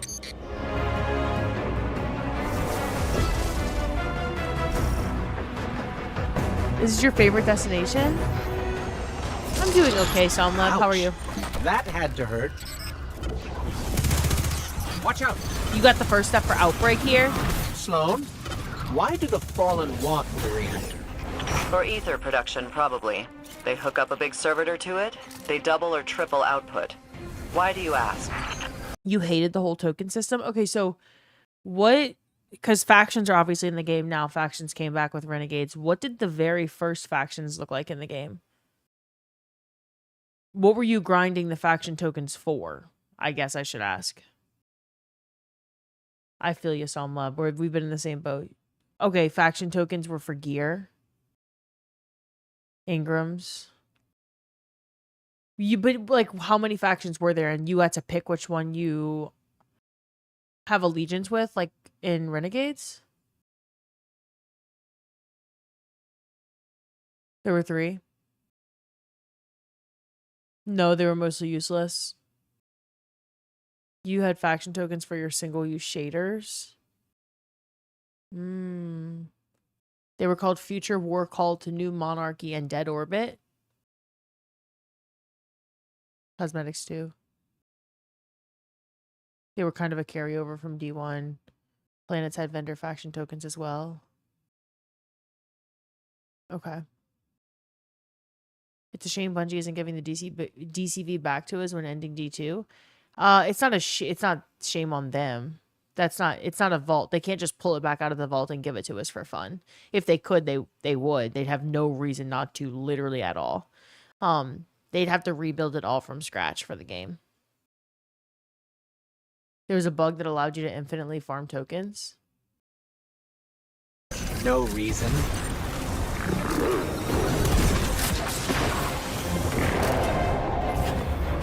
I can't believe that captain's still ahead of us.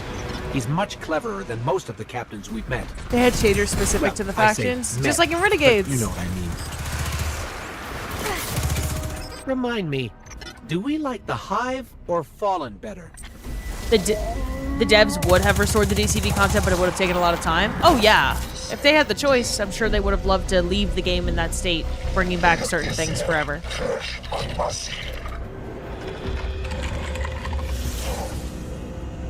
And they did, right?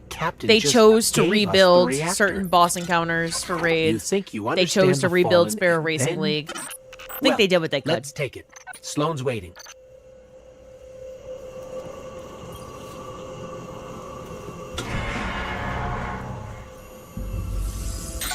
Sloan, you'll never guess what happened.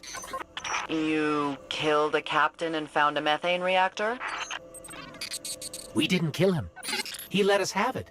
Just looked at us and left. Fascinating. This is an excellent reminder that the universe is a complicated place. That perhaps there are more things in the heavens than can be dreamt of in our philosophy. At any rate, bring in your prize, Guardian. Rat King's crew quest. Guardian, thanks to you, our power shortages are just a bad memory. Between the wave generators and this reactor, we're seeing systems light up we didn't even know existed. You brought a little bit of the Golden Age back to life today, and hell, who knows what tomorrow will bring.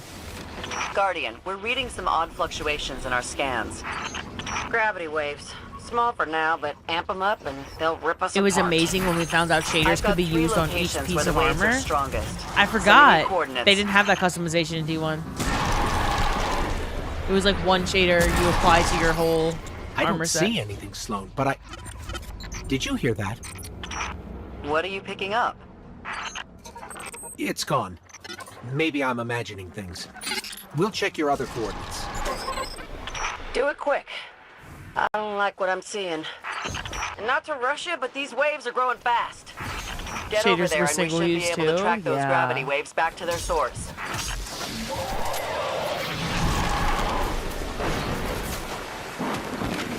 Sloan, you have to hear this. Oh, I hear it. Amanda's grabbed your data and is mapping the source now. Source says 3 of them. Go shut them down. Sloan, it's If a you wanted ritual, all of your gear a to have big the same one. shader, you had They to have really the amount are for it. going Since to they were shake this single use, arcology to that's pieces. crazy. Then let's do the same to them. Had to delete each shader individually as well. So it was Tear this harder for altar Drip to down, be the end game Stop that horrible noise. back then. The sooner the better. We're hearing that sound on all sensors now. Feeling it too. 18. We've torn down the altars. Then we got a problem. Those must have been transmitters, not the source. Ritual's still going. We're jittering up, down, and sideways over here. I feel sick. Keep it together, girl. Keep it together, Sloan, girl. There's a giant crystal in here. It's singing. Neutralize it. That night, he's singing like the crystal. Are they drawing power from each other? We're stable again. Whatever you did, it worked.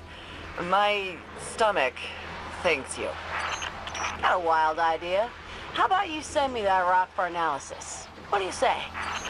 One big glowy rock coming right up.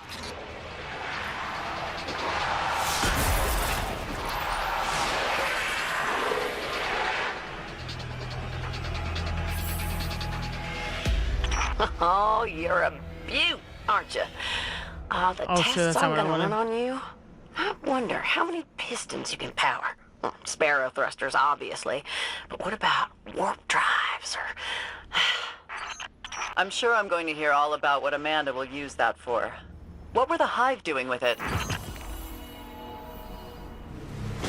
Good. Vanilla Playing Mary Hell with our ability schedule. cooldowns. My crews know how to get her done, Sloan. Regular maintenance is the difference between a sparrow that races and a sparrow that rests. Sure, but this rig isn't winning any races. That knight is in my way. Take it out. Kind of magic allowed it to escape. New Hive spells. Just what we need. Get Oh my gosh, this kind of looks like Neomuna. Wait, this is Neomuna. Wait, no, it's not. It is this Titan, but then it kind of it looks like they reused some of this for Neomuna, though. These columns are used in Neomuna. These palm trees are used in Neomuna, and this vibe of curvy building is used. Like the assets are used in Neomuna. It's the arcology on Titan. after it, you two. This is just irritating. Now I know how the Cabal feel about us.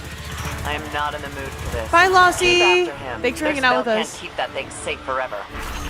Kind of looks like that place with all the tombs and graves. Yeah, that's what I was thinking. I've been fighting Hive for, well, longer than I want to admit. This is some kind of ritual. They're losing on purpose? Like what? Throwing a hand of poker? Maybe. What's their goal, though? Why let this thing die over and over again? All right, that's 3. Sloan, you want us to keep going? If this is a ritual, then all of this is leading somewhere.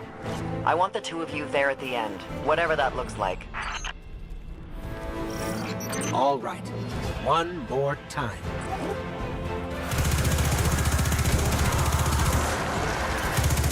You were right, Sloan. Buy enough firepower, and apparently even hive magic breaks. Good work, both of you. You know, Holiday and I were just talking about how different we are from the Hive. Yeah. They worship death, we serve the light. Bye, Commander. Good versus evil, black hats and white hats. Really makes We you cannot think. sit through all of this. Thinking about switching? Like, I know it's important, but I want to see the cutscenes. Not necessarily every single line of dialogue that exists in the game. Not that I don't think it's important to, like, relive it, but it would genuinely take a number of... We would be here till June 9th, listening to every line of dialogue in the game. I might need to skip cutscene to cutscene. Because then I have, like, the videos for Curse of Osiris and Warmind cutscenes are only 10 minutes each. Like, it's just the cutscenes for those seasons. And then Forsaken, I want to watch the trailers that led up to the release of Forsaken. And then, obviously, the Forsaken cutscenes. So I might jump cutscene to cutscene here. Because this person did the entire campaign recorded. Oh, here it is. Here's the next cutscene. You're enjoying it? Oh, me too. Me too. For sure. It's only 3 hours long. How about you click play and come back with a better attitude? Yeah, the Forsaken E3 trailer, I have it pulled up. And also, like, we're going to go back and play everything in the game. If I have to delete a character and I have to restart Shadowkeep on a new character, I'm totally fine with that. I don't care. Sir? Fly fast. Fly safe. You're in a tank! Yes, sir. Got eyes on you, pal. Damn, look at this. You tell me that's not Neomuna vibes. I know I sound like someone that didn't play Destiny 2 at launch, but I didn't.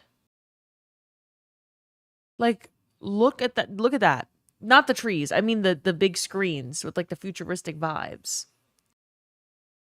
But it has trees? No, I'm saying, no, just this. But I know y'all are saying it's Titan vibes, which, that makes sense now. This is fucking cool.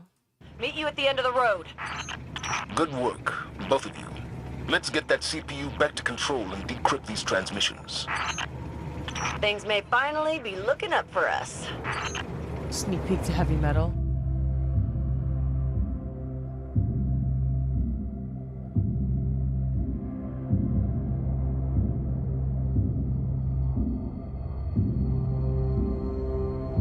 I love this cutscene.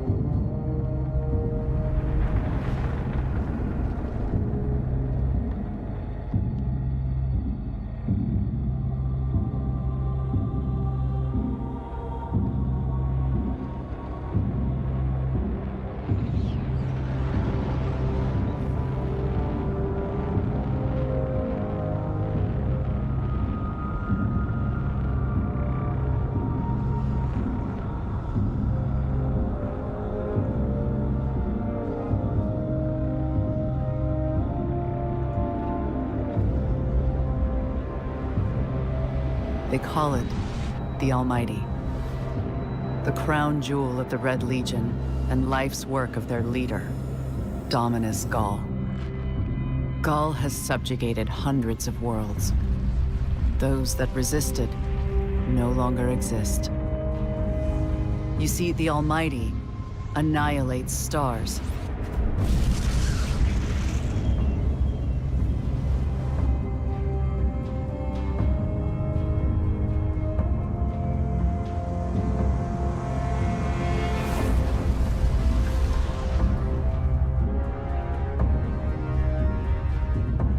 The music, the graphics, oh my gosh. Nothing and no one survives Gaul's ambition. What he wants is the Traveler and its light. Yeah, who's this voiceover? Is this Sloan? It sounds like Sloan. As for the Almighty, It's now pointed at our sun. In short, sir, the war's over. And we've lost. Oof. War's over and we've lost. I can skip them, Tig. I'm gonna do cutscenes only for the next ones.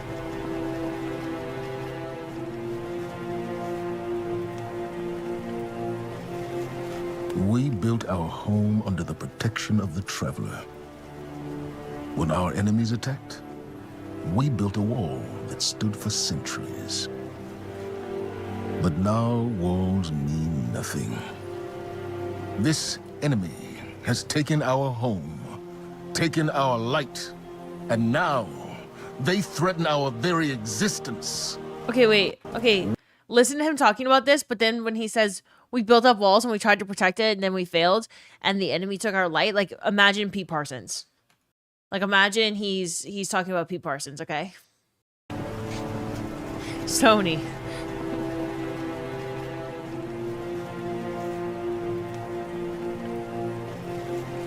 We built our home under the protection of the Traveler.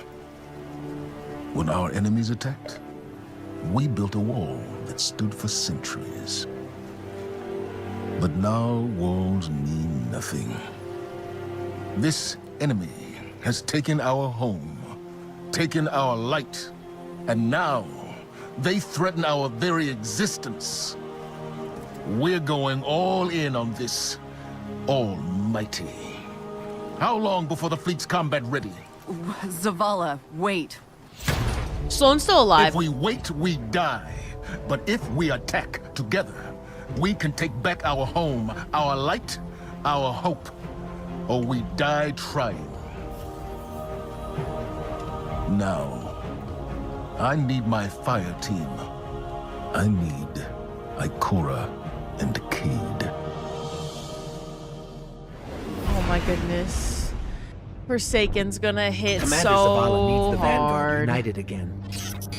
While he prepares for the assault on the Almighty, we're going die to trying find Cade indeed. and Ikora. Luckily, we picked up an odd Hey, I have signal this ship. from I still Cade's use ghost. this ship.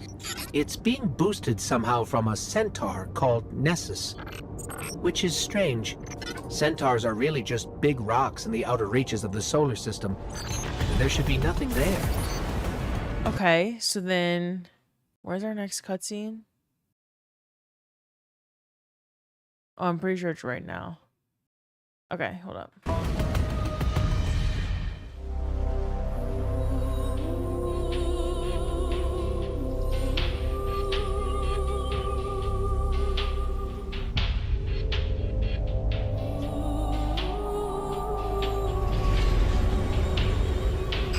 So much for nothing being here. Let's get to high ground so I can pin down Cade's location. The music is so fucking good. Didn't they delete Nessus as well? No, Nessus is still in the game. You can go to Nessus. Go to Nessus right now. Or am I making that up? They deleted Nessus. They didn't delete Nessus. Hey, did you get it? Been around so much, I'm trying not to throw up in here. Quick, hurry, come on. I don't know how long this portal's gonna stick. Cade? What have you... Stop. Look. Long story, and it may look like I don't know what I'm doing, but I do. Maybe not. It doesn't matter. Killing the power source at the origin point should break the loop and get me out of the portal system. Have you got that? Say you've got it. Say something. Fine, I'll say it. We got it, Cade. Now, how did you... Oh, my cotton socks! Did you not hear what I just said? I'm guessing this is why they don't like him leaving the tower. Failsafe, we're at your coordinates. Cade is stuck inside a Vex portal system. Can you Remus, help thanks us for find the power following. source so we can get him out? Oh yes, by locating the original Vex teleporter, the Cade. Okay. New captain registered. Welcome aboard, Captain. Sean, thanks for following. Hi, y'all. Thanks for following.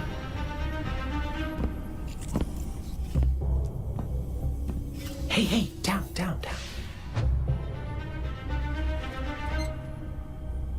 So it's true.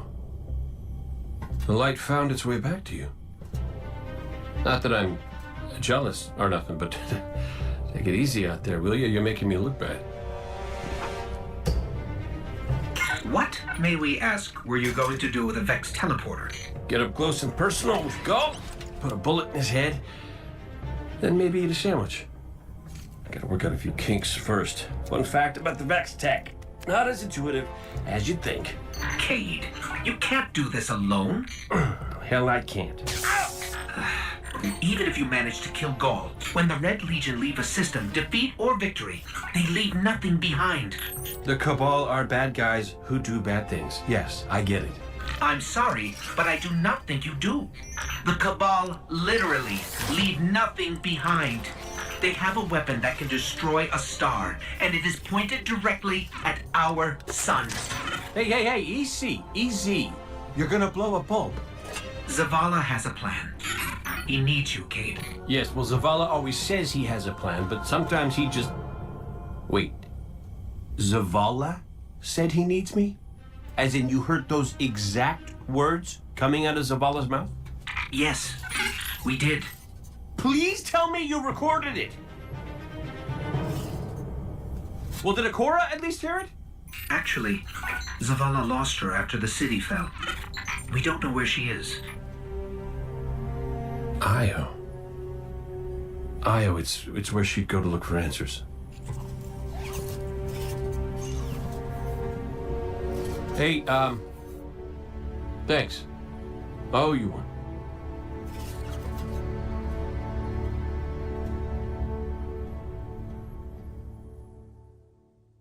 God, they're so good. Hey, Sean, can we play old DLCs? So you can play Shadowkeep to Renegades. Yeah, everything except for Forsaken and Red War. So because I wanted to start from the very beginning of the D2 story, I wanted to re-experience all of it. I'm probably going to start on a new character and re-experience Shadowkeep through Final Shape. But for Forsaken and Red War, we're watching the cutscenes. To make sure that we start the story from the beginning. Next cutscene is... There's a lot of... Okay, here. You go to Io. You gotta find Ikora. You can play the starter mission for Forsaken? Yes. Yeah. Thought you did. And I never forget those who wrong me. Io. The whole place hums with energy left behind by the Traveler's unfinished work. No wonder I appreciate Guardians you too, Obi. considered this site sacred. Now that Cade is back in the fold, all we need is to find Ikora, make the Vanguard whole again, and bring down the Almighty. Io is really pretty. The pyramid's there too.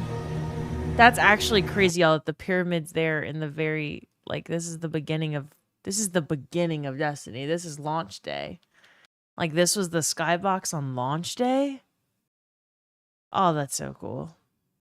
That's so cool. Now that Cade is back in the fold, all we need is to find Ikora, make the Vanguard whole again. Wait, this wasn't there at launch? So the cutscenes changed in the game? Because this is a cutscene from the campaign. So they changed for arrivals and then the cutscenes for the campaigns changed. That's crazy. That's really cool, actually. What the fuck? They were updated to reflect current events? The game's a one-of-one if can't be recreated? I know, yeah. Cypher, thank you so much for the bits. Hello, Snorlax. It's just sitting in the skybox. Interesting. Okay, good to know. I didn't know that. The Bungie was cranking it out like crazy back then? Well, yeah, they had the largest team they'd ever had. More funding, more time, yeah. Yep, they're cranking it out. They're still cranking it out, actually. Just with nothing left. And bring down the Almighty.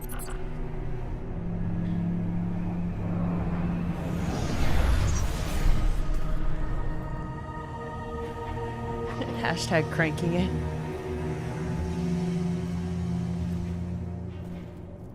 Of all the places I've been in all the years since my rebirth, this is where I return. The last place the Traveler touched. I came for answers. I stand here, still with nothing. Ikora, Zavala is forming a resistance, and he believes... What good is a resistance when you are the only one who would survive? I believe this Ghoul creature knows the Traveler blessed this site. I believe he sent his legion to find something they could never possibly understand. And I believe they will continue to desecrate all we hold sacred.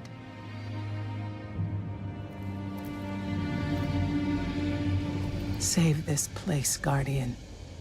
Oh my Do gosh. not squander this second chance.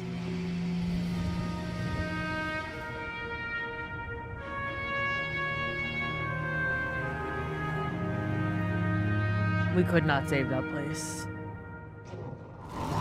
Red Legion ships have been in and out non-stop since I got here. We need to know what they're doing. Get into that base. Look at the sky. What is that, Ikora? Energy. The Traveler's energy. What have they done? This is my fault. I could have stopped this. Ikora, there's no way. Not without your light. I am more than just my light. I could have tried. I should have tried. Looks like the Legion's packing up, Ikora. Find out what they're shipping. We need every scrap of intel we can get. But after all these years, dying, being reborn, dying again, the Traveler has left me with one life, and I am afraid to lose it. That might happen anyway. Gaul has a weapon that can blow up our sun. What? Why would he destroy what he's worked so hard to conquer? Get into that base. There must be answers there. Okay, so then we go to trying to find the next cutscene. We're obviously doing what? Oh my god, is that Jav 4? Oh my god, the skybox. The skybox, so good. We destroyed the mine, Asher. Yes, yes. Now The giant ass pyramid ship. Jesus. Okay, and then I'm looking for the next cutscene, y'all. A lot of mission. Here it is. Here it is. Oh my god, I love this cutscene so much. It was so scary. Can literally hear Asher. They drove directly into a Warmind vault. Here we go.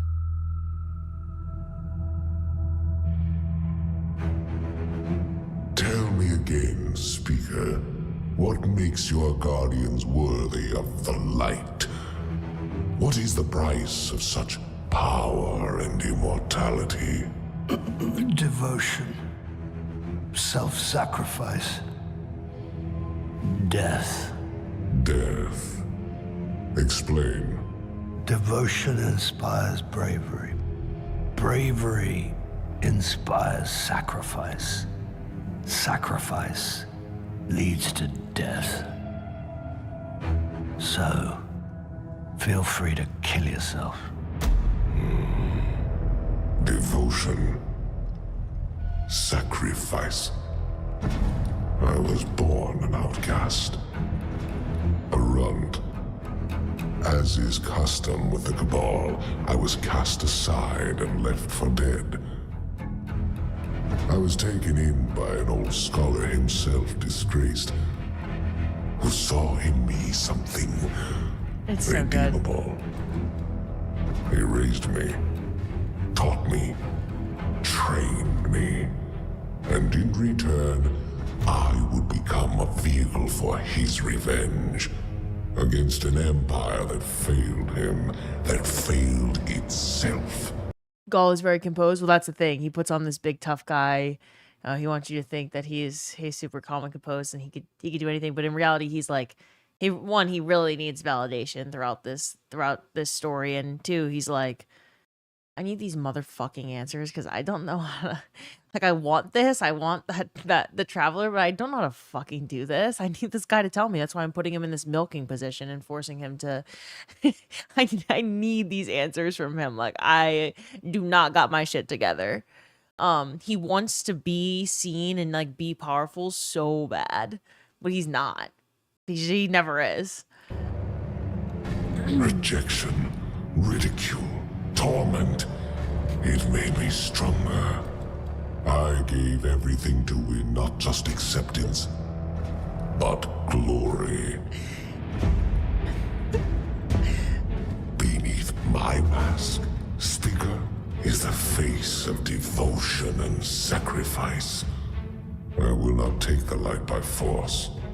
Yo, I'm sorry, I'm gonna rewind a little bit. Yo, I didn't make up milking position. Tig said that.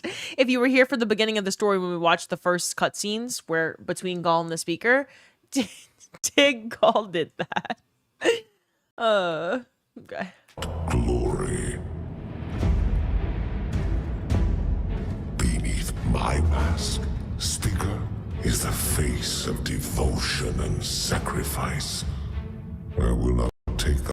Also, he's lying here. Like, he's just building himself up to be this, like he's trying to use intimidation tactics to be like, do you seriously know who I am? Like, I'm devoted to this, bitch. Like, just tell me what I need to know. And he's honestly just, like, it's wishful speaking coming from this guy. Light by force.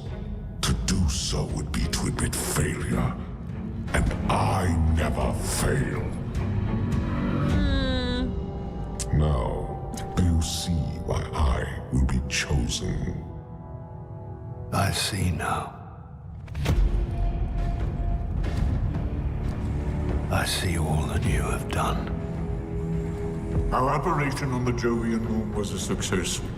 Once the cage is complete, we will have everything we need to begin the process of extracting the light. Dominus, everything we've worked for is here, for the taking. All that remains is your word. No, this is not the way, old friend. The Speaker is so But it badass. is the way. The only way. Not for me. The Speaker said, kill yourself, bitch. You're not phasing me. Icon Riot, what's up?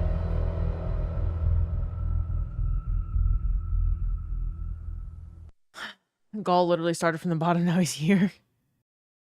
Okay, wait, another cutscene right here. The Speaker seen some things, he ain't surprised, yeah.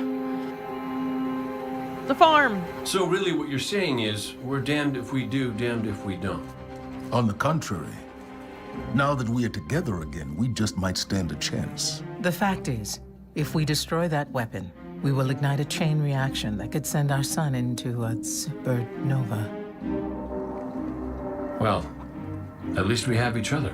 Look at his cock. Indeed. We all know what needs to be done. The Traveler must be freed. I'm thinking the three of us and a big fat pile of explosives can get the job done. Look, I still have that Vex teleporter. It's got a limited range, so we'll have to get a little too close for comfort. Then we get inside the city walls for it to be effective. But without the light, an outright assault on the wall is doomed to fail. We could... There will be no coming back. It's worth it. How do we get in? You know, the city wall is kind of like this barn. Plenty of places to slip in unseen, so long as you know how. That's where the petting chicken emote's from? You yeah. sure you're not one of my hunters? Not really into capes. Clearly. Nice poncho. You need to get your team into the city without raising any alarms. My people and I can help you do that. We also happen to be pretty good at shooting bad guys. Hawthorne. Baddie! It's one thing for us to put our lives on the line, She's but baddie. This doesn't have to be your fight. You're not a guardian? You think you've cornered the market on sacrifice? You forget that we've had to survive without the light all our lives. Tell them. Once upon a time, that big white ball in the sky was there for all of us. I think it's about time we return the favor. Guardians or not. That's a great speech and all, but let's not forget about the whole supernova and complete annihilation thingy. If we can't destroy the Almighty, we'll have to disable its weapon. And that means getting a certain Guardian on board. We'll need a good disguise if we're going to fly right through a Cabal armada. If it's a Cabal ship you need, there's a base nearby full of them. But it won't be easy sneaking in. Oh, we're done. She's so Anna-coded. If there's one thing I've learned from Cade, it's the value of a grand entrance. This is great. Anyone want a hug? Hugs? No? No hugs.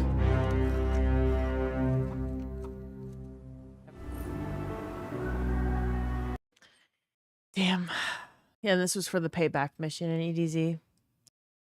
Where she makes the plan. I do wish Hawthorne was more of a character in the storyline as well. I really, really like her. This is when they start making the plans. So you go on missions to start, like, you know, fighting Cabal, returning the favor for the Traveler, and then we end up with this cutscene. It's all vexy and stuff. Our plan relies on you. Destroy the Almighty's weapons. End the threat to our world. And while you're doing that, we'll get in position for the final run on the city. It's time for Ghaul's last dance.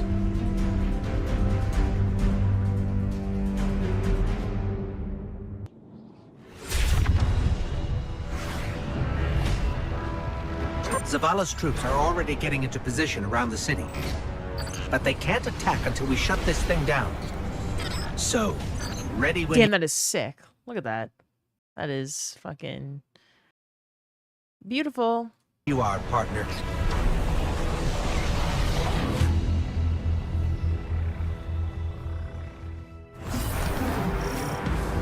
We made it. We're on the Almighty. Good. And you got to play a mission on in that skybox I just called sick? Your best option will be to follow the fuel stream. Fuck! The weapon's already active. Are we too late? These are sort of reused in Equilibrium, like the ship-to-ship situation. Not yet.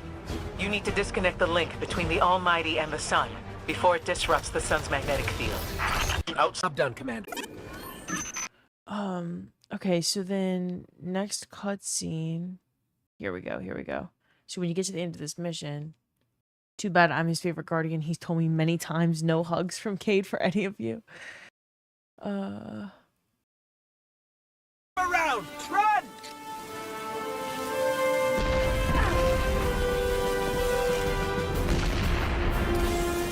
Zavala, the weapon is destroyed. Start the attack.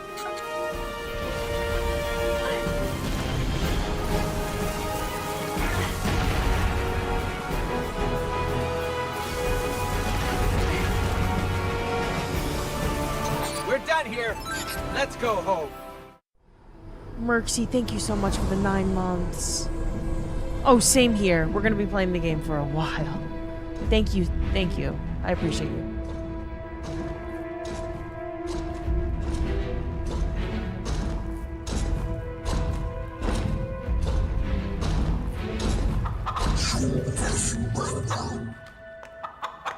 Yeah, you tell him buck, cock.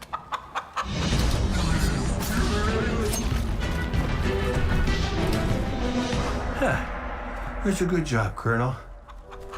What's that now? 7 in a row? I want a chicken named who needs Colonel. the light when you got a fine feathered friend by your side. Am I right? Am I right or am I right? I'm right.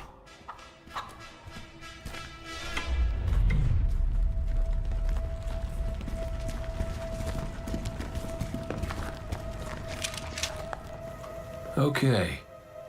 Yeah, that's the rally point where I'll set up the teleporter. Zavala and Ikora should be at their marks by now. Zavala, we're in position. As are we. Ikora, ready when you are. Copy. Here we go. Fire in the hole.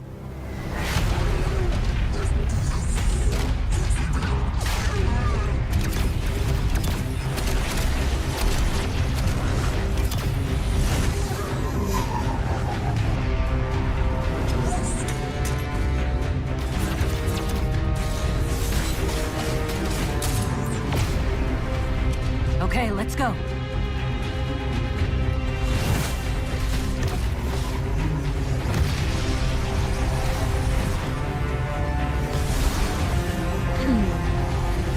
Zavala, we're coming around. Hawthorne did something? Hawthorne's a baddie!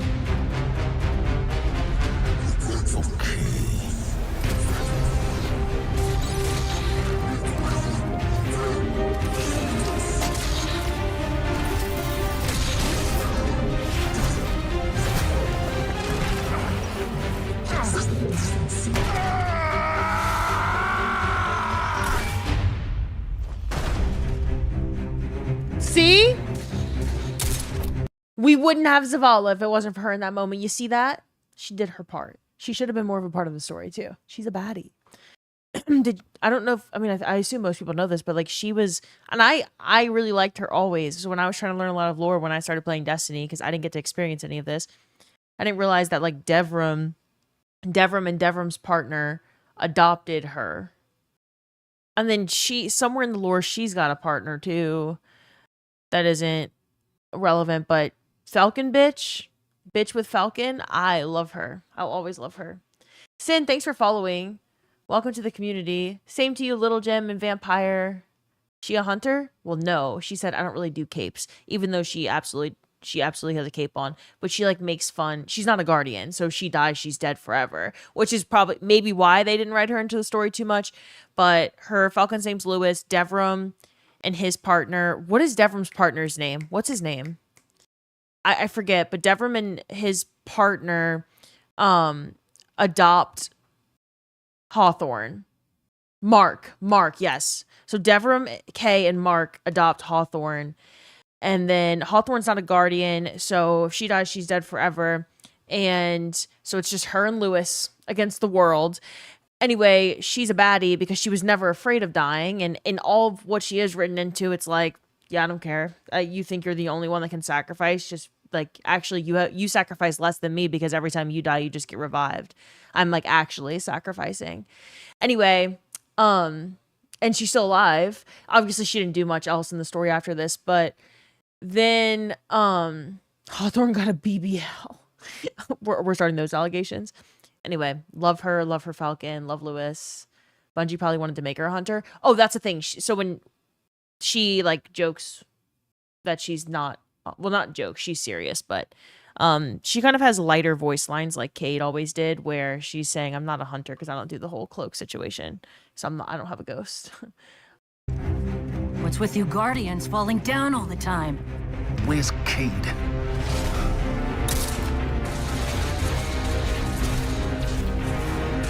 If he's sticking to the plan,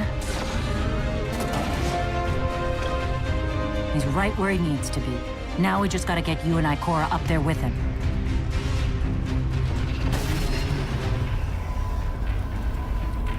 Well, this changes things. I'll work on this. You need to get moving. Ikora, Cade is in place and I'm en route. Good luck, Guardian.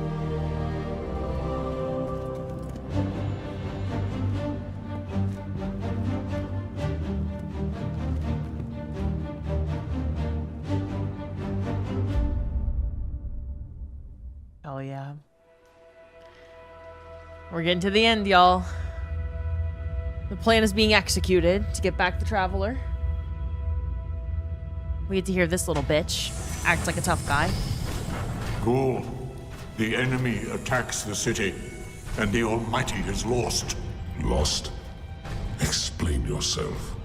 Laid waste by the very same Guardian that somehow managed to reclaim its power and has been humiliating our forces throughout this cursed system. You would know this if you hadn't been wasting your time communing with a machine and the creature who claims to speak with... Take care your tone, Consul. My tone? Huh. We will fail in our mission to secure this power and deliver our people. For the first time in the glorious history of the Red Legion, fail! Because of you and your preoccupations. Look at your Traveler, Dominus. The cage is complete. The time is now. Claim what is rightfully yours and take this power.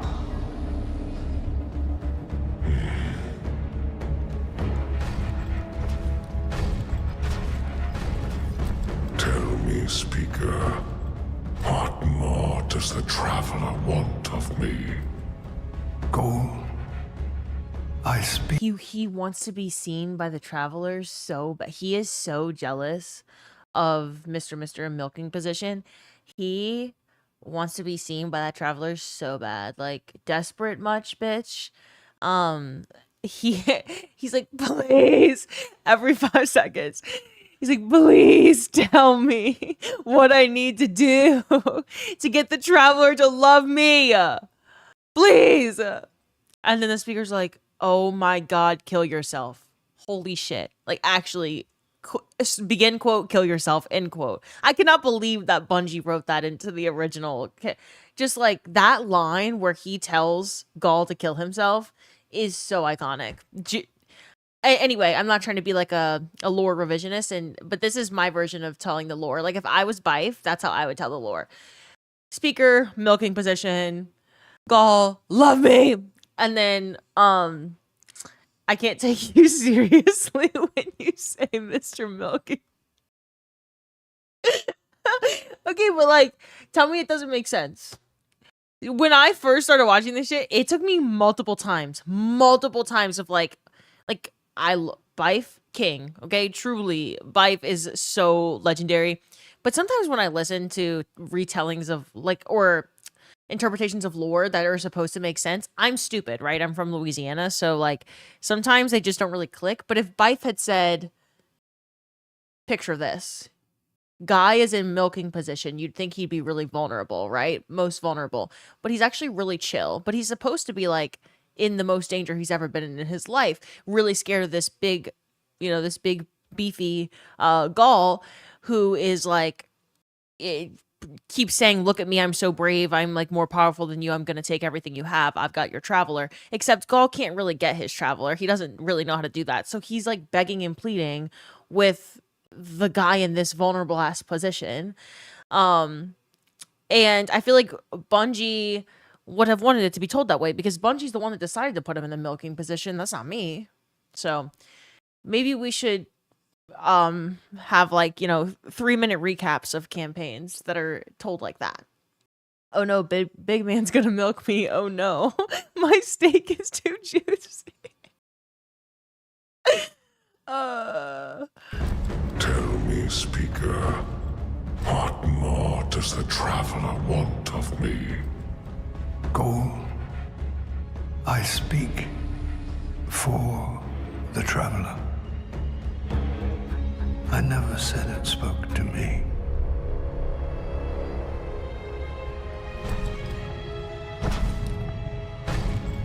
Oh, damn. It's so good.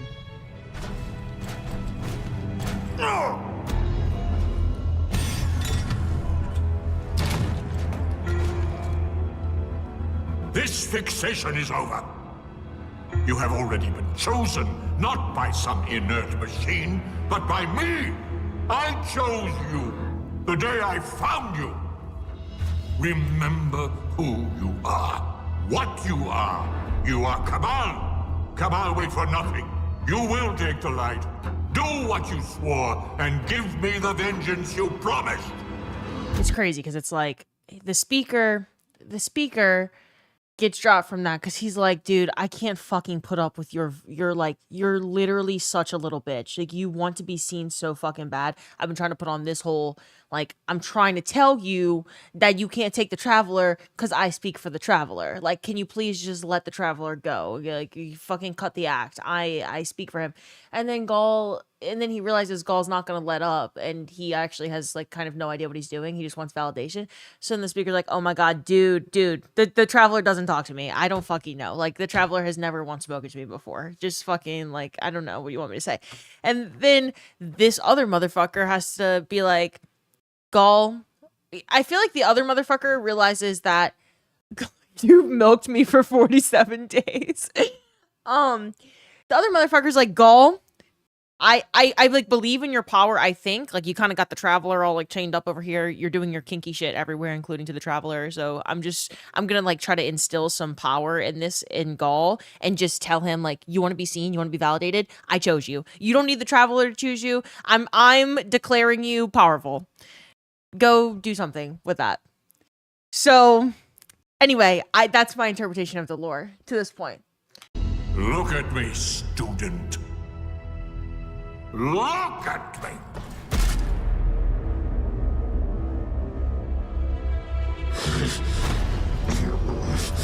I will do what I swore, old friend. I am Gaul, and I will take the light.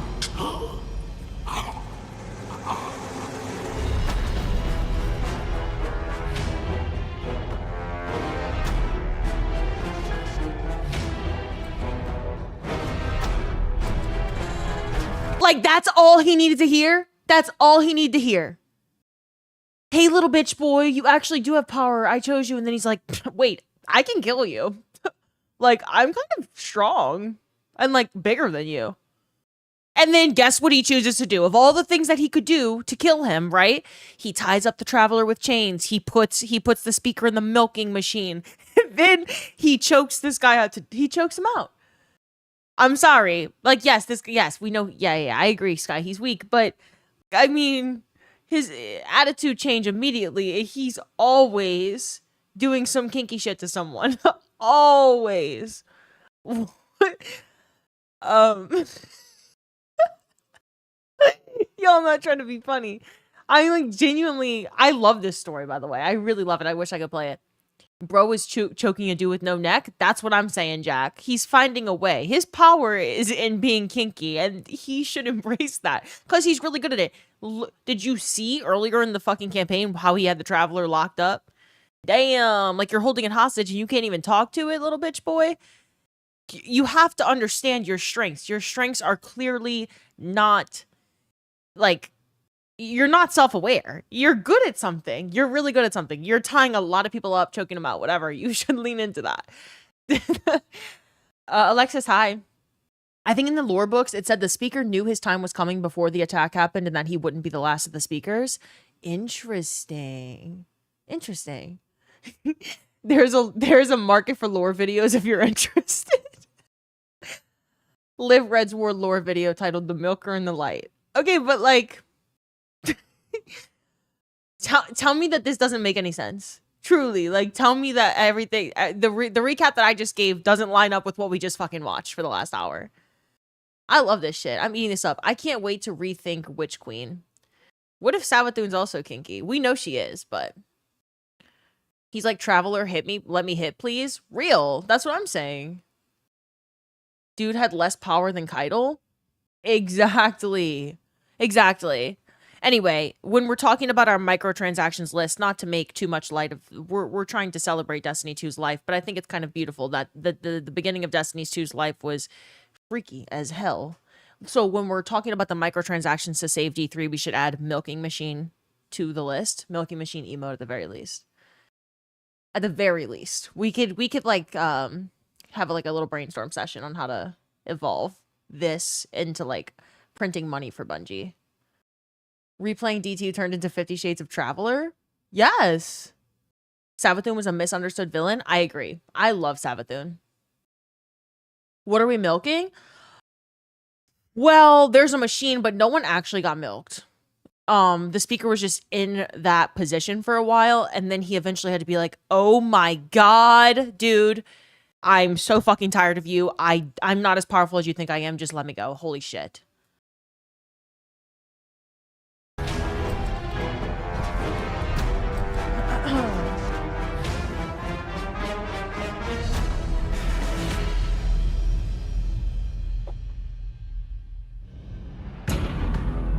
Traveler. Look what he did to the dude. He thinks he's not powerful. He's seeking validation the entire campaign.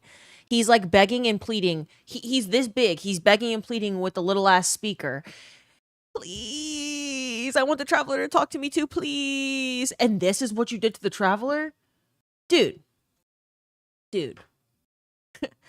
You are way more powerful than you think. You're just a little bitch boy, too. By the way, small spoiler, but all of Vex milk is from the speaker. What's happening to it? Zavala, we're back and ready to go.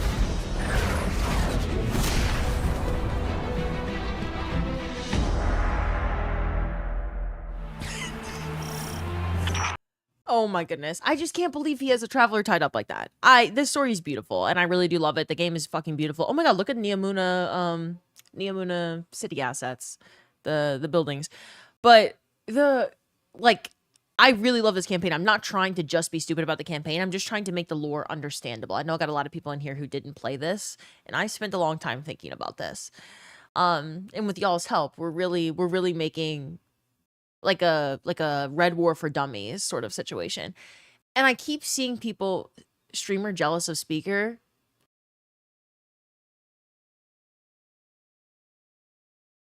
I don't even know what to respond to that. I was gonna try to make a witty comment, and then I lost train of thought. I started reading YouTube chat. Is it too much to hope that Sony realizes the hardcore fan base that is still here in the lore and story is so good? I don't think it's too much cope. I don't think Sony gives a fuck, but I don't think it's too much cope. I hope for nothing but a future for the franchise one day too. We're debating the real topics. Who got milked and how much? Well, you'll never be able to look at the game the same now. No, I hope it's just it's just a different way to look at the game. This is what happened. We're not rewriting the story. We're just noticing the details that maybe got overlooked before. Someone asked Bife what he thinks of the speaker's milking machine with zero context. Guardian, are you still with us? We're fine, but the Traveler... That's why we're here. To stop this madness. Ikora and I are... Yeah, this is my first time noticing this. This final mission was cool. You could see other people in it like a zone. Yeah, this was like a social space mission. How fucking cool is that? This is the final mission of the campaign? Oh my gosh, someone just DM'd me no, for real, can you post YouTube videos summarizing the lore? This is the most I've ever understood it. That's a really, really sweet DM, and I appreciate your belief that I could be anything like Bife. I get that some people are in the chat are saying that there's a market for lore videos. If I posted a 30-second clip of me summarizing this in the way I have, it would be demonetized and my account would be deleted. I can't summarize lore for y'all this way. There's only one place you can really do that freely, and it's Twitch. I can say whatever I want on here. Twitch doesn't care if I talk about milking machines. YouTube might. Yeah. Guardian, are you still with us? We're fine, but the Traveler... That's why we're here. To stop this madness. Ikora and I are converging on the rally point. Cade's already there. We'll use the Vex teleporter to jump to the Traveler. If we make it there alive. We've got your back. Welcome back, Guardian. Glad you could join the party. Red Legion's using these energy barriers to funnel us into kill boxes. I can hack into... Could y'all, people who played back here, why do you see other people in this mission? You're not doing the mission with them. It's not an actual, area that you can go land on. It's interesting that they built it out to where you see other people in this mission, but they're it's not really relevant. Interesting. Test the water out like Cross did with Skyrim. To the grid and knock it down for short Just stretches. because? Stand by. It's every Guardian assaulting the city. Roger that. We're almost at the rally point. Cade, is the teleporter active? Ow! Yep, almost ready. Knew it. Never send a Cade to do a Hawthorne job. Heard that, Poncho. See, oops, she hates hunters. She hates that people think she's a hunter because she most definitely has a cloak on. See, this bitch Hawthorne, she loves to be I don't do cloaks. I'm not a fucking hunter. I would never be a hunter. Except she's the most hunter-coded non-hunter I've ever... That's like me trying to say that I'm not a warlock main for the last 6 months. Come on. Hawthorne is a hunter. And she keeps trying to say I don't do cloaks. And then the second that that Cade messes up something, makes a mistake, she's like, yeah, that's what happens when you send a Cade to do a Hawthorne job. How are you holding up? As well as we can, Panic. Welcome to the chat. As well as we can. I mean, not well, but also, like, we're choosing to celebrate D2's life, so we're watching the whole story from beginning to end again. I'm gonna play all of the campaigns through again. It'll be fun. She admits it. D2's really cool tech they built for campaign missions was never used moving forward. Active. Ow! Son of a... Yep, almost ready. Knew it. Never send a Cade to do a Hawthorne job. Heard that, Poncho. Poncho. Hawthorne, we're blocked again. There's another energy barrier. Hold on, I've got you. Go! Barrier won't stay down for long. Cade, we're seeing a squad of Red Legion flanking your position. What's your status? Damn it! Next time you get to fix the Vex tech while being shot at. Keep your head down, Cade. We're almost there. Ikora and I have reached the rally point, but Cade is still wrestling with a teleporter. I can either shoot or work on this thing, but not both. Sorry, people are because they DMing just this. shot off my arm. Cade, Hold up, I'm gonna go back because I Cade is fucked still it up. wrestling with a teleporter. I can either shoot or work on this thing, but not both, because they just shot off my arm. Cade, we need that teleporter. We can't hold this position much longer. The Traveler. They're coming at us from all sides. We need your help, Guardian. Gaul found a way to drain its light. It's the only explanation. Guardian, we have to stop him. If he takes the light, it's over. Ikora, Cade, if we don't make it out of this alive, know that I've never been prouder to be part of your fire team. If we have to die, at least we'll die in the shadow of the Traveler, old friend. We're about to die and you're still making speeches? One more. Hey! Don't shoot that!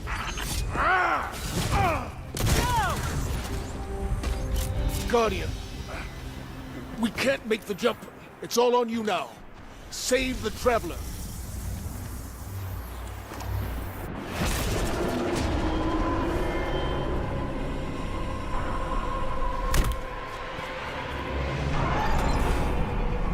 You're on Gaul's command ship.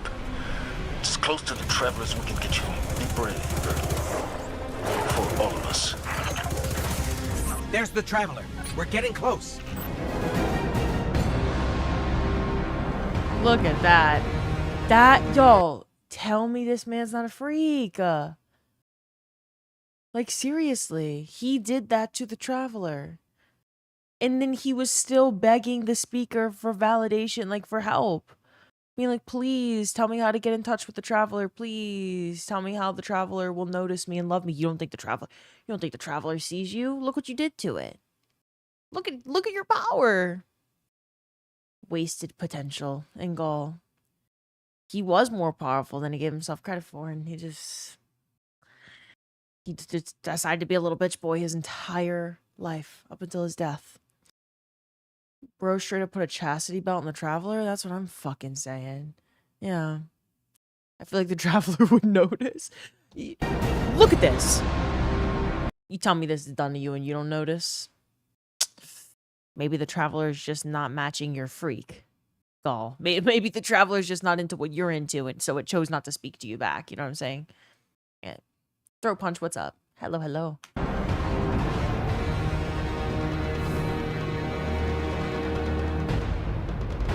It can't be.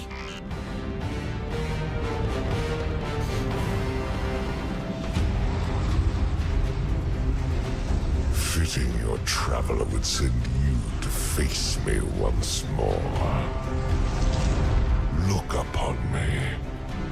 Dominus of the Red Legion. Annihilator of suns. Raiser of 1,000 worlds. Yeah. Slayer of gods and conqueror of the light. I am Gaul! This is him trying to convince himself. He's describing himself. He's like, he's hyping himself up. This is him trying to convince himself that this is what he is. And I have become legend. You won't escape me again.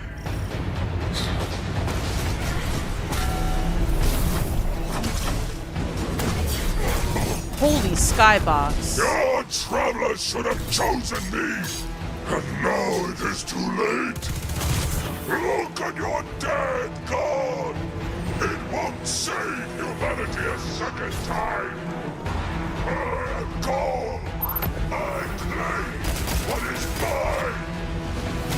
Oh, fighting on!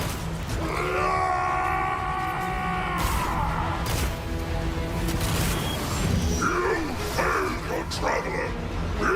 You let your city die! Give up! You have nothing to fight for! Nothing to die for!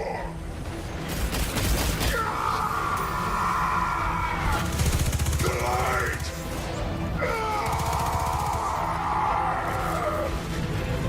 Oh my gosh, the sidearm calibration bounty completion showed up.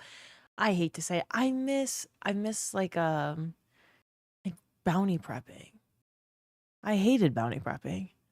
I want to have to bounty prep again. I want to have to go to the gunsmith and bounty. I don't actually want to. It's a terrible system, but you know, you just miss the little things. Gaul was secretly behind all the got milk campaigns in the 90s. The scream means he's being milked to death. No, but no, he's screaming right now because he's like, fuck, all I wanted was the traveler. All I wanted was the traveler to notice me, and now I found out the speaker's a fraud, and I haven't milked anyone, and nothing actually happened the way that I wanted it to, and I'm also a little bitch boy, and I'm trying to convince myself that I'm not, and I just choked someone out to death, who like was the only person that ever actually validated me and told me that I have power. And so now I'm just gonna like ruin everything. The traveler's not matching my freak, not talking back to me, so now everyone has to die. But he like doesn't, like, he's not actually doing anything. He's still just screaming. He's trying to convince us that this is true. He's still trying to be a big tough guy, and it's not working. He's not actually doing anything. So yeah, born a bitch, dies a bitch. Everything he's saying to us, I think he just means to himself. Like, what does he pity us for? We're not scared. Bitch, I'm shooting you in the face. Like, I'm clearly not afraid of you. I pity you. You know nothing of sacrifice. Nothing of worth. No.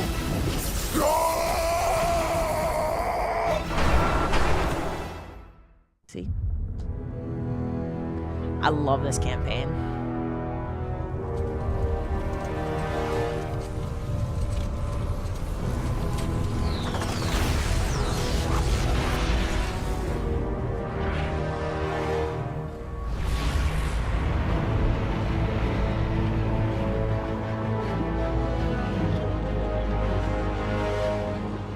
Traveler, do you see me now? I am immortal. A god. You have failed. Witness the dawning of a new age.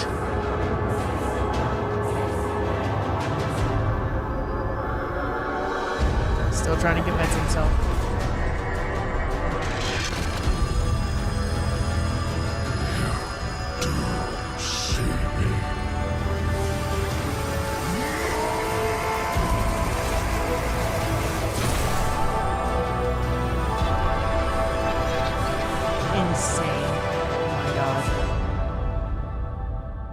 Oh my god, it's so good. That I love that campaign so much, y'all. Like I said, I've been saying this the whole time, but he's born a little bitch. He's trying to convince himself his whole life, in and out of phases, that he's not a little bitch, and then at the very end, he's so excited that he finally gets validation from this thing that he's just wanted validation from the whole entire time.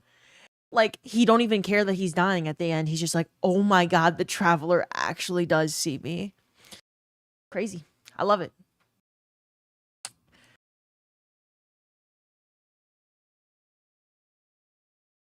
I was like, wait, where's the music? Hold up. Sorry. It muted itself.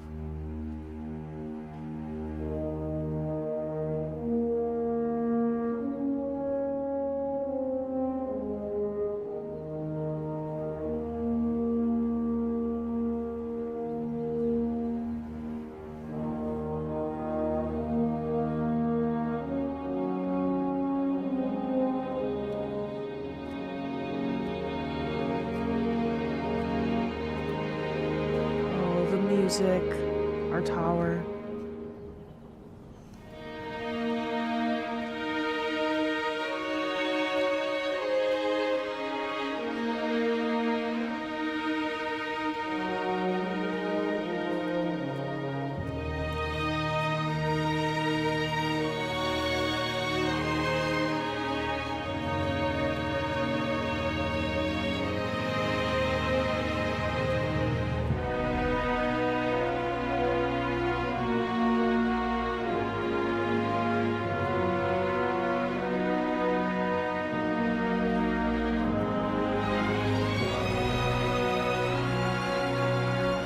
How full circle is this, y'all?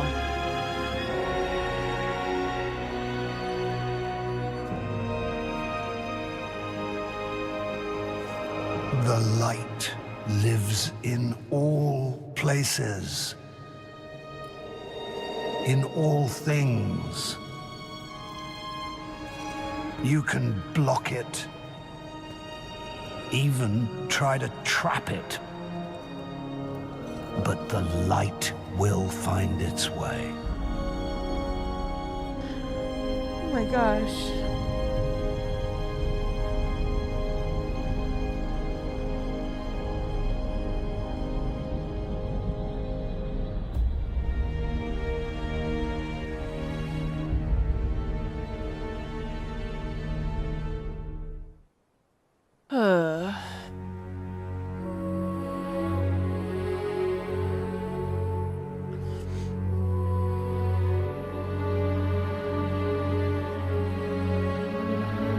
This cutscene.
Make way, everybody!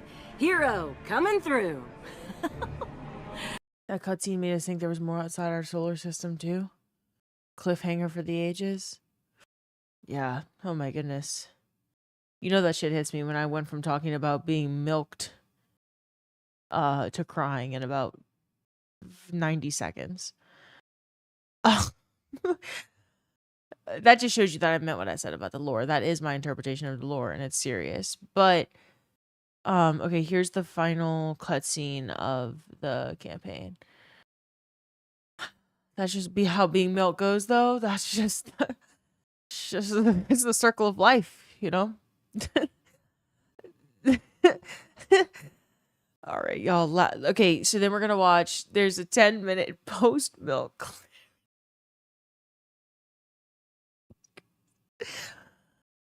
Oh, what a beautiful campaign. You could tell how much fucking passion they put into this.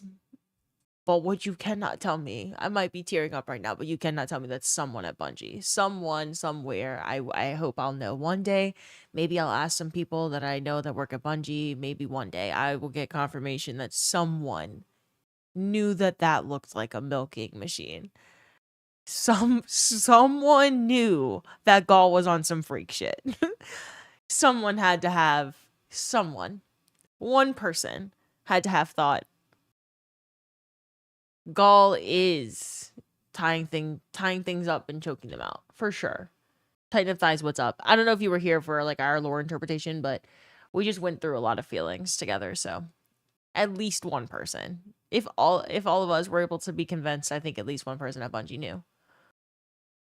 Bungie went to the Blizzard offices and got ideas. Ikora now. Ikora! Great job today, guys. Boy, he left in a hurry. I wonder what that was about.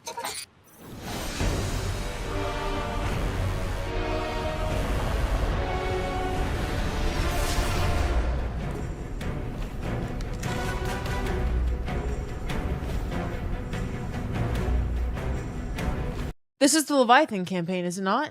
Or not, sorry, not campaign, the raid. Pantheon 2, baby! Oh my gosh, I'm so excited, y'all. I've never gotten to do. Oh my gosh, I'm gonna get to kill Callus. I'm gonna get to kill Callus and Leviathan. It's gonna be so cool. Oh my goodness. Dominus wasn't the only Cabal with issues. Exactly. Yep. Oh, I'm so excited.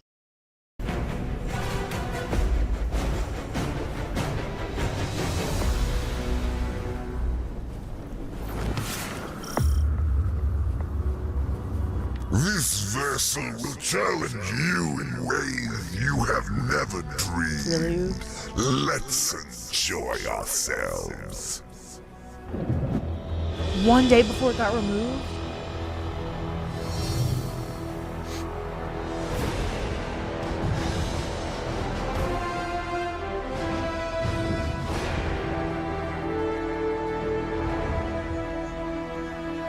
Are you thirsty? Can I get you something to drink?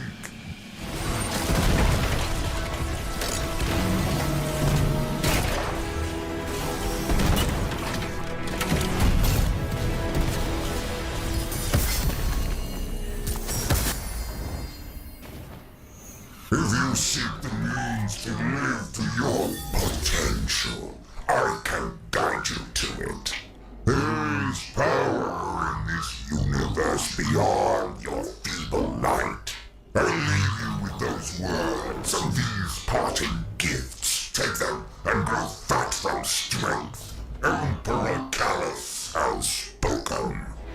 Everything you know. He's a robot, value imposter. Well, that's the Cabal. There's a theme that the Cabal are always trying to convince you that there's something that they're really not. That's why we've never really truly been intimidated by them. Any of them, they've all got issues. We walk in, this guy's drinking milk. Where do you think he got that from? You missed this raid. We're gonna get it back. I mean, I'm assuming Pantheon 2.0 has Callus in it. Beyond Light reference, yeah. Callus a freak? He wouldn't be the only Cabal. Emperor Callus has spoken. Everything you know is a lie. There is a truth beyond what your people and your speaker have told you. I can take you to that truth if you seek me out. These gifts are a reminder of my words. Emperor Callus has spoken. Damn, what a fucking campaign, y'all. Like, I don't even think I look back at that and think I only think it's that good because I don't have it anymore, because I really, really like that story. Like, I really like that story. So Callus tried to recruit us? Yes. Yes. He's saying your little speaker, whatever you think you're fighting for, like they're lying to you. And he just watched us do everything we just did to save the Traveler, and he thinks we're gonna like bow down to someone being like, yeah, the speaker's lying to you. Okay, bitch. All right, we're a little bit tougher than that, babes. Now, okay, so I've got a list of, this is everything in order. So Red War, Curse of Osiris, Warmind. I have 10-minute videos. They're very quick. 10-minute video of every cutscene from Curse of Osiris, 10-minute video of every cutscene of Warmind, so that we can bridge the story between Red War and Forsaken. After we watch those two videos, I want to watch the trailer for Forsaken, because the E3 trailer for Forsaken I've heard is great. I've never seen it. And then Forsaken cutscenes. Because Forsaken is gonna hit. Forsaken's gonna fucking hit. Oh my gosh. Callus was a real one, his whole raid was for his entertainment and to recruit us. Yeah. Yeah. Tig. Okay, so these are all of our Warmind cutscenes. Was that scene from the end of the raid? Yeah. I don't remember knowing the Callus fight isn't actually him during the raid. Yeah, it's post-raid. Okay. Kill, what's up? Now we've got our 10 minutes of Warmind cutscenes. I need to go pee when I start this, but I'm going to be listening from my phone. Life is a delicate thing, Guardian. Hope, faith, love. In an instant, they're gone. Everything you've sworn to protect is lost. And all you're left with is silence and shadow, and the knowledge that you should have done more. Could we have defeated Gaul if the Traveler hadn't awakened? And what of the next threat? Or the next? What then? The Traveler is awake, and the age of legends is upon us. Uh-oh, I did the wrong one first. My bad, my bad, my bad. I started watching and I was like, this is incorrect. Incorrect. Wait, here's Curse of Osiris. Curse of Osiris first. When the Red Legion attacked, it almost cost us everything. It took a miracle to save us. The awakening of the Traveler. This is our new beginning. The maps are blank. The rules are gone. All we know is we must become more than what we were. This small corner of the cosmos is the only place that is forever ours. And the universe watches us with envious eyes. We've proven we can fight threats from beyond the stars. But now there are things stirring beneath our feet, provoked by the Traveler's light. Our war is just beginning.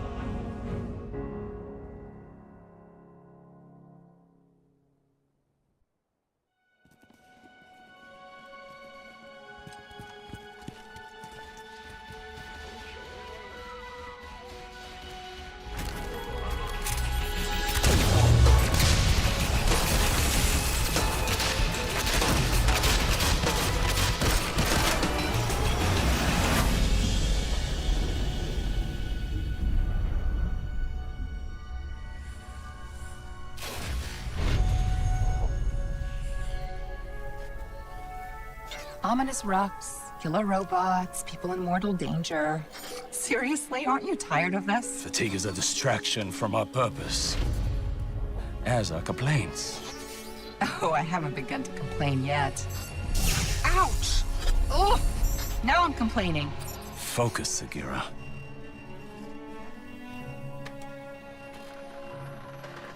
Reach for the sky, big guy.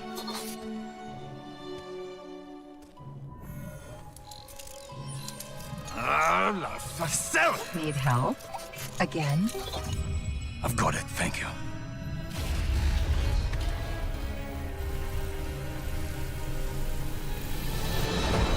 Well, Osiris. What did you see? Slow down. Wait. I thought Oh, Go!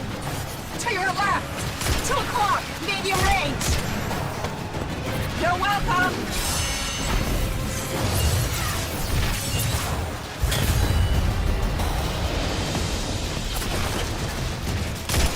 You know, I can't help but notice that even with all of reality to explore, you keep picking the places where they shoot at us.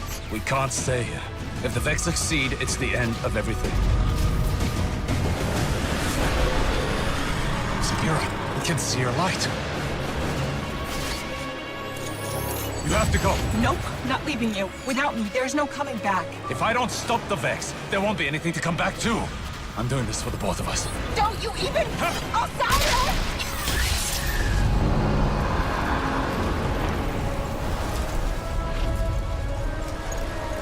You always assumed Osiris was more of a well guy. Yeah, well wasn't a super yet until Forsaken, right?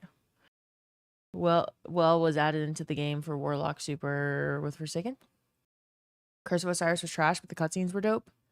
I mean, Bungie always does cutscenes well. That's what I'm saying. We're not watching all of Forsaken like the missions, but we're watching the cutscenes. I played Curse like the week before Forsaken, so it was kind of just whatever, not good or bad. I think people overly shit on something in the moment, and then you look back and you're like, okay, well, I'd rather... like, it wasn't good, but... it's fine to go back and watch. You hate that Segura died off screen in Season of the Hunt? Yeah. Osiris was legit one of the strongest guardians ever? Yeah. Yeah, Curse of Osiris is actually just bad. I love Osiris, though, like, as a character. I'm not talking Curse of Osiris. Osiris, though, I like his cutscenes because I like him. I like his story. And his ghost shell.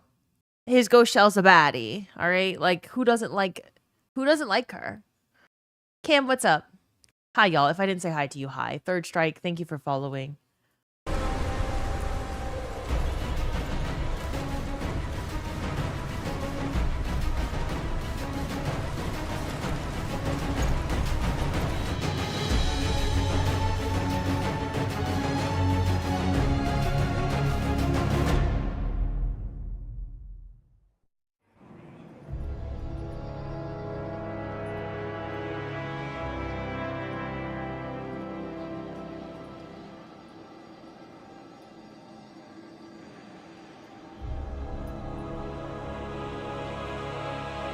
His character was great, but they never did his DLCs justice. I don't know why, but if I recall correctly, most of the Vex-centered expansions weren't good. Most of the Vex seasons didn't hit as well for people either. I think people were much more attached to certain, like, it was like Hive, Cabal, Vex. People just wanted to hear stories about certain enemy races more than others, and like, yeah, I don't know if Vex ones ever hit the same as non-Vex stories. You always love Mercury music and the strikes with it, Quasar. Splicer was nice. Sagira, what's up, Own Knight? Curse of Osiris laid the foundation for the entirety of a coherent story in the saga. Like, there were bits and pieces there before, but Osiris started the narrative.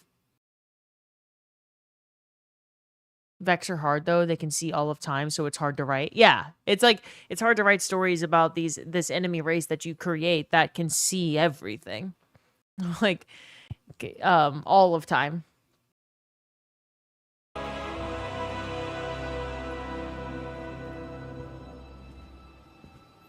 Guardian, thank you for coming.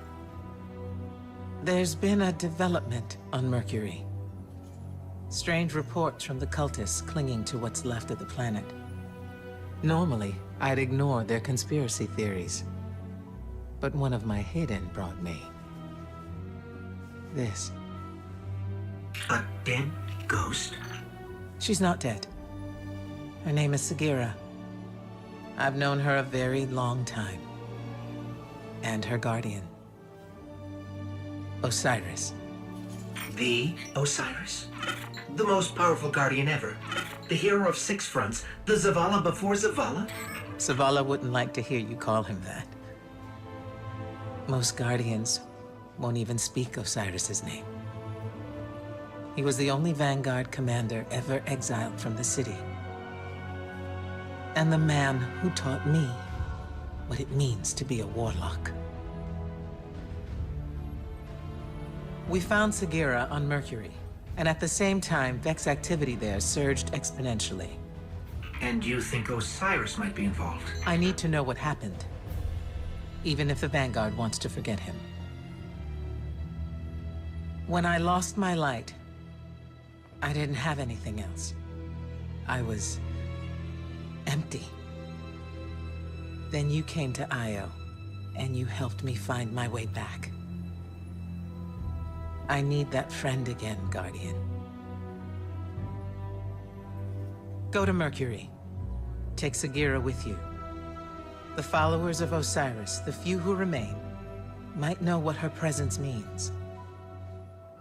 And for now, let's keep this between us. I'd hate to have to throw you off this wall. That was a joke, right? That was a joke.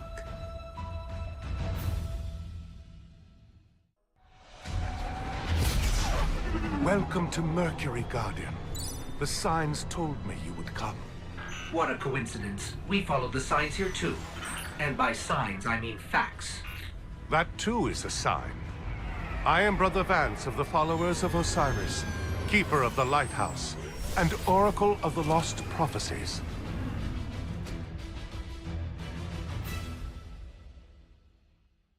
Vex is a villain kind of meh. Vex was with another issue or used as a pushing factor way better. Agreed, yeah. You know, I think the Vex had a lot of potential. They're just hard to write about. I don't think their stories ever really hit the way that maybe some other ones did. They are very powerful enemies. Vex are actually a really dangerous threat based on their lore and everything that they can see across time. So, like, technically, if you were going to write them in a story and make it meaningful, they would have had to be a gigantic threat to us, like one we would have had to handle in a way that we never did. So yeah, I just don't know if it was ever easy for them to write about them. Season of the Dawn was the best Vex storyline. Yeah.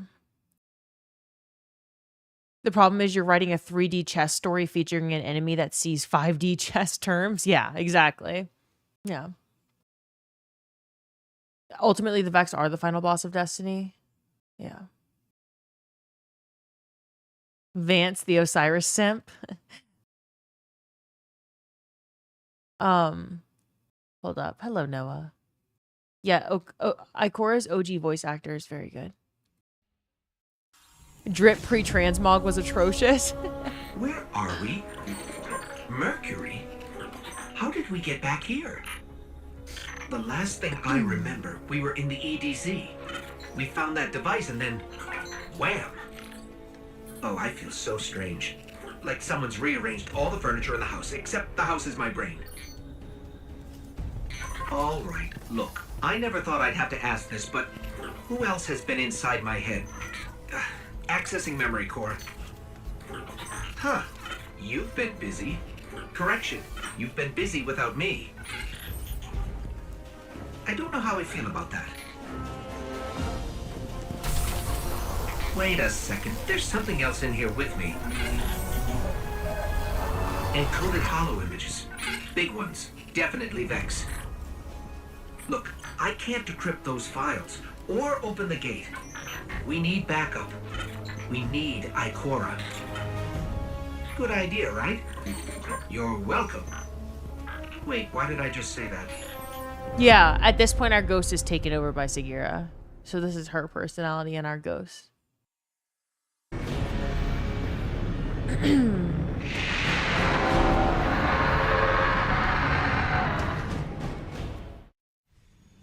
That's awesome, Jay Spears.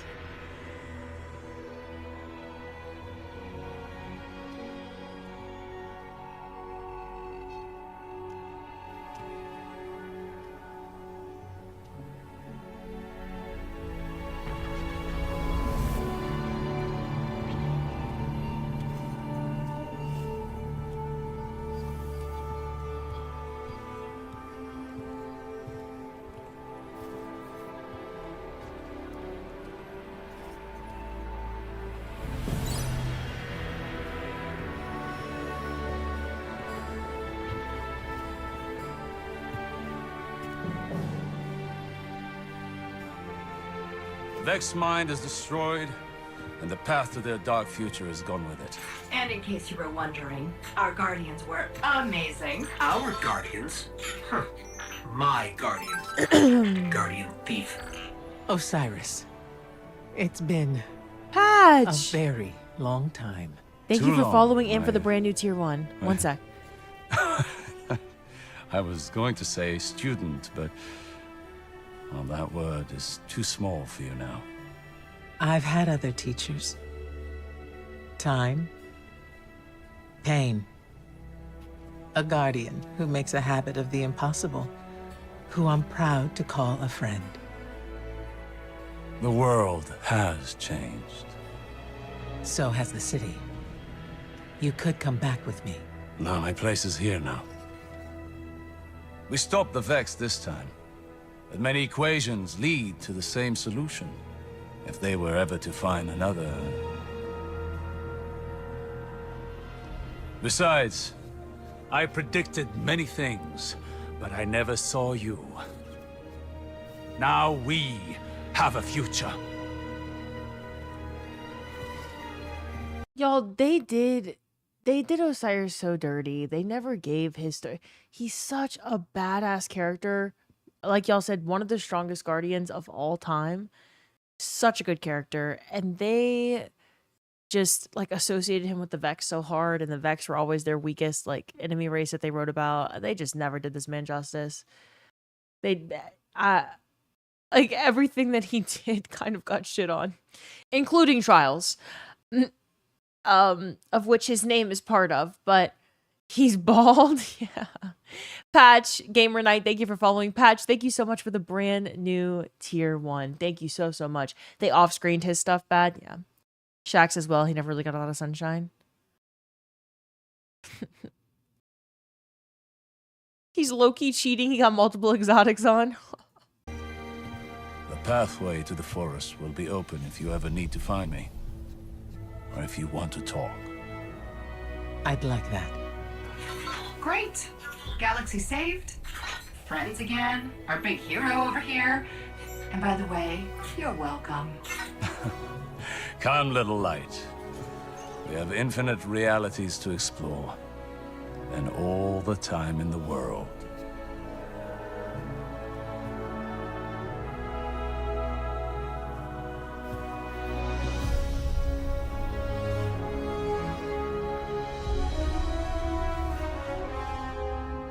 We have all the time in the world.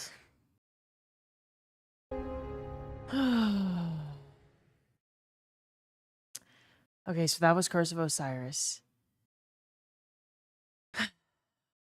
Now we've got... What if those feathers are from Colonel? Oh, he took feathers from Kate's cock. Crazy. Why does bro look like he's been milked? The real reason he wanted to experiment with the Vex was to get milked in different realities. You know what? We do have to tie up. Yeah, the lore we did. I mean, that would make sense. That would make the most sense with the Red War lore. Slow down there. I didn't say it fast. I didn't stutter. Dyer, what's up? It would make sense. Yeah. I'll note that for the lore entry videos that I'm going to be making leading up to clearly I'm going to be the next Bife. I've got a lot of lore to share.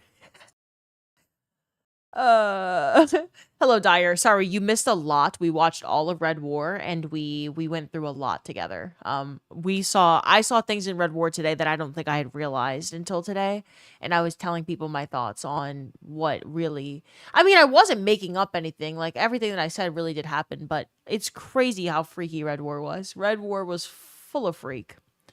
Full of freak. Real. Like, if you don't believe me, just go back and watch it. I can't believe I didn't see that the first time.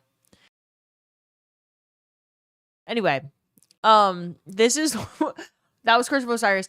Now we're gonna watch Warmind and then the Forsaken trailer, and then sus lore you got. No, it's a beautiful story. Despite the freak, it's actually a beautiful story, and I really fucking love that campaign. And I am so frustrated that I don't get to experience it like first person. I have to watch it. Fantastic. Fantastic campaign.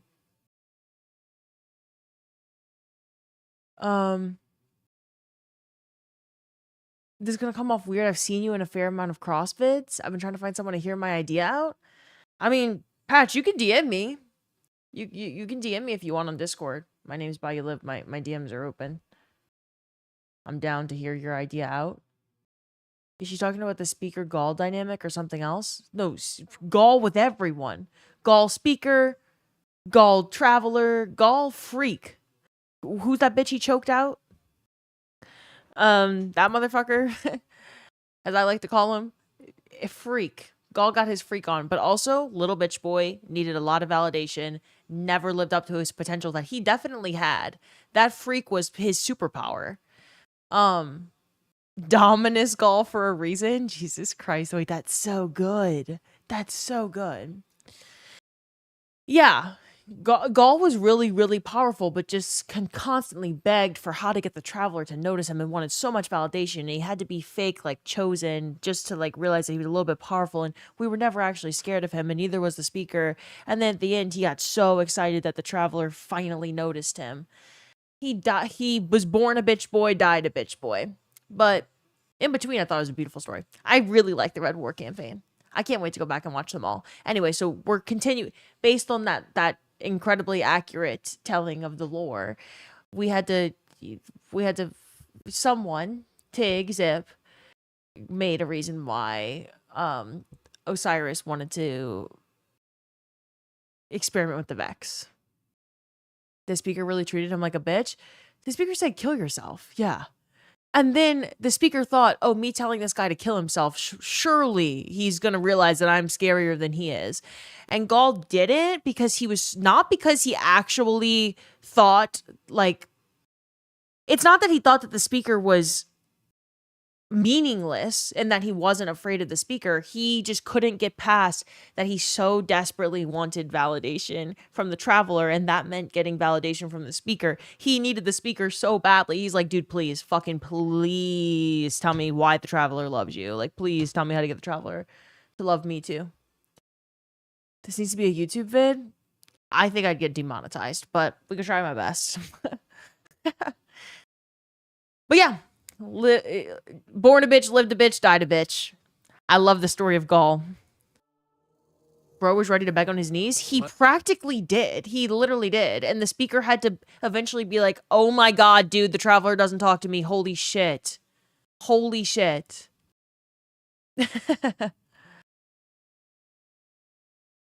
Okay.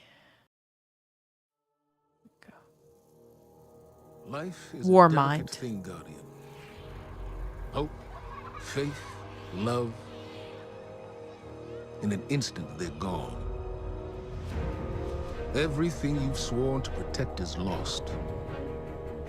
And all you're left with is silence and shadow. And the Wait a second. In all seriousness, Gaul's like that because he was an albino Cabal and was shunned by everyone till he was taken in by Callus? That fits my lore narrative, though. Born a bitch, lived a bitch, died a bitch. Yeah, like, I feel for him and all. Everyone's got their villain origin story. It makes sense. But all I'm saying is, he did that to himself. I know he's like that for a reason. Makes sense. Oh, hi, Maddie. Sending love right back at you. Wait, oh my god, watching Warmind, perfect opportunity to pull this out. Editing 4-hour Forsaken vid for Cross played or watched Forsaken for 4 hours? Okay, hold up. I'm going to start this over again and not talk about milking or anything in the process.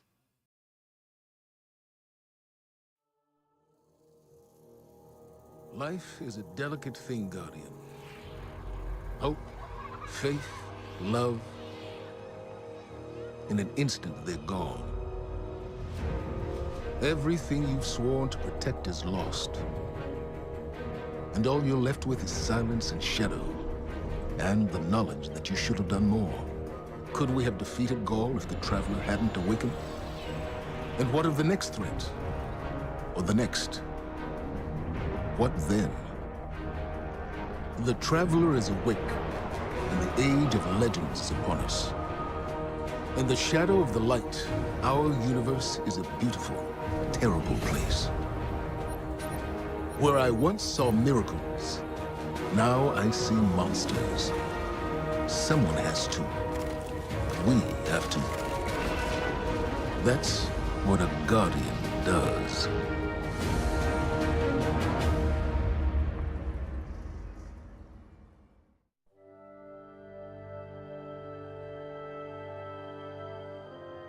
Guardians aren't supposed to investigate their past. That's the rule. But I'm not good with rules. Not when there's this much at stake. I'm sorry y'all like it. I forgot. Tig has an alt account called Anal Friend.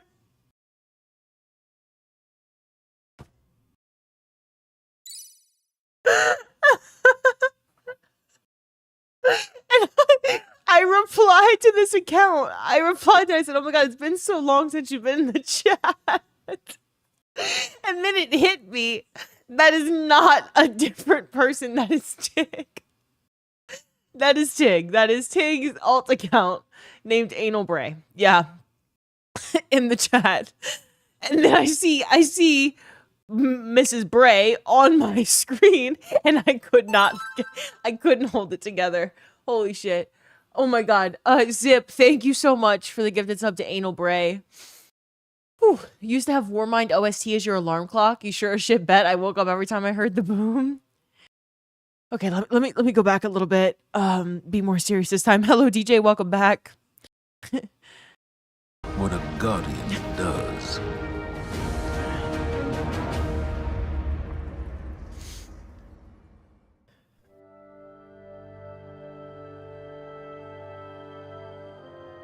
Guardians aren't supposed to investigate their past. That's the rule. Look who it is. But I'm not good with rules. Not when there's this much at stake. The Clovis Bray tech in that building allowed us to colonize the system during the Golden Age. They, sought to create peace for all humanity. Which is ironic, because they also built Rasputin, the single most powerful weapon in the solar system. Either way, it's all been entombed on Mars since the collapse. Along with something far more terrifying.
People overthought. Anna Bray put her fingers on the ice. Wait, what? Euphoric Dragon? My worm is solid. Y'all, are we going to be capable of watching a single bit of lore now without making it freak? Anal Bray says, holy thanks, Zip. So sexy, bruh. Whisper of the sperm. Okay, I didn't say all that about the Red War campaign. Y'all, I didn't say all that, y'all. We can say all that. If that's how we're starting to interpret the lore, we could definitely go that route. Just know that we do love this game, and this is our way of giving it a New Orleans ass funeral. We're celebrating it. You created the beast. The account was made in 2021. Yeah, I could see that. I could see that, Tig. I'm proud of you. Really, really proud of you for that. Okay. Let's watch the rest of the... We've only got like 7 minutes left of the Warminds cutscenes. So, okay, hold up. Back to our microtransaction conversation, actually. Anna Bray, ass out, skin in the Eververse store, $20. Who's buying it? I need to start understanding how we're going to pitch to Bungie, how we're going to get money for a D3. I didn't realize that she was like that for y'all. Like she was something that, like a simp character, you know? She's a lesbian. She's not into you guys. Yeah, Suiza, well, first off, she could be into me, so I don't know who you're talking to. 2, that doesn't stop many people.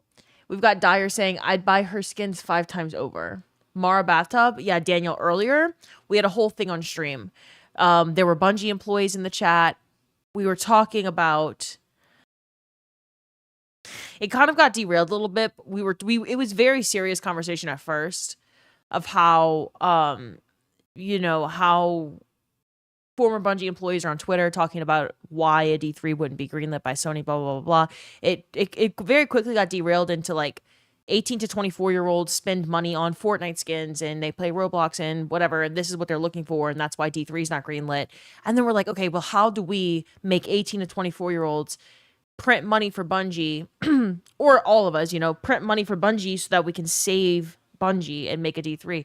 And the first thing that came up was Marasov in a hot tub emote, or Marasov ass out, or I miss you checking Cross on his stream. I know, Daniel, I miss Cross too. Maybe I'll start bitching at him again in a voice chat. Anyway, or hear me out if you weren't here earlier. Eager Edge jiggle physics. Who says no? If we had to, so every single time you go third person for Eager Edge, you can choose whether or not your character gets a BBL. Or you could buy like the skin. You could buy the skin for Marasov with her ass out, or Mrs. Bray over here. And the skins can have fat asses, and then every time you go into third person for Eager Edge, jiggle physics. And we're not making a new game for this. We're putting this in D2. Pay to win, right? Microtransactions. We're putting it in D2.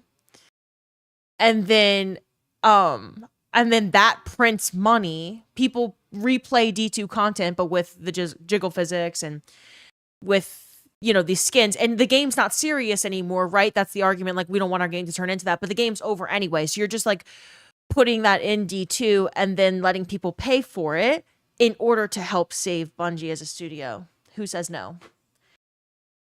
It's not the worst idea we've ever had. Is this serious?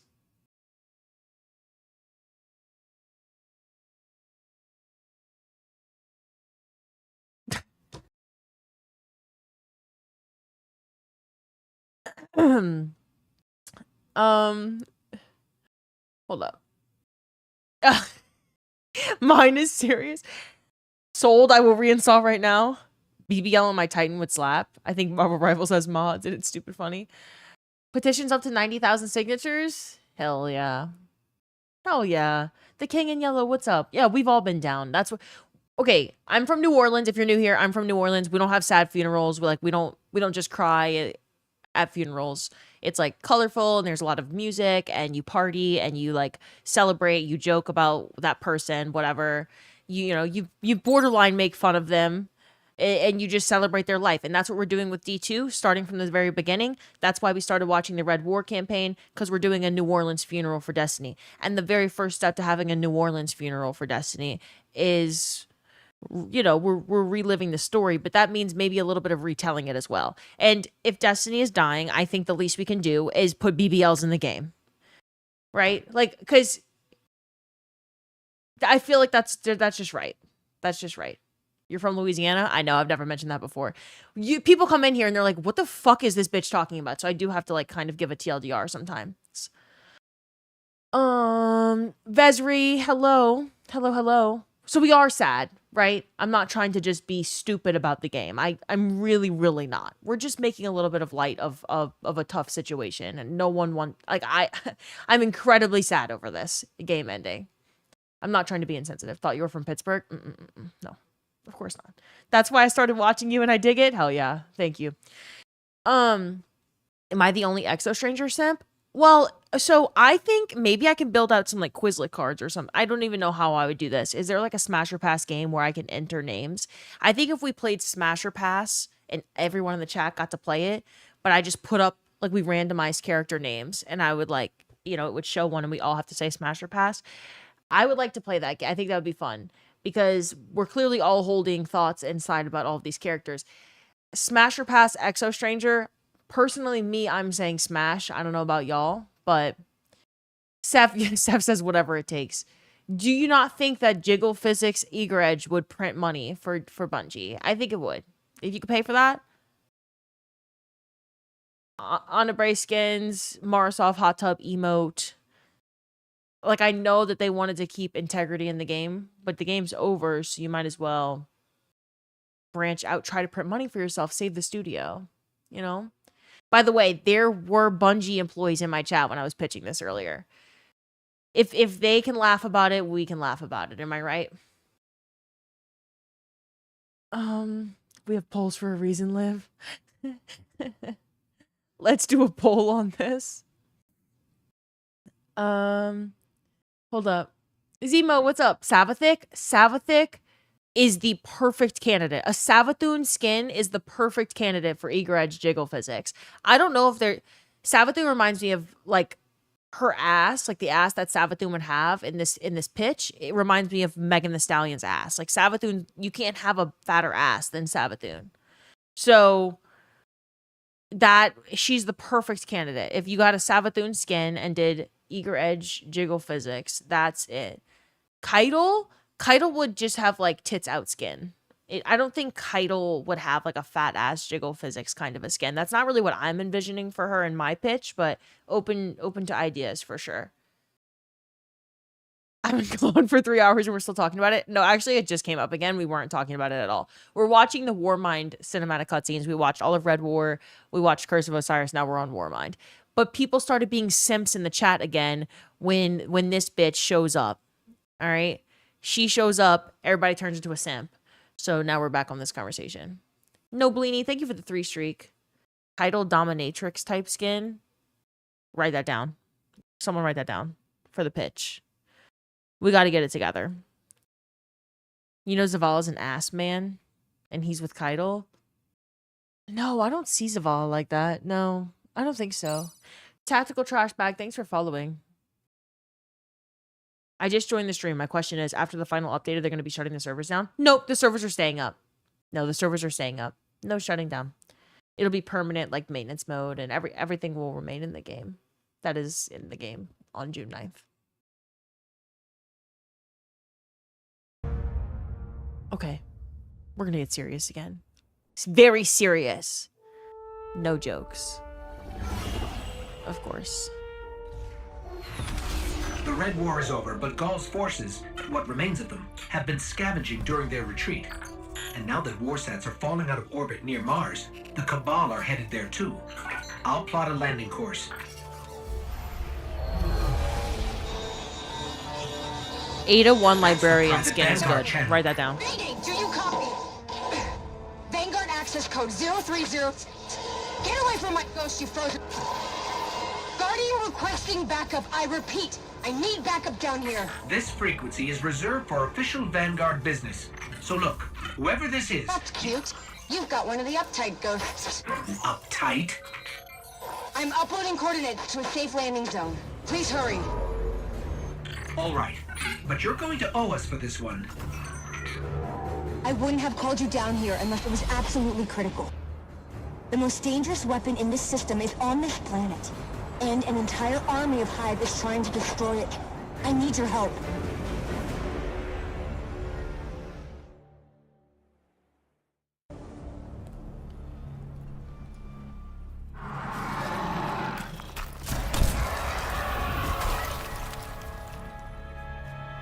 Hey, you made it.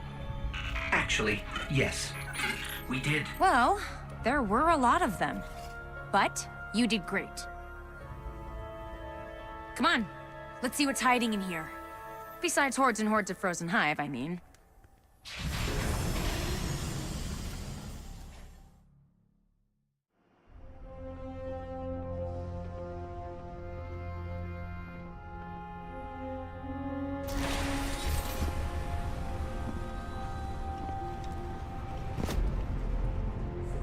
Hello, Guardian. Oh, Shanks.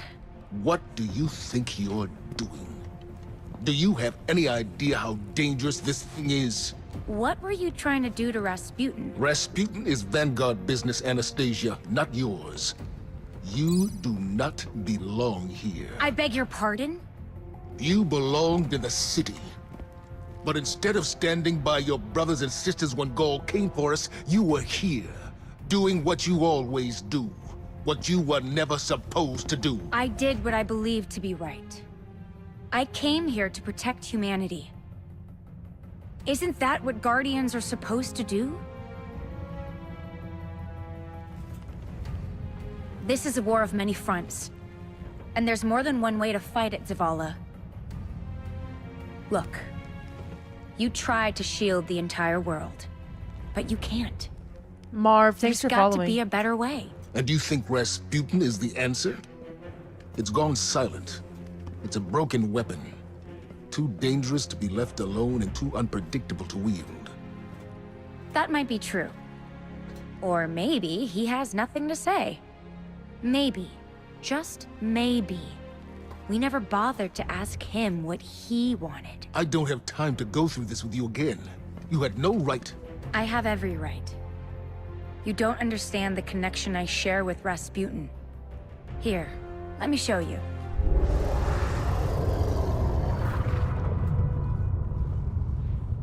Okay.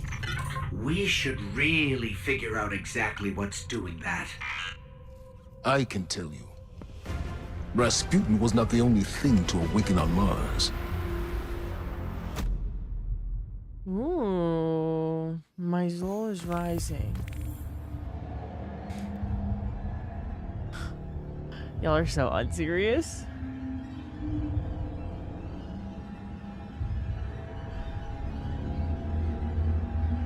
Yeah, Anna Bray had the first relationship with ChatGPT.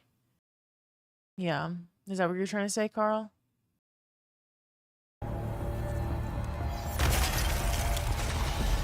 Thank the light.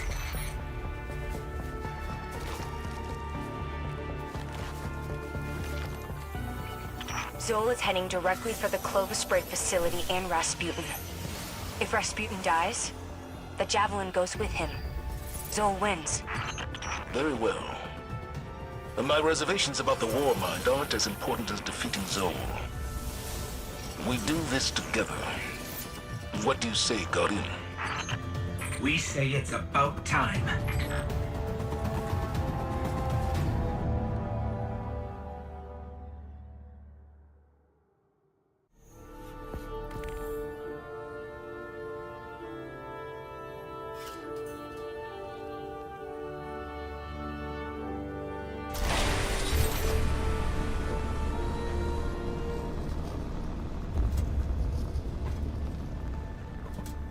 Iron Banner armor, ew.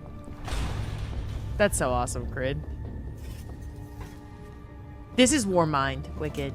This is Warmind. We're watching the cutscenes from Destiny 2 story beginning to end. We started with Red War. So we're still in year 1. About to go to Forsaken after this.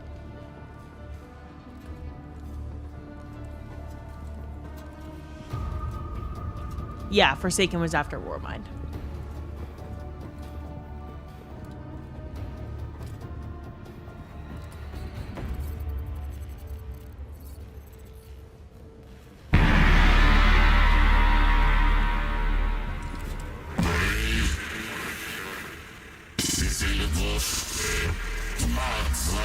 The Bray family shaped me to be an all-seeing savior, while your vanguard sought to wield me as a primitive weapon. But today, that ends. And I define the reality of my own existence.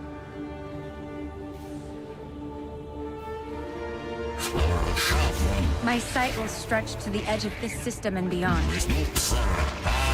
Never again will a threat go unseen. From this day forward, I will defend humanity on my own terms. I am Rasputin, guardian of all I survey. I have no equal. What have we done? AI takeover, GG's. Don't worry. Ahead of its time. We've got this.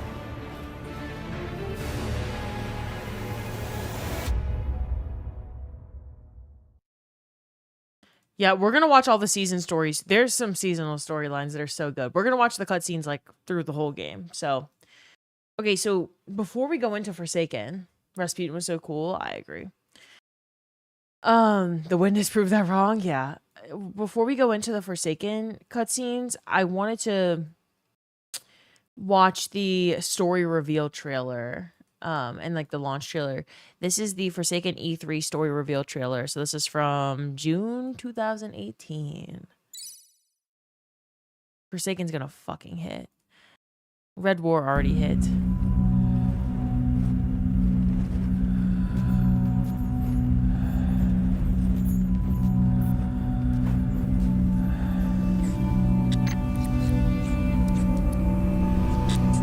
A lonesome star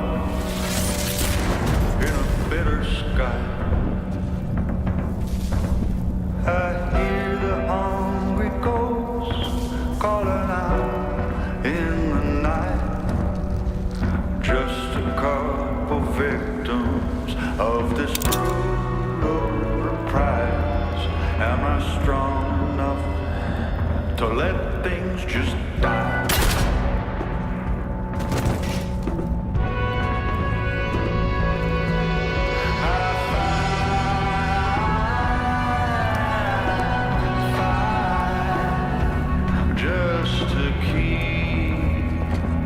A spark alive. But if there's nothing on the other side,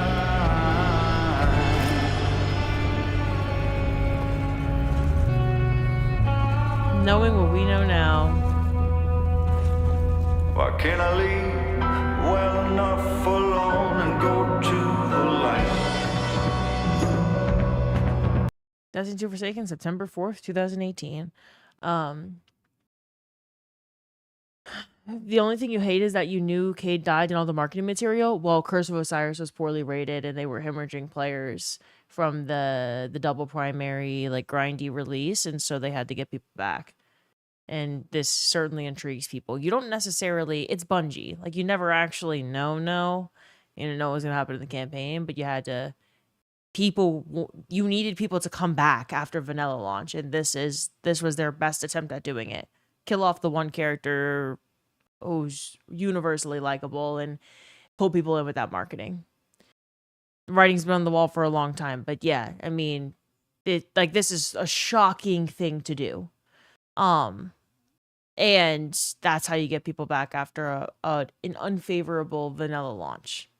That's why, like, certain decisions, sandboxes, whatever, they can't kill a game on their own. If you give a team enough manpower, like enough of a head count, funding, time, whatever, you can always make something happen. Still don't think it should have been in the trailer. No one would have pre-ordered it if it wasn't. You can't tease that Cade dies without teasing that Cade dies. Like, that's why people ordered it. As shitty as that is, because I always think it's that way, right? Like, I didn't want to know that we were going to kill the witness in Final Shape. I didn't want to see it in the trailers. Not that we did, because it was in the raid too, but like, you know a lot from the Final Shape trailers too. They still had the Goat Squad employed to dig out of the double primary static role launch. Yeah. Even with the trailer, there was a huge debate at the time of whether or not he really dies. That's what I'm saying. It's still Bungie. You didn't know what was going to happen in the campaign. There were plenty of people back from what I could, like, when I went back and was trying to read about lore and stuff, that were like, I don't think that he's dead. I don't think we're going to he's going to actually die in the campaign. That's just marketing. But it certainly shocked people, and it got sales skyrocketing. This is the launch trailer. I don't know how different it is. I mean, it looks different. I don't know what's different about the Forsaken launch trailer. There's a bunch of Forsaken trailers. Destiny 2 Forsaken, I think this is the initial... Like, is this the initial trailer? I don't know. No, this is pre-launch. It's the first cutscene. Okay, yeah, I thought that's in the game. That's in the game. Gambit was launched with Forsaken, so there's also the official Gambit trailer for the game, which is really funny. There's the Dreaming City trailer as marketing as well. And then This is there's the Vidoc for the Forsaken expansion. All interesting. I'm compiling like all of the videos from beginning to end of this story, but and I'm gonna put it in the Discord for all the ones I don't actually watch on stream. The launch trailer is a good watch. Oh, the Vidoc's a good watch. The Vidoc was so hype. Okay. Let's watch the Vidoc then, and then we'll watch the we'll do Forsaken. We'll watch the Forsaken cutscenes. It'll hit. We have this opportunity that we wouldn't have had years ago to ship a game and then really collaborate with people outside the studio to figure out like what is the best version of that. Honestly, yeah, like we're building something the community has been asking for, and it's accumulation of everything that we believe the game needs to be. The upside to that is we're not holding anything back. All the feedback we've heard for the last year is, this is it. It's in Forsaken.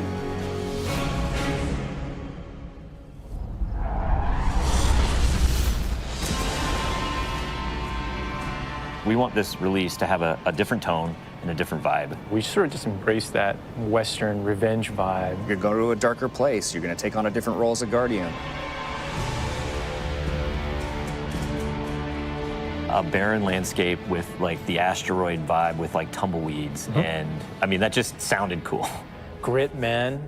I want to bring the dirt back. But what better way to start a story than to start it with a prison break? Right. Cade's been filling this prison with bad guys that are really bad. And so when it breaks, things can happen to all the world.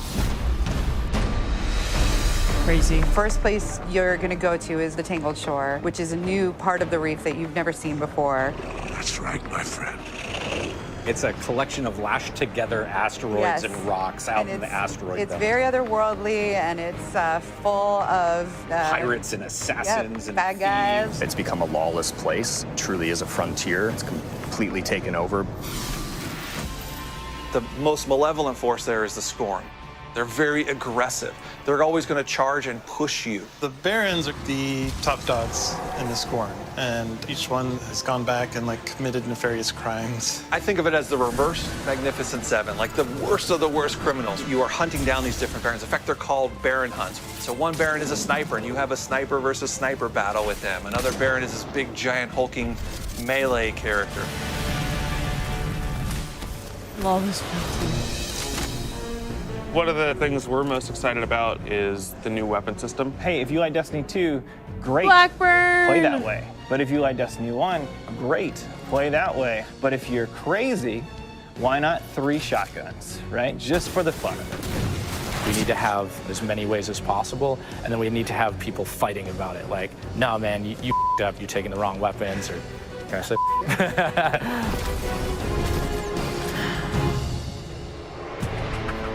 So randomables are coming back. Every single weapon is going to feel different when it drops. And we're improving the mod system, so you can customize your weapon the way you want it.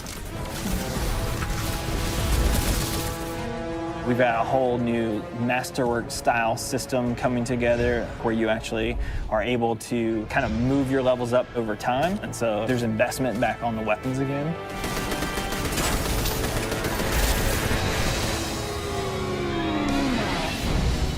It's only because of Activision and 2 support studios we got this year of content. Funding. Yeah, funding and belief in the game. Correct. They can still, to this day, they're not incapable of making 2 destinations, 3 raids, 1 dungeon, 3 seasons, and a story, a campaign all in 1 year. They could do that. You just have to have the headcount and the funding, and, you know, Sony could decide the same exact thing for them. They could be like, all right, here's 2 support studios, or here's you can hire a bunch of people and get this funding. It was never about whether or not Bungie was capable. They just... There was the cards they were dealt back then. Fishy, Void, thanks for following, y'all. Chipmunk, thanks for following. I appreciate y'all. Forsaken, they brought back random rolls. Yeah. Yep. Seems like just yesterday. How do you remember the Vidoc so well? You quit after Red War and came back for this, and it was game changing. Thank you, Vicarious Vision. Seriously? Yeah. New supers, yeah, crazy new supers. What's your favorite? Fire knives are awesome, which is a different take on Golden Gun.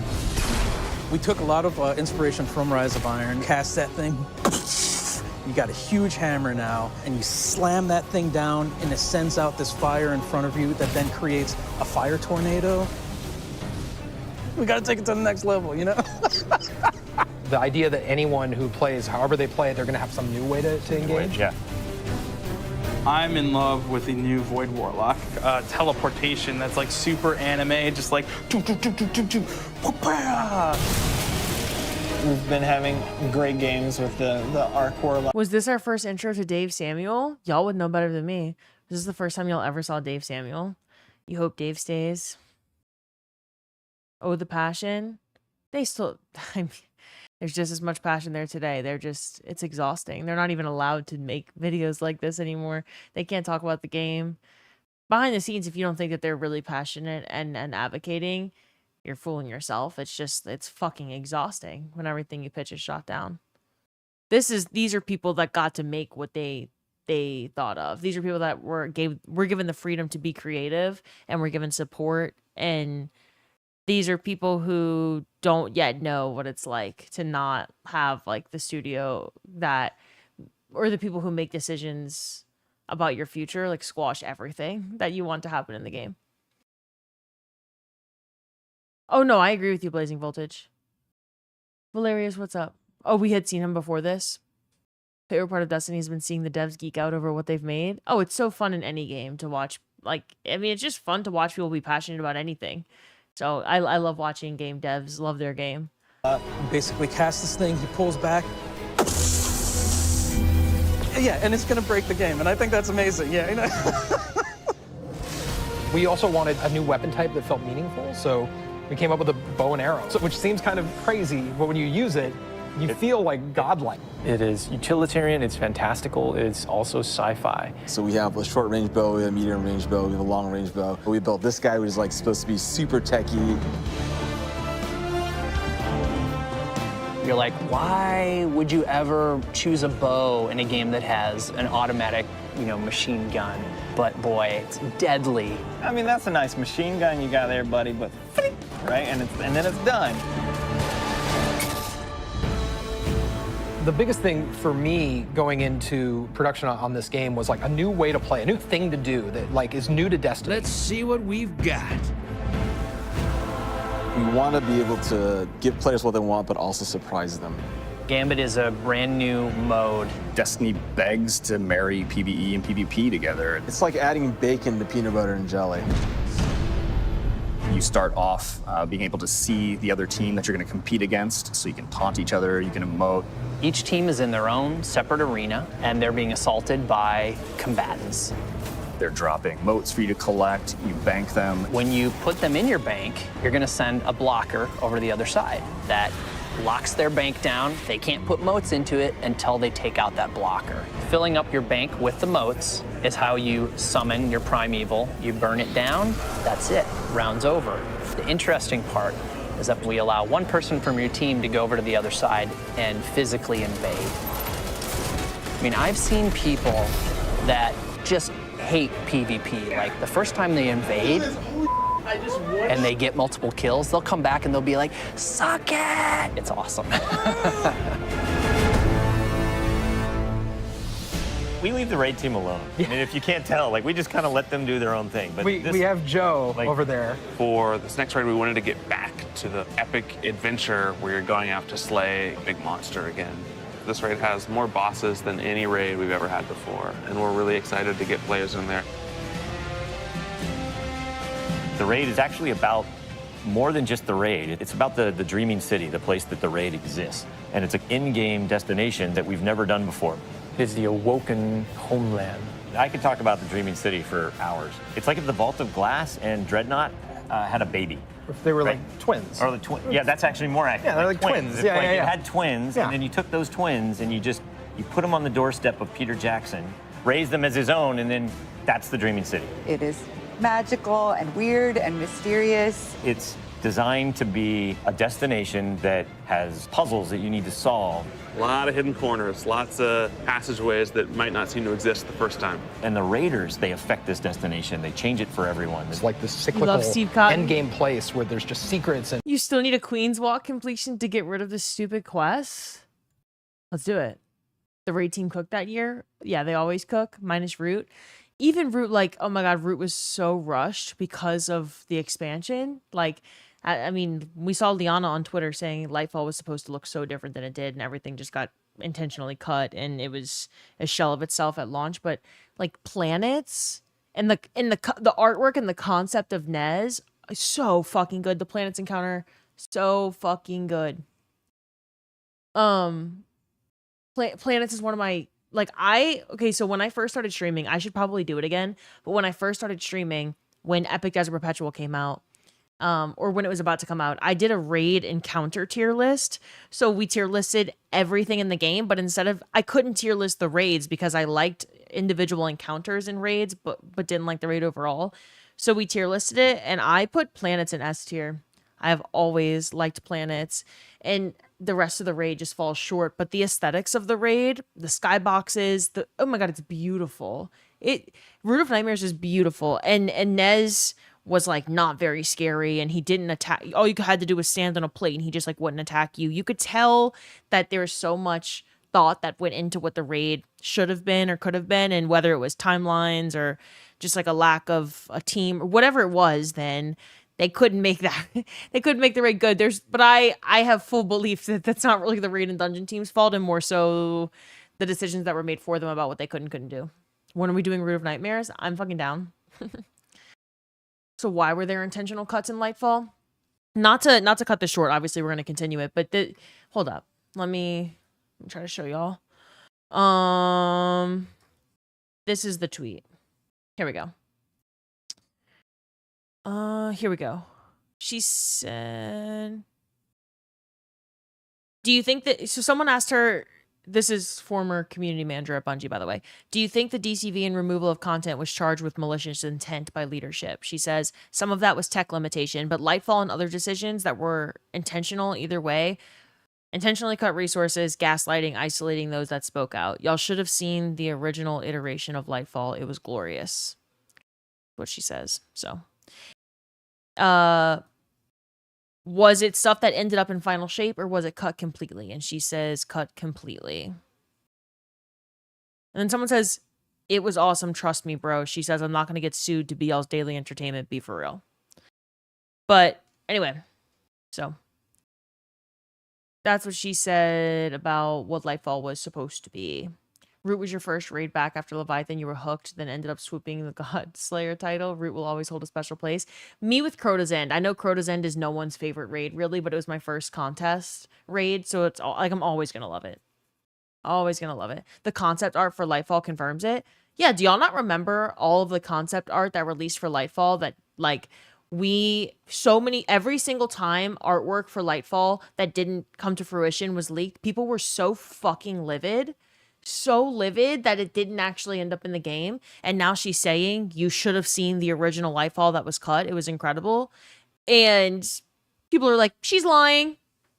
There was so much concept art post Lightfall that was leaked. I'm gonna have to find it. If y'all didn't see it. You got ads? Oh well, not like they can hear me, but I fucking hate ads, so let me tell them. Hold up. I'm writing in the chat because they can see chat.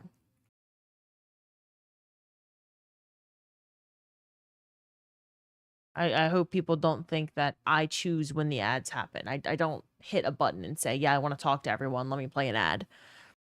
Not something I do.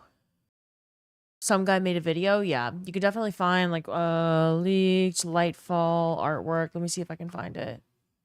Hello, Garrison. We're just watching all of the D2 story from beginning to end. We've got Veil. Oh, well, this is all like they were supposed to do more with the Veil. Like we didn't hear anything about the Veil. It didn't really become anything. So this was Dima, the senior concept art lead at Bungie. This was some of the concept art for the Veil. And then where's it at? This is some extra concept art for Nez coming out of whatever the fuck. That, I mean, this obviously didn't happen in the game. But, you know, he was supposed to be a hell of a lot scarier than he was. Expanding rings of colors fill out each block until it solidifies into final material.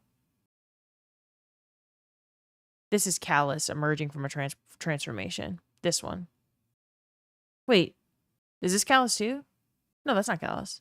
Oh no, this is Callus. This is Callus transforming into a disciple. This is Callus transforming into a disciple. That's cool as fuck. This is Callus. This is Callus's death animation artwork.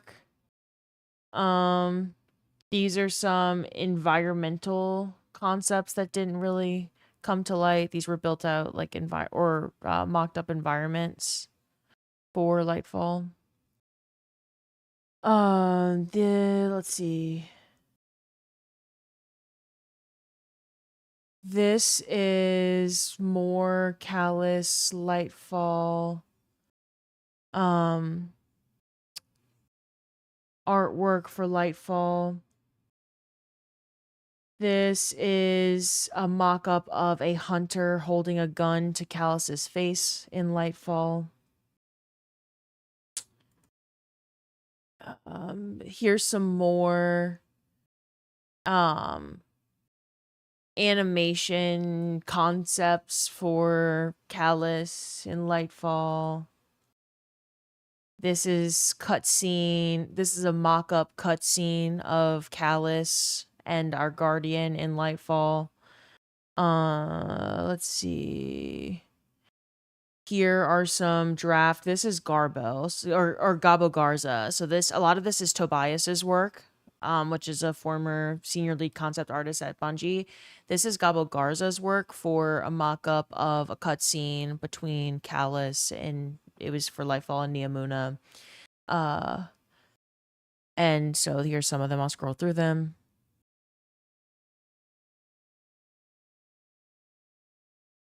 And then, let's see. This is, okay, so Neomuna, because it's a city on the shores of Neptune, it's supposed to be surrounded by glittering diamonds and seaweed. So this was some Neomuna concept art. And like what that environment was supposed to look like. It was supposed to fit more of that Shores of Neptune vibe.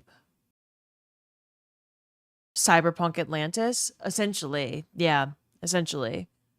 So, obviously, none of this came to fruition, but this is Dorje Bellbrook, concept artist at Bungie. Initial mock-ups for Destiny 2 Lightfall Neptune Seaweed City.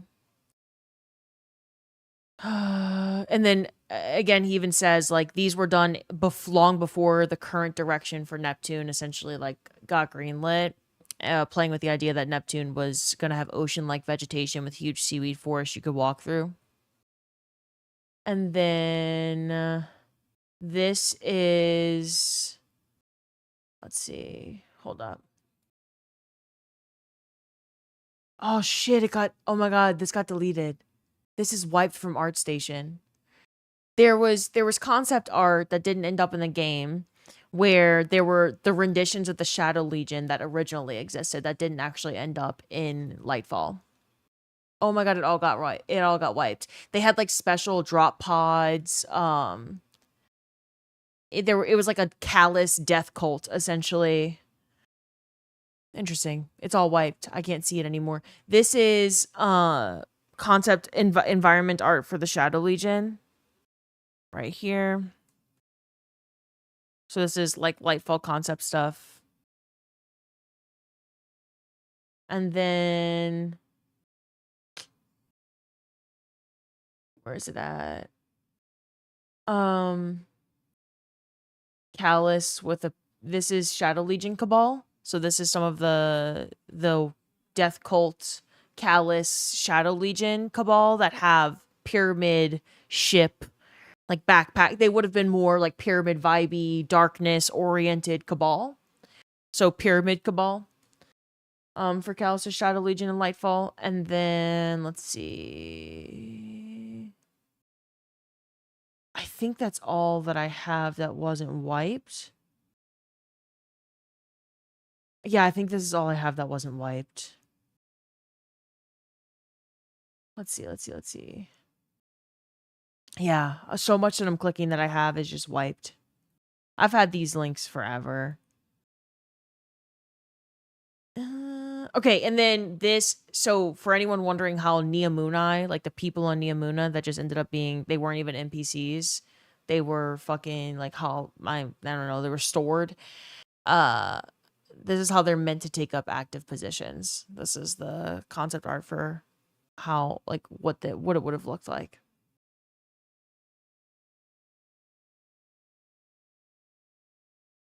If we're talking Cloud Striders, I remember there being Cloud Strider art too.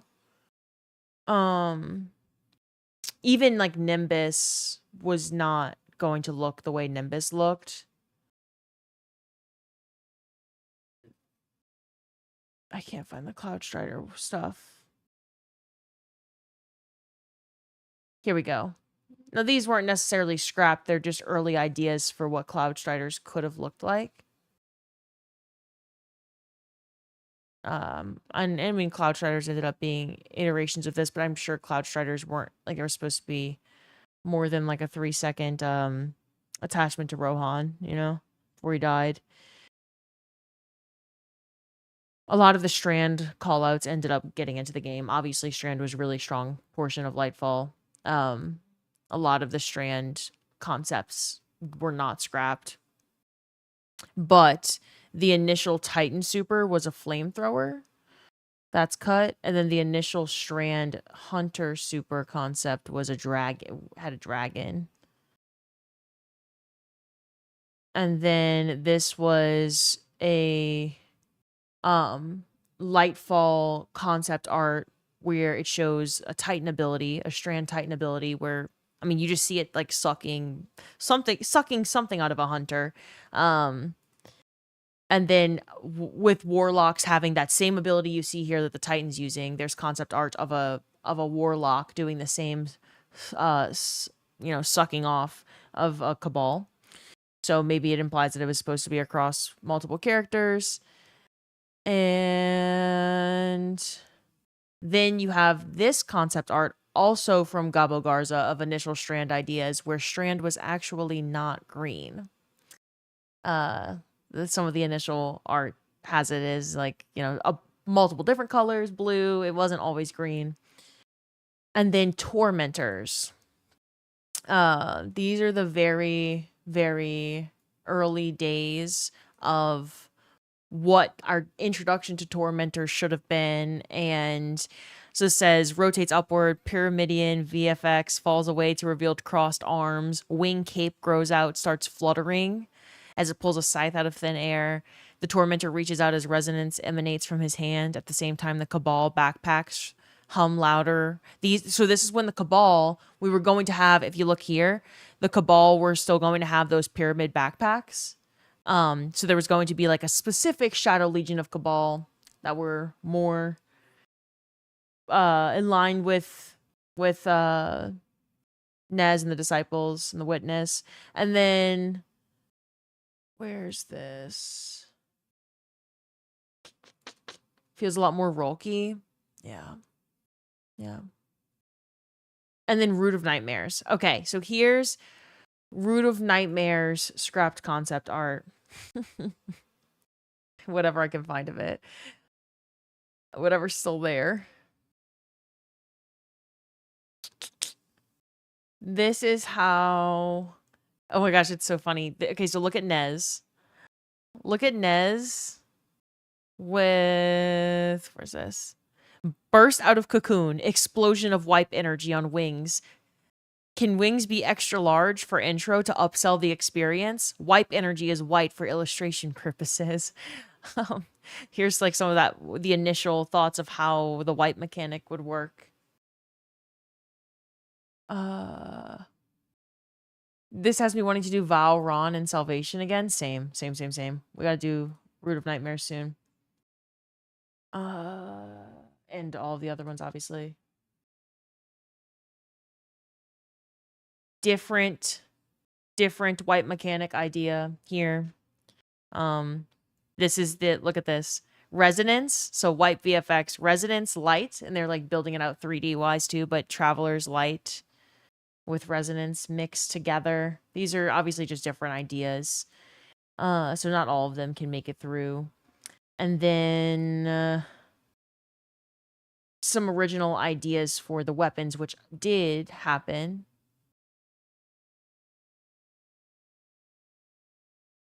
So these are the Root of Nightmare weapon designs when they started making the patterns, the mineral texture.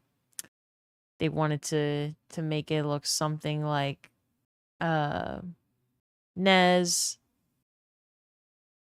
Yeah, what they do is so fucking cool. Anyway, let's see. Now this is an alternate design for Nez that didn't get, this one didn't win. But this is an alternate design. This is the raid boss mock-up for Root of Nightmares where he has a cloak. And it's really, really... So, like, this is the size of his body compared to his cloak. It would have made him much bigger and scarier than he actually was. Not that I think he's really fucking cool. It was just the fight itself that didn't end up being, like, super... They didn't have... It wasn't very thought out, clearly. But...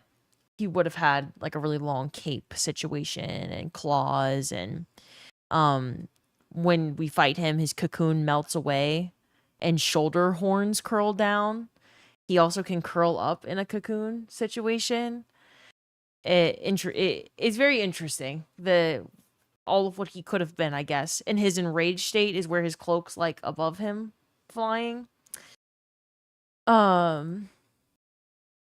Let's see. We've got some...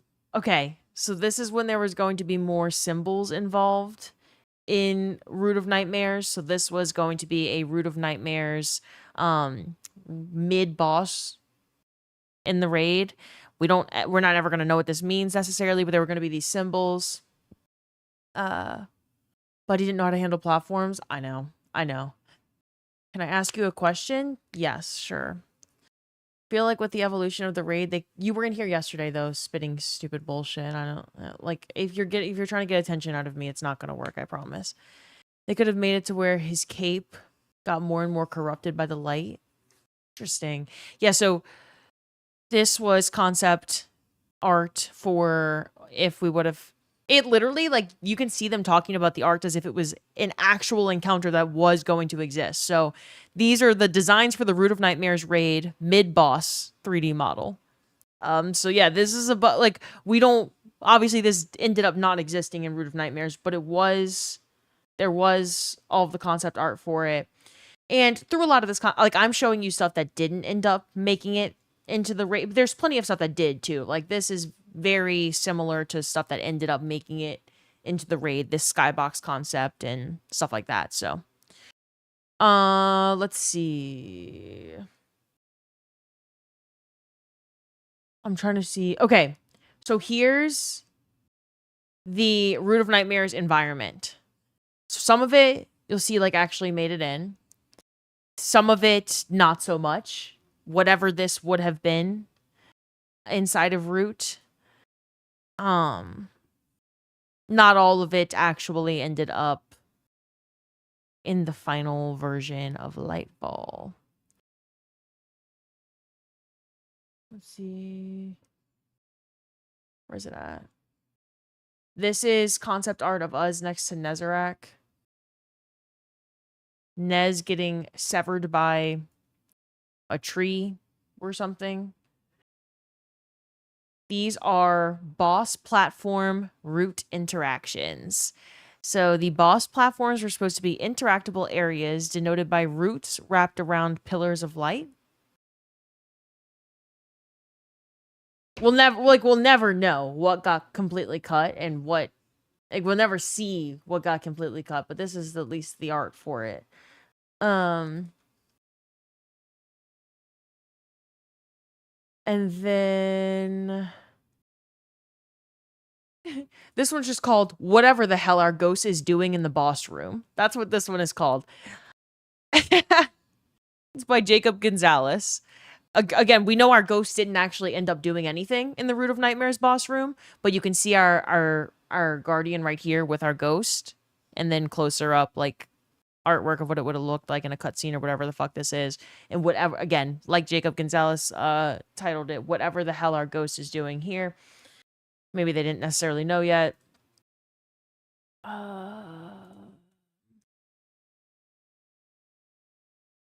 And then a lot of the other stuff, it ended up in the game.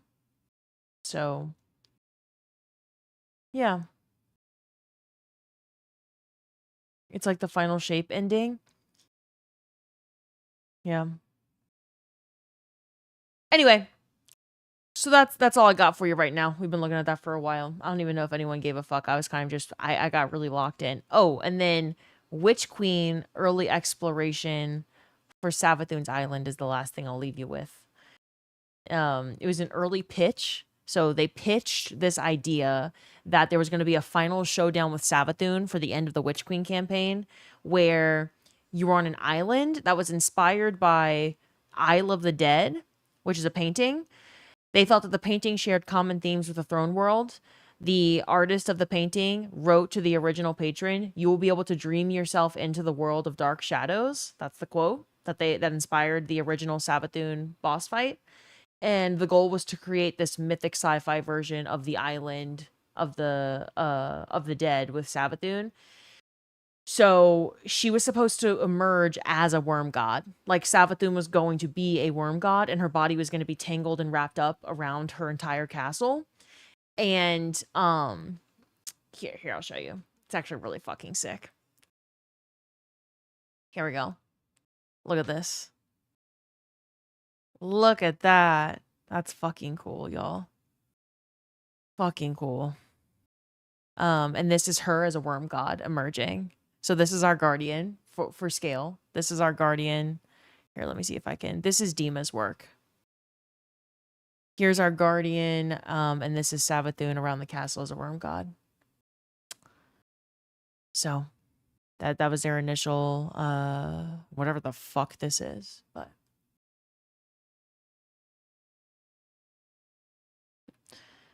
Gatorman, what's up? No Sunlight. Marathon's been a franchise for many decades as well, with lots of lore that led into that.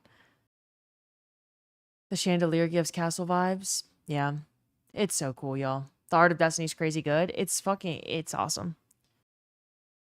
But yeah, this was her explanation, Dima's explanation of their early pitch for the final Savathun showdown. So she would have been a lot bigger. And also she was the worm. So yeah. You can't scrap this, Sony, I swear. So it's like, it kills me inside. It kills me inside when people say that the devs don't care about the game, that there's not enough passion there, there's no longer creativity, that they don't put their heart into it, that they stop playing their own game, they don't care about it anymore, they make shit decisions for it. It's like, oh my God, those devs care so much about the game. There's so much passion there. And their entire job is, it's like a couple different facets of keeping these old ass servers afloat. So working through a lot of technical debt that accumulates, pitching ideas, so constantly like mocking up, creating, building out, pitching ideas. Some of them get cut, some of them don't. And like just cutting through, like with the funding that they have, with the timelines that they're given, thinking up, okay, what can I actually do in 3 months? What's feasible? What's going to be meaningful? I mean, pour one out for the devs. Exactly.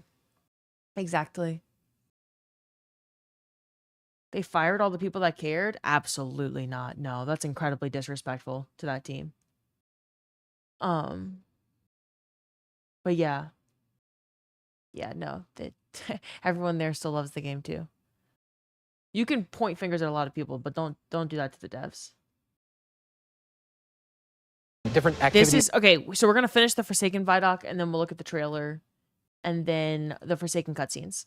That unveil over time. So the Dreaming City that you see at launch is not going to be the same Dreaming City 2-3 weeks later.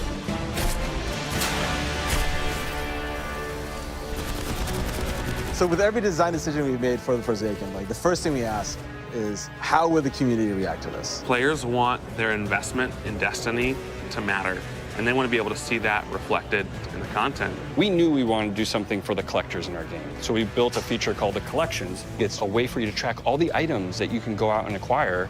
There's so much gear in our game. There are 2,000 items you can get. Go get them. You can look at sets and you can say, I haven't filled out this set. What do I have to do to go get it? If I want to find like how many guns in the world, I can actually go look now. We also had a triumphs thing, which is just acknowledging your achievement. It like ties into records, it ties into lore. It's a thing that can help you drive like, hey, I want to do that. And if I do those things, I can get a title. Like I can have a title floating over my name that says that I'm a god or whatever. Not me, but like you. We wanted Forsaken to feel like a game that never ends, so we're going to reinforce the hobby and make the experience something that can be played night over Titles night. were We're so changing rare the at the weapon time. slots. We're changing how the pursuits work. We're adding new features like the collections and the triumphs. We built Gambit. We've got a whole bunch of new weapons to chase, exotics that are really powerful. We have Lisa focusing on some sweet new exotic armor. Maybe we gone overboard, like dialed it too high. Ore to go out there and collect in the world, exotic armor pieces to go out there and hunt. We're working on armor perks, random rolls, new mod system, new subclass paths. We're making Forsaken for people who love Destiny. Making a game that we can all love. That is the goal. That's what we're going to constantly be pushing towards, always. Everything we're building is through that lens.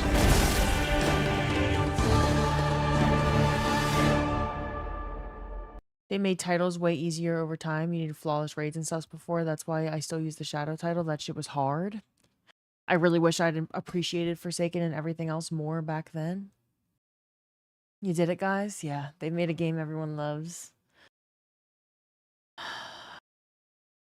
Shadow title was insane. Can't stop crying. I feel ya. I feel ya. We've been going through a lot of emotions today. All of the emotions I think we've hit. This one, I can post all of the links, by the way. Like, I know some people want to, someone asked me to make a list of everything beginning to end. So launch trailer, gameplay reveal, and like every season, all the cutscenes. I can do that. I'll post in the Discord for people that want to go back and watch certain things. I can also post the artwork leaks. I think. I mean, what are they going to do? But let me see. Okay, so this is, someone wanted me to post or watch this is only a minute long, 2 minutes long, the new weapons and gear trailer. Someone said the music's really good when they were announcing the Forsaken weapons and gear. So we'll watch this real quick and then we'll hop into a video that's all of the Forsaken cutscenes.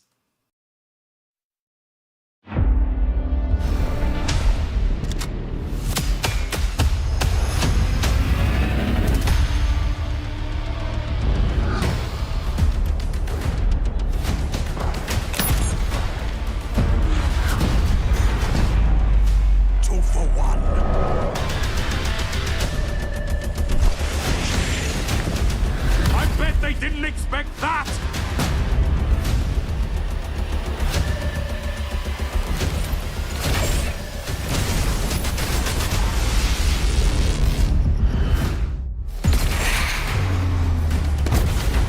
Six Coyote, Antaeus Wards, Malfeasance. Oh, because Gambit launched.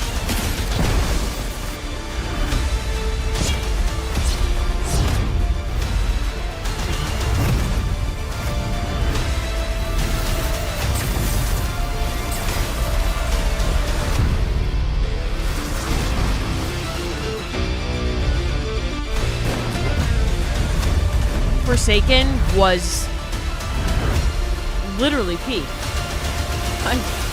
The amount of shit. Oh my god. Fantastic work!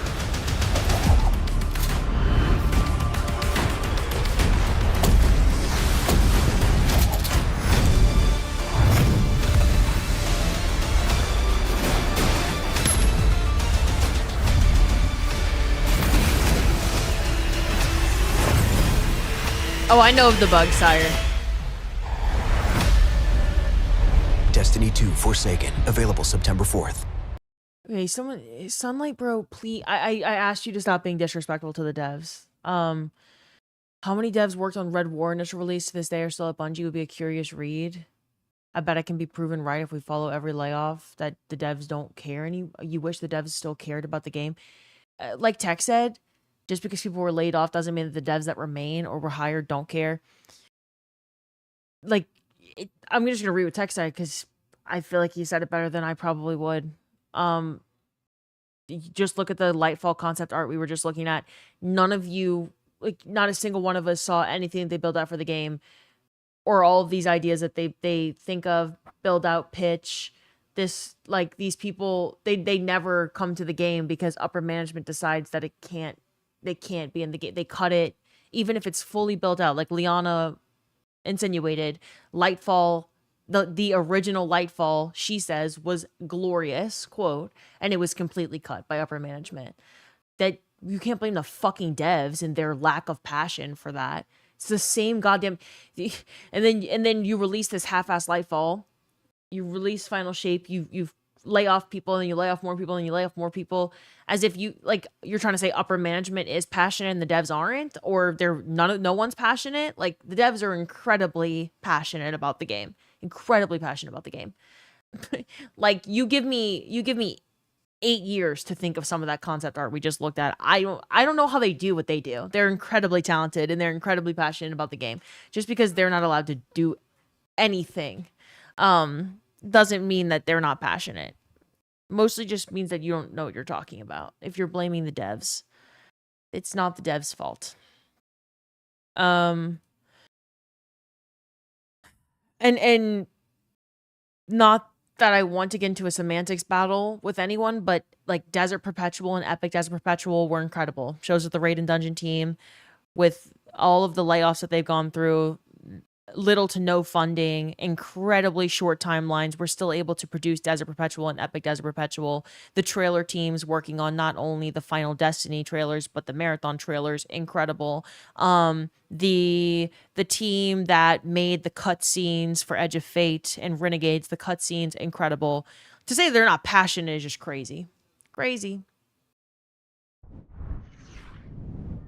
Okay, wait, so now we are going to watch Forsaken. You didn't get 1K voices to Witch Queen, it wouldn't draw for you. I have friends that it's still like years and years and years and years later, they still don't have 1K voices.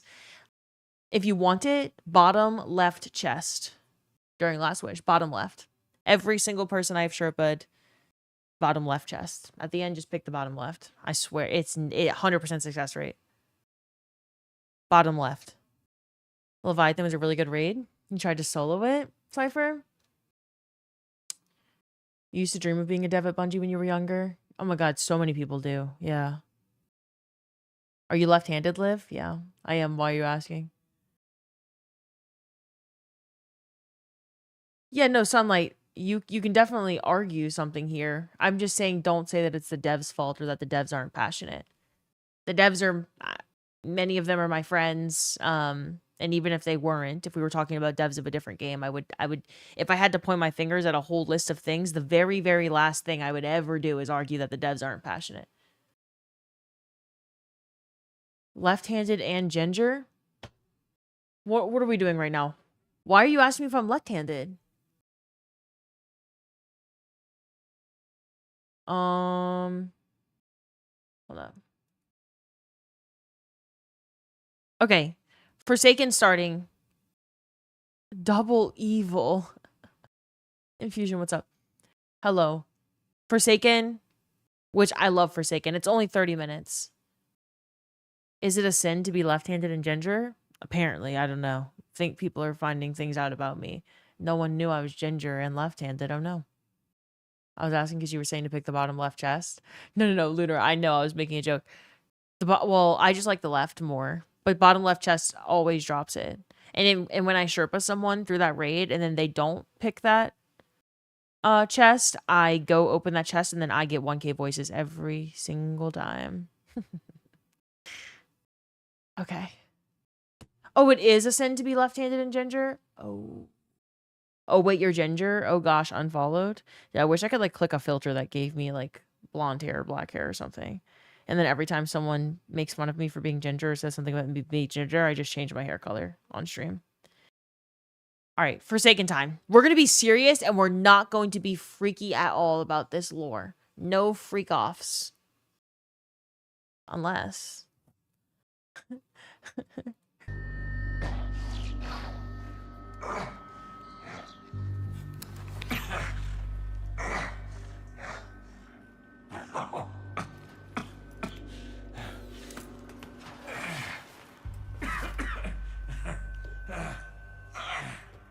Well, this is awkward. You gotta come like a borrow. No. But I do have a bullet with your name on it. Any second now, my partner is gonna roll in here and kill every last one of you. And you, my man. This is going to hurt. A lot. Any last words? How's your sister?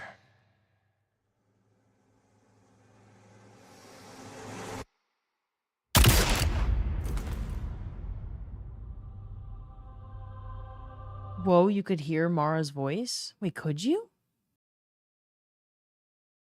You could fix all your problems at Bayou Live by dyeing your hair blue? You're insinuating that I have problems? So dye my hair blue would give us Destiny 3? If Liv was Cade, how's your mom? This shit's absolute cinema. I love Red War Campaign. Love it so much. We already went over that. We already watched it together. I love Forsaken too. I can't wait to watch the cutscenes.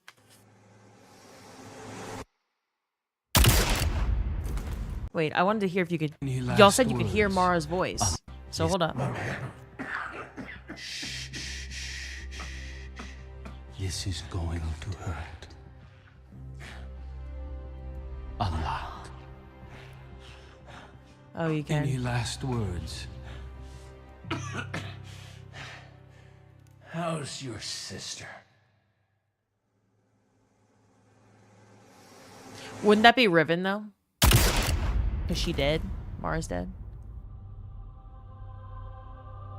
Yeah.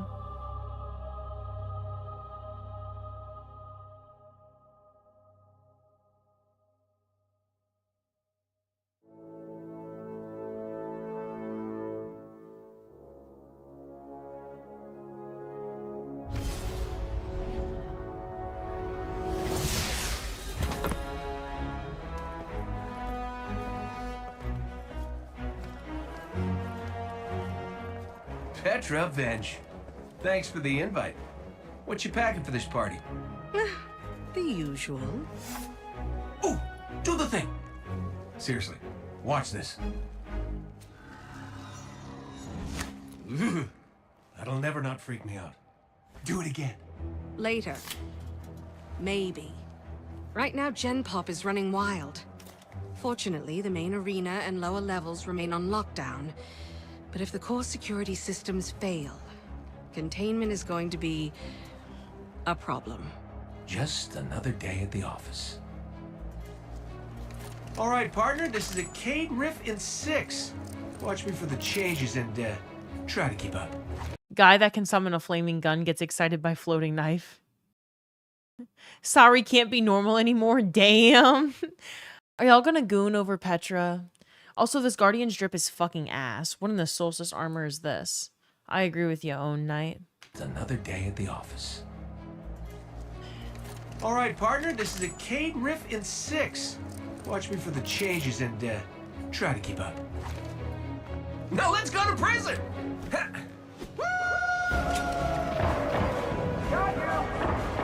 Smash or pass Petra? Smash.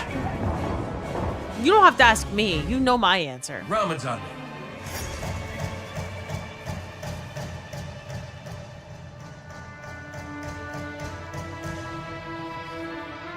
Looking pretty good down here. Just gotta check one last thing.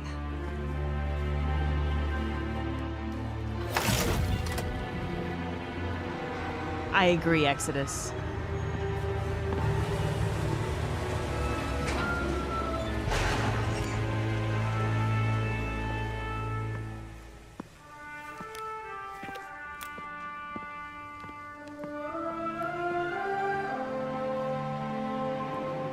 All right, so part of our microtransactions list to save Bungie, to print money for Bungie, to make a D3. If Petra had needed a skin and it cost $20, but she had a fat ass and it removed this, the skin removed this, like there was not, this was gone, so you didn't have to deal with that. $20, she has a fat ass. So that every time every time you eager edge, jiggle physics. Would you spend $20 on that? Like, for real? You'd spend 50? Shut up and take my money?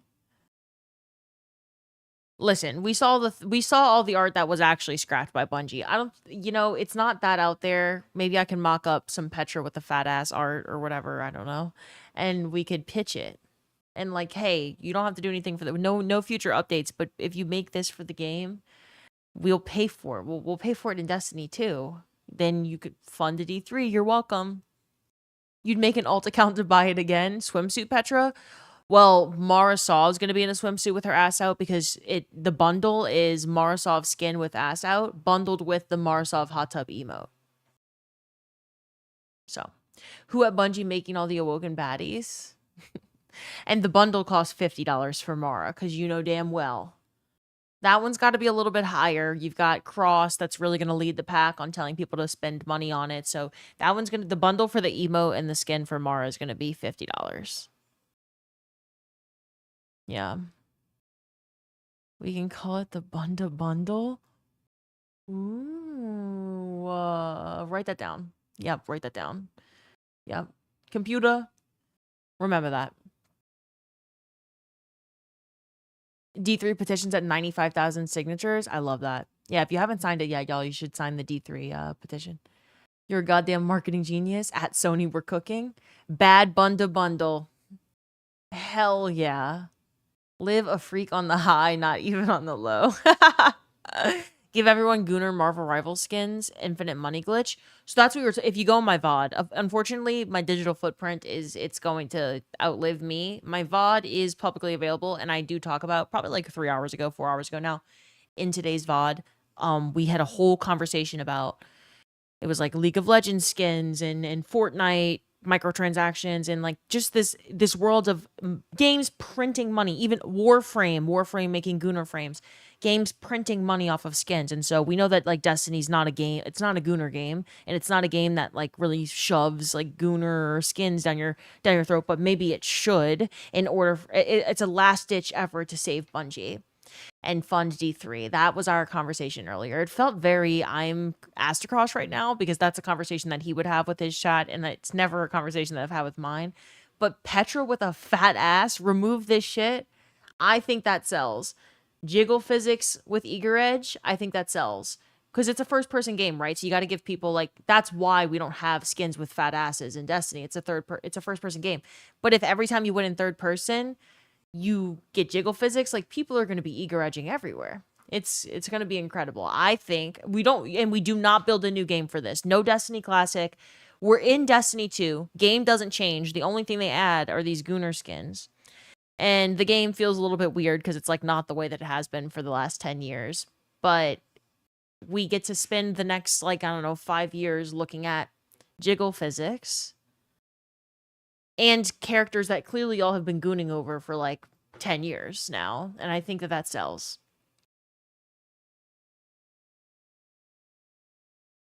Luke Smith was cooking. Give us third-person Destiny payback. Oh my goodness. Low-key, she might already have a fat ass.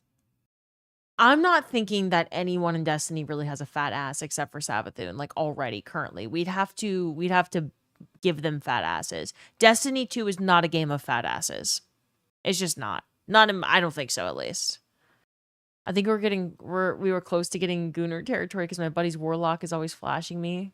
Her dress starts going all over the place and I have to remind her to behave. Jesus Christ. Shadow Nav, hello. Not every ass has to be fat. Absolutely not. Destiny 2 is full of asses that are not fat. And it's worked for Destiny 2 for the last decade. Not every single ass needs to be fat. I'm just saying that if you gave Marasov a fat ass and sold it as a skin and there were jiggle physics for Eager Edge, please tell me you're actually going to criticize me for pitching that idea as a joke. You're going to tell me that Marasov with a guaranteed fat ass, you're going to say, oh, it doesn't have to be fat. Okay, your fucking lobster doesn't have to be buttery, steak not juicy. Like, no, it doesn't have to be, but it's nice if it is. Like, what are we doing here? What are we doing? Hello, Gam. Wild Potato Pizza, what's up? Sin, thank you so much for the 2-month resub. Thank you so much. That was poetry as fucking crazy.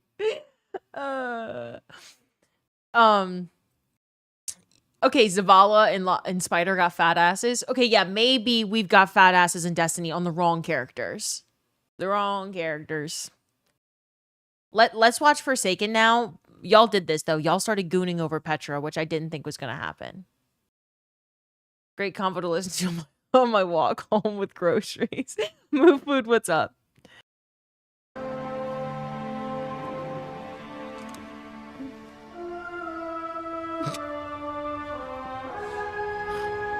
No, no, no, no! Cade, he's gone! This isn't a prison riot. It's a prison break! The airlock on Deck 0. It's the only way out this far down. They're going to escape. Not if I get there first.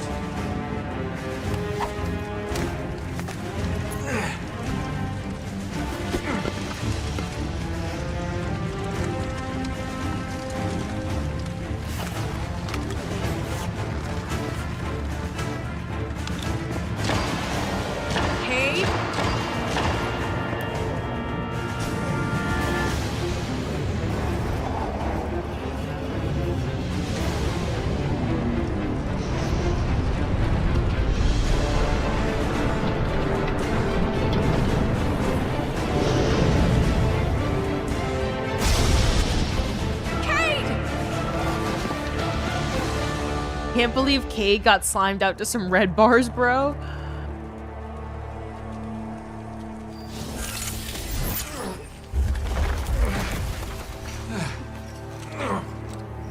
Never felt better.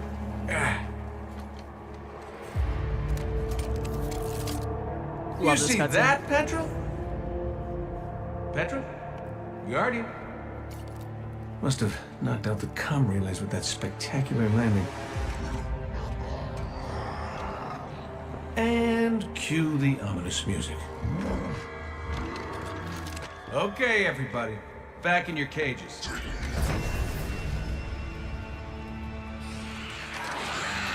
I said, back in your cages!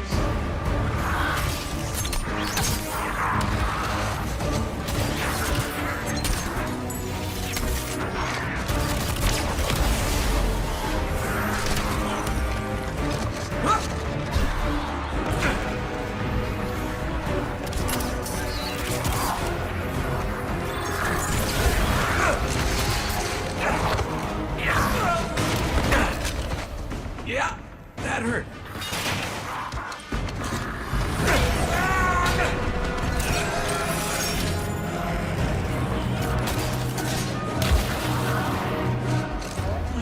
Sorry, not sorry.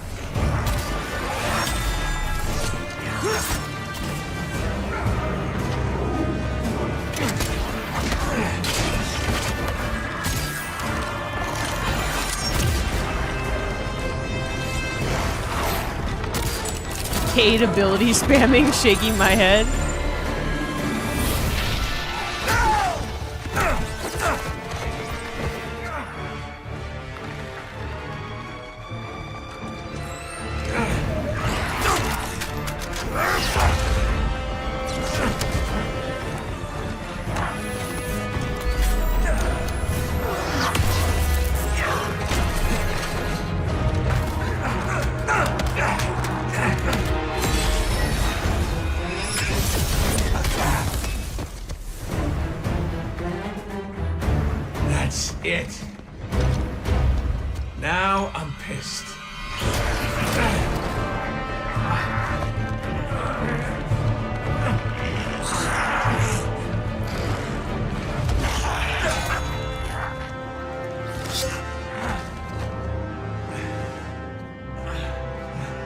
Oh, is that really all you got?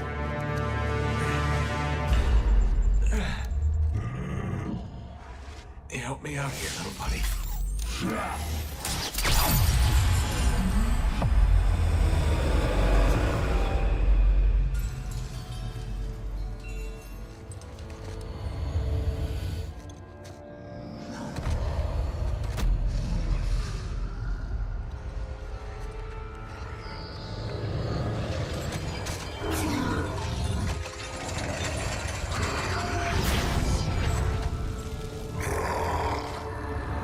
Coming home, Ace.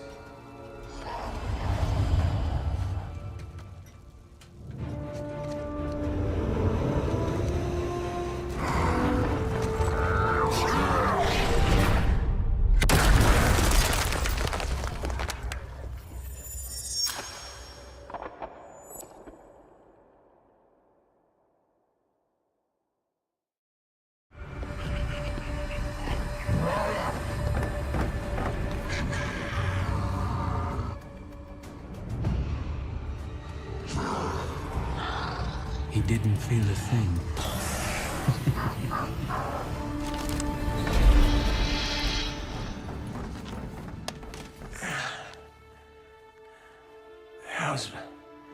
How's my hair?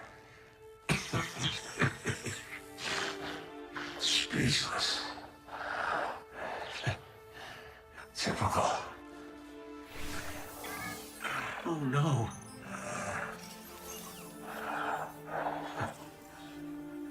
There's nothing I can... I'm sorry. Listen, kid. This ain't on you.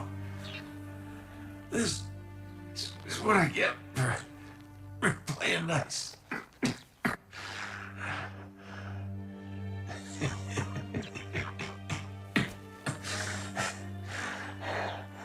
You tell Zavala and Ikora.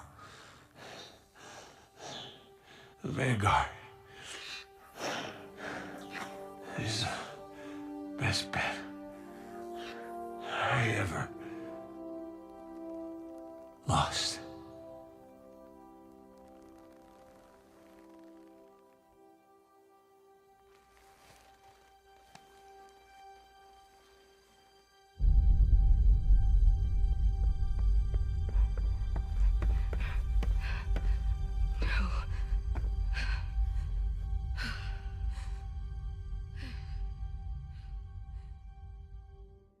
He had the worst jokes.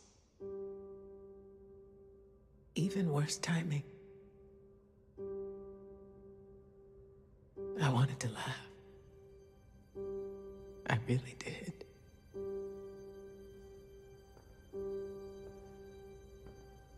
We should have been there.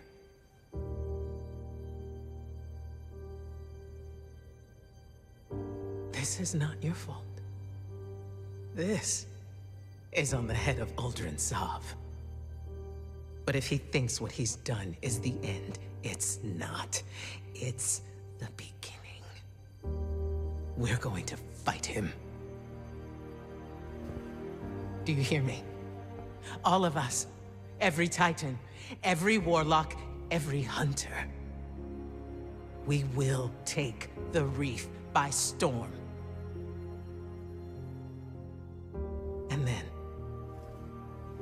we will mount the head of that son of a bitch on his precious throne. For our fire team. For Cade. No. What did you say? We are not an army. We are not conquerors. We are guardians. We need to keep our eyes here. Shut up, Zavala. On our home. Shut up, bitch. People, the Traveler.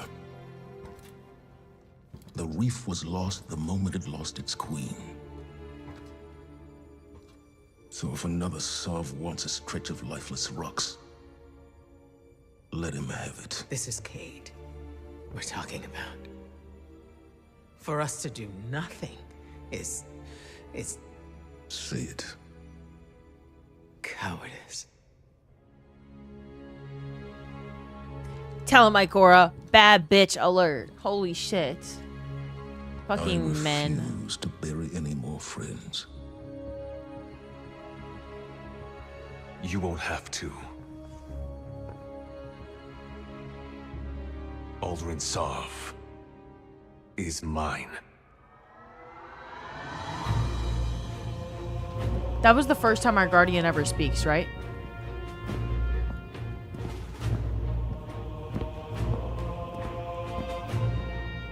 Aura.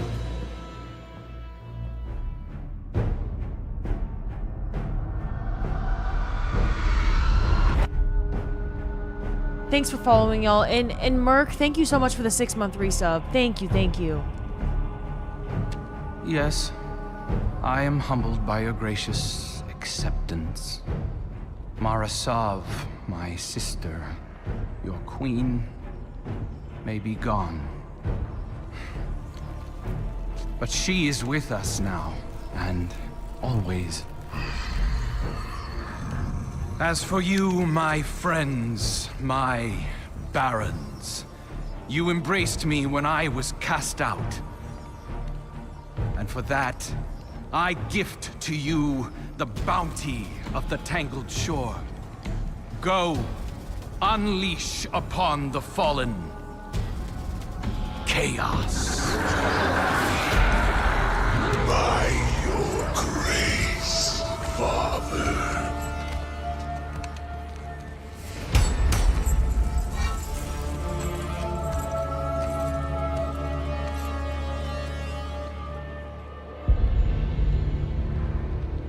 You would be proud. The Reefborn's love for their queen remains undiminished.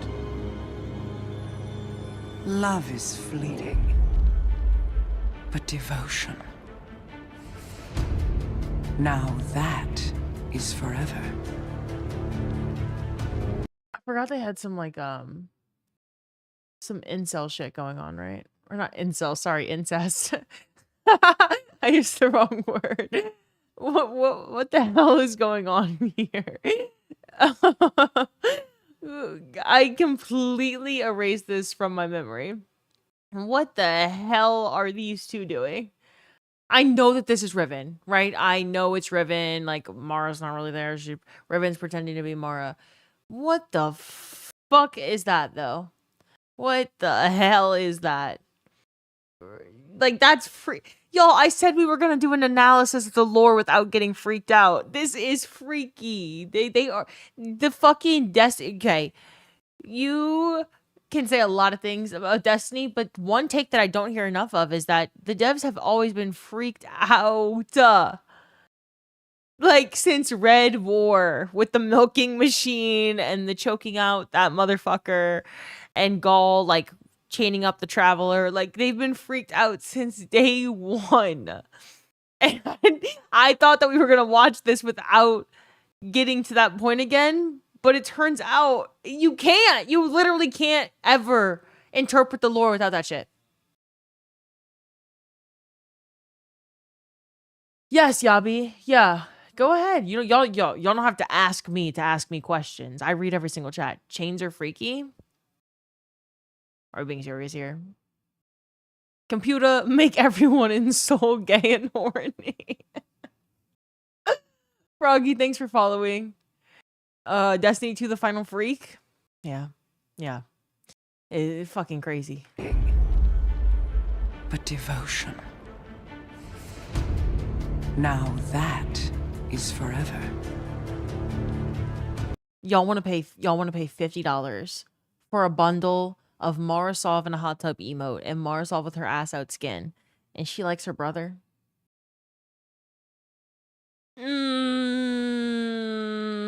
Or do y'all just say like that's Riven so it doesn't count? Because she's freaked out, not in a good way. Everyone has their flaws. Jesus Christ. Lunar. We can fix her. That's some Alabama shit. Y'all into some Alabama ass shit. Let me call Vince. Was Devin on a blue chew for real? They can't be perfect all the time. Come on, come on. There are better characters. There are better characters to pay $50 for a bundle for. Whoever said, have y'all ever said $50 for Keitel in a hot tub? Keitel with her ass out? How about Shaq's helmet on, shirtless? Like I said, these are things we have to think.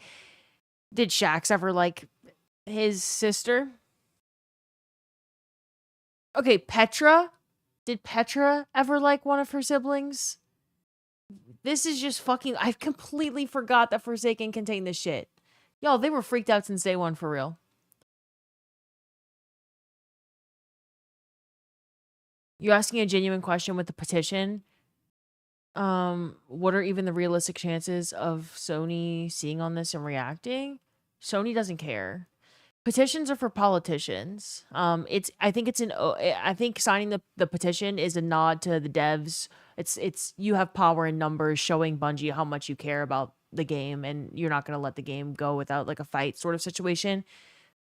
Petitions that pressure public entities or elected officials to do something, and you get like power in numbers and you use your voice to sign petitions, because if that elected official has enough pressure on them, they don't get your vote, and they work for you and they have to get reelected. So petitions really tend to work in that sense. If you get enough people to sign them, you know, this person loses their job if they don't act on it. Sony isn't an elected official. Sony doesn't fucking care if 300,000 people want them to make a game, hypothetically, by signing a petition.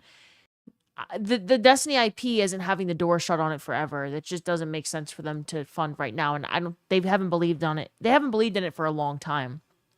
If you wanted them to write a check for a D3, tell them during Final Shape. Tell them, you know, like, or we did, right? But they need to discover it themselves, because again, they're not an elected official. They don't owe you any sort of explanation for their shitty decision making. And it is shitty decision making, right? But they did massive layoffs post Final Shape, which told you very like objectively, we are shrinking the team, not growing it. So we are not going to be developing anything further. We're not going to be writing any check for Bungie to make a next game. We're going to have them wrap this shit up with Final Shape. We'll give you a limited team, limited timelines, you know, limited funding and resources. And if you can't keep the game alive, then we just get rid of it.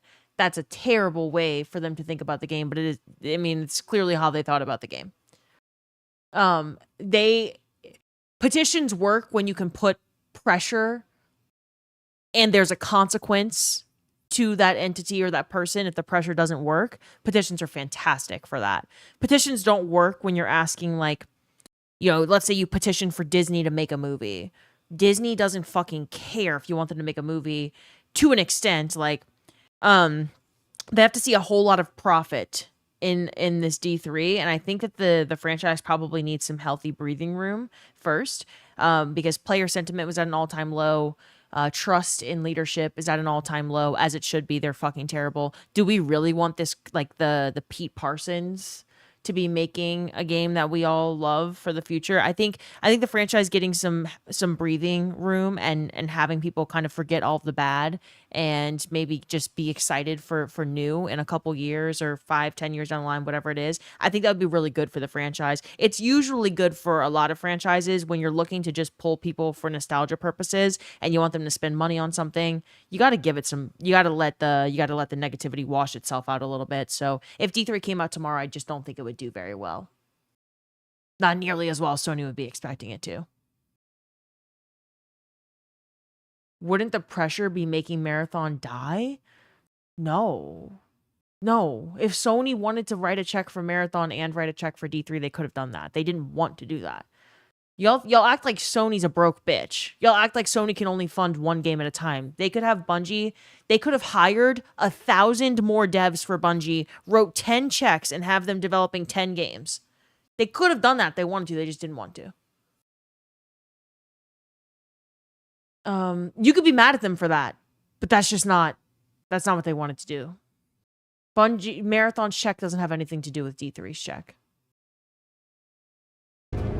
Not one of them has ever... As bad as we want a D3, would the community really be around for 5 years? Well, I think so. I think Destiny has a lot of staying power, but if you're asking that question, that's like Sony would fear for that too. Look what happened after Final Shape. It was just kind of like a test for them. Obviously, it was really shitty and they half-assed everything.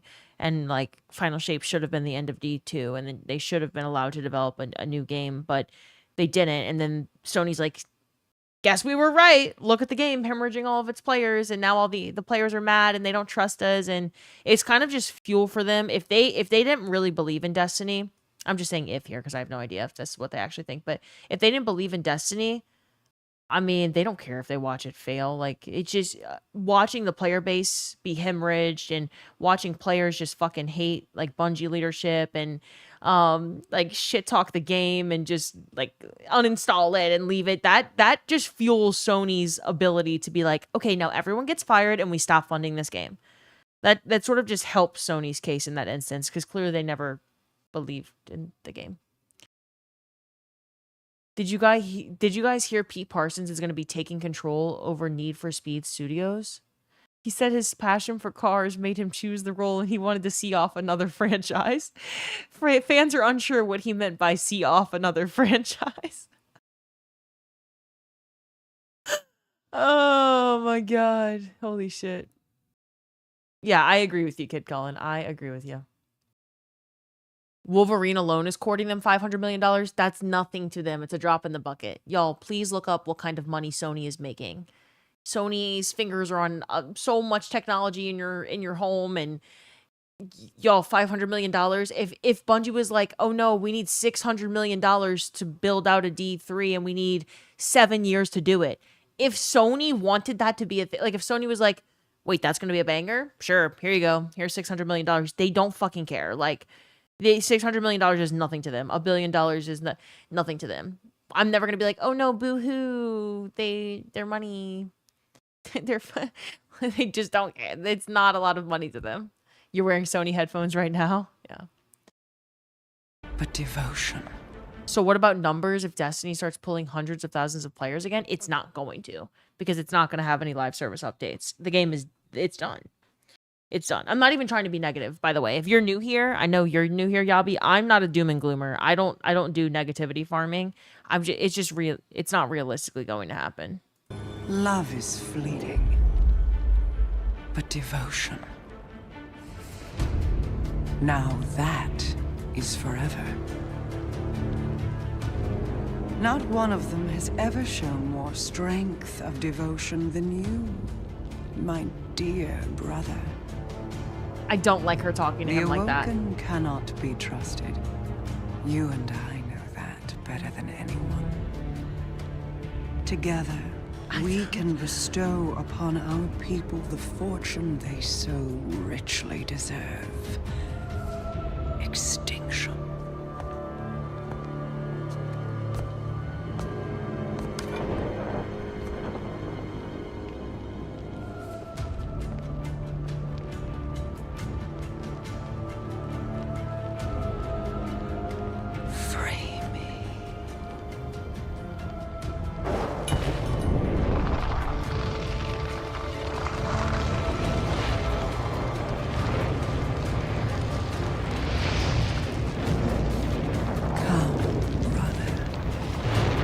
Let us see what dreams may come.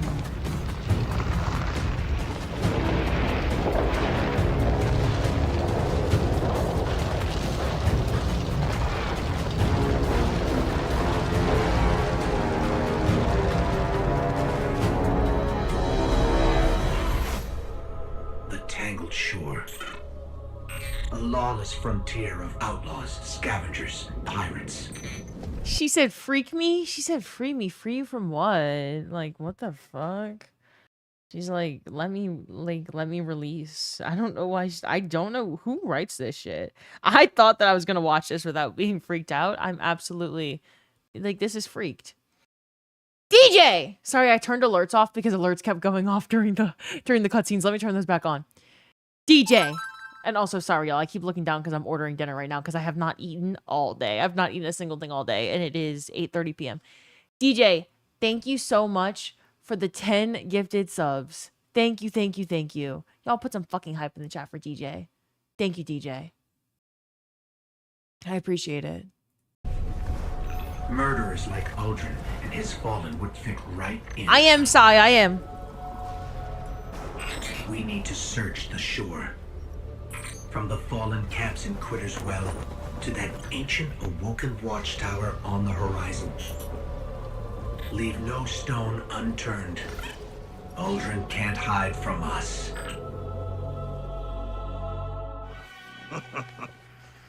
Well, if it isn't Petrovenge, the worst jailer in the solar system.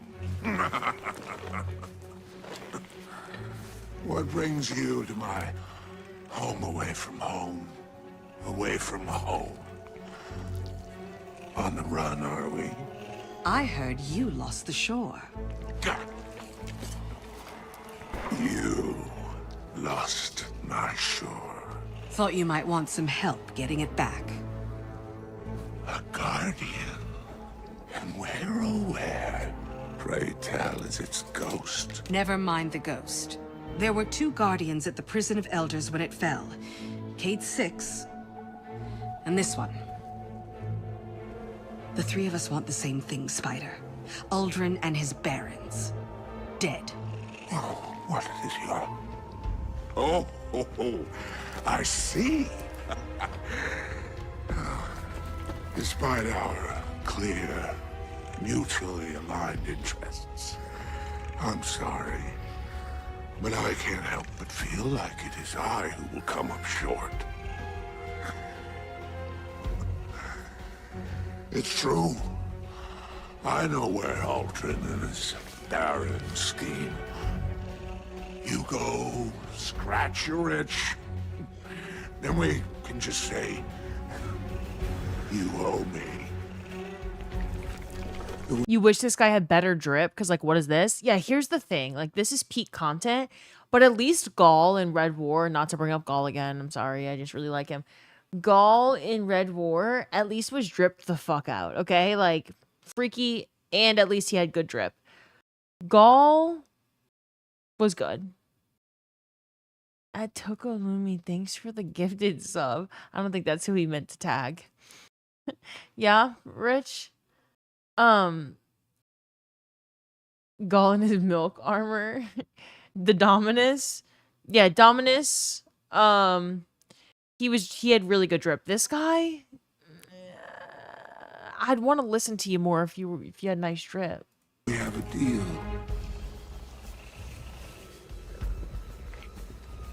Deal. Wait, really, Rich?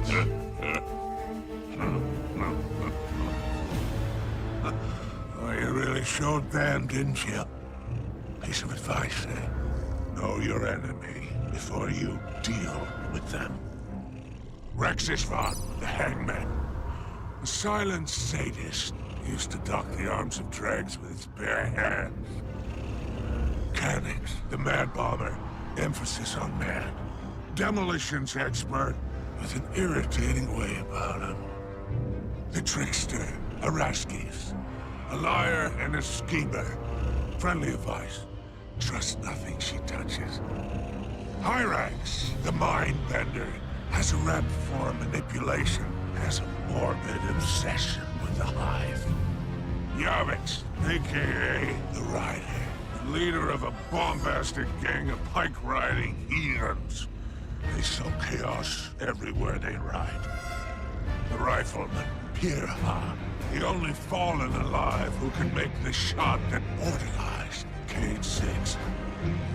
Elicris, the machinist, scourge of soulless descent. This one sits atop a trove of tech and heavy armament stolen from me. The fanatic himself, Fikrul, the leader of the Barons and the first of the Scorn. Smash or pass?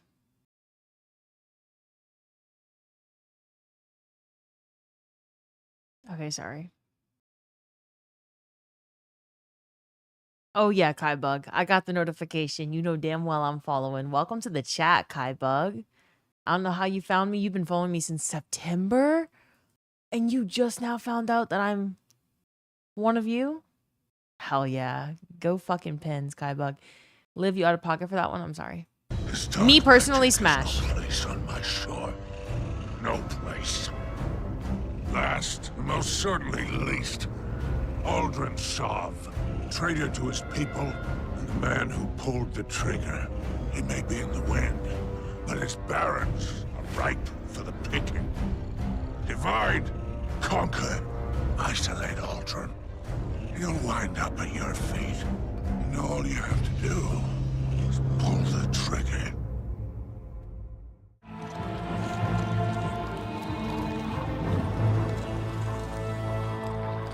Too much freak, Liv, turn it down. Y'all were saying diabolical shit about Morosov and Petra, but I say Smash. One singular word, and that's too much freak. Really? Really? Up your standards, Liv? Y'all. Let's be so fucking serious here. Y'all said Smash to a lot of things. And I say one singular word, and now I'm the bad guy. Good thing they weren't here when I brought up milking. Y'all, if you think that's too freaked out, you should have been here 2 hours ago, because, I mean, the narrative that we started because of Tig was genuinely the most deranged narrative I've ever run with on stream. Like, in my time streaming today, like earlier when we were watching the Red War campaign, we did a little bit of a lore interpretation, if you will, like a Red War for Dummies, beginner's guide to Destiny 2 lore. There was a lot of stuff going on in Red War that we didn't really even realize till today. But Gaul literally had the speaker in a milking machine. It was crazy. Crazy shit. If you don't believe me, go back and watch it. It'll open your eyes. How freaky did chat get? It was fucking absurd. It was it was absurd. But it was a celebration of Destiny 2. So, this is a safe space. It is a safe space, yes.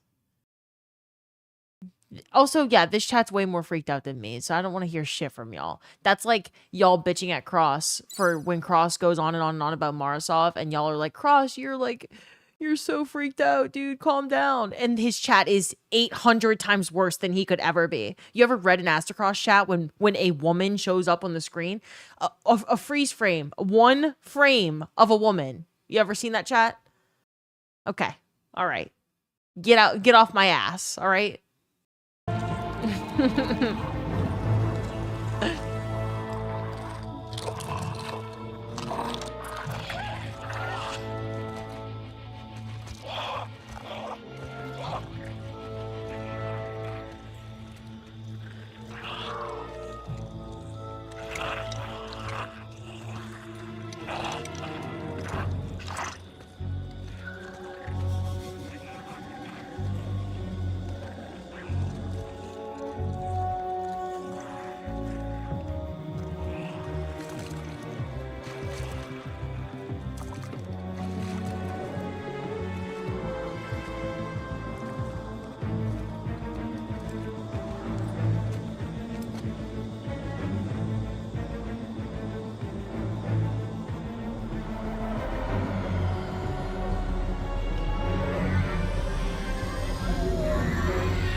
Be brave.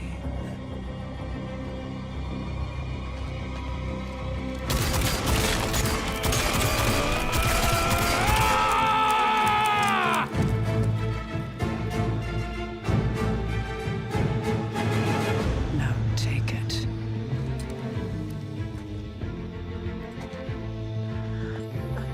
What is she directing him to take? Oh.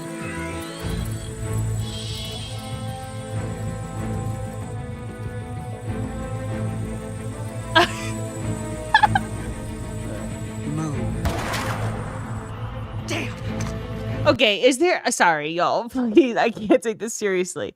Is there maybe a little bit of revisionist history about how good... Like, okay, the Forsaken narrative around Cade is incredible, right? Like, shocking. You don't expect it. One of your favorite characters dies. Those cutscenes are absolutely incredible. I love the Cade cutscenes. Then, like, we have this side plot happening of literal incest. Like, what are... What are we doing? Is this D2JOI? I just like don't understand. Not Anna, she's the most normal one. Yes, there's revisionist history about that. We also thought Mara was dead and she came back all freaky. Oh wait. Oh wait, yeah, because at this point, when you're playing the game, you think that Marasov died and came back and all of a sudden is in love with her brother, right? Because she died in Taken King, right? Yeah. That's even fucking weirder. Y'all thought she came back in love with her brother and y'all were like, this is peak Destiny narrative. And y'all are calling me freaky? Y'all are saying I need to calm down? Every single fucking one of you who thought that back then, I need y'all to go look at a mirror right now. Look at yourself for a second. Have a conversation with yourself, maybe. What? Anyway. It's all you?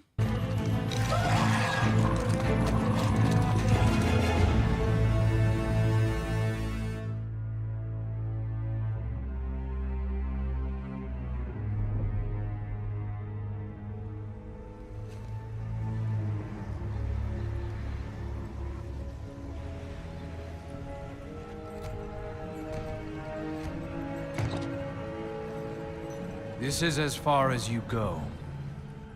Please, for you I go instead. Oh no, darkness lives here. Death, you are not of ether. Can't bring you back. All the same. Yes, Father. We ever serve and await return. Go. Inspire. And avenge your murdered friends.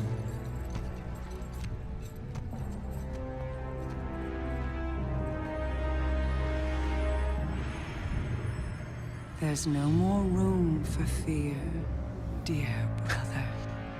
I'm not afraid. Of course not.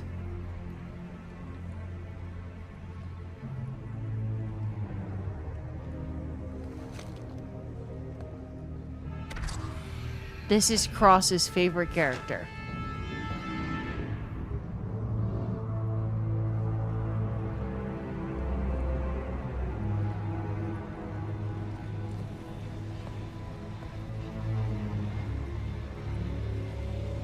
Isn't this how all sisters talk to their brother? I can't believe I really thought I really thought I was gonna be able to watch this and feel sentimental, and I just keep thinking. I can't stop thinking, what the fuck is this? Why did they direct that voice actor to talk like that? And then Cross had the reaction, wow, I fucking love her and her heels.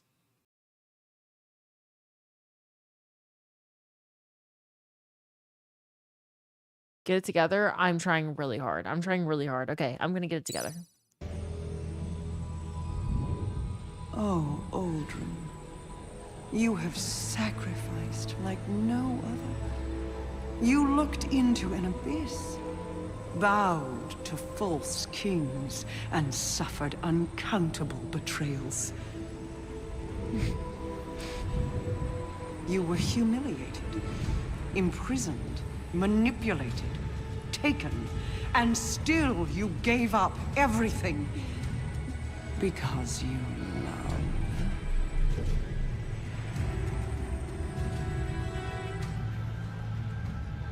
Please, brother, will you walk through hell for me one last time? Yes. Good. Then let us finish this. Even paradise is a prison when you can't leave.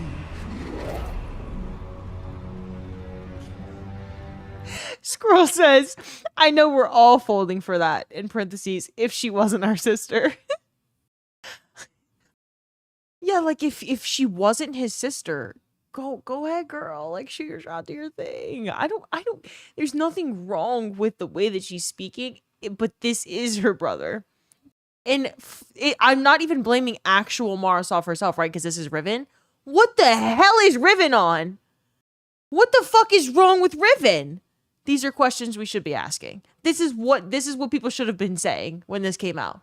What the fuck is wrong with Riven? That's what we should have. That's the review. And also hold up. Actually, I'm not just saying fuck Riven. He likes it. So he's eating this shit up, okay? Like, she has him wrapped around her fingers. So I don't know. He thinks that's his sister. We're not just moving past this. Freaky ass tentacle monster. What do you expect for real? I like how Anal Bray is in the chat. Oh my god, that username Tig. Jesus Christ. Free us.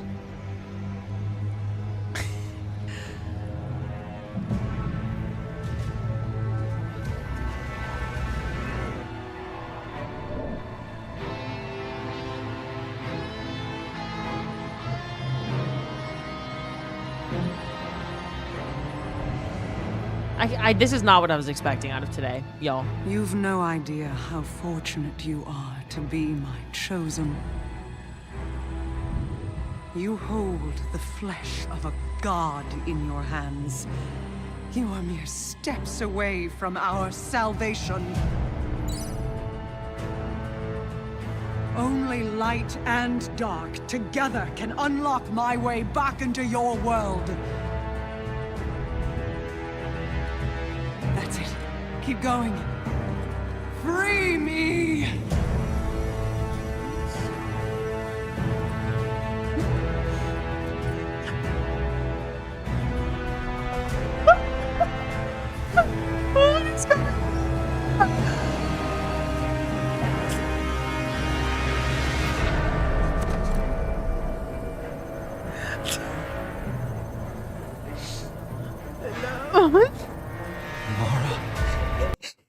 Hold up, Ayo.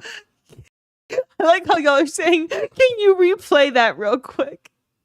Can you replay that real quick?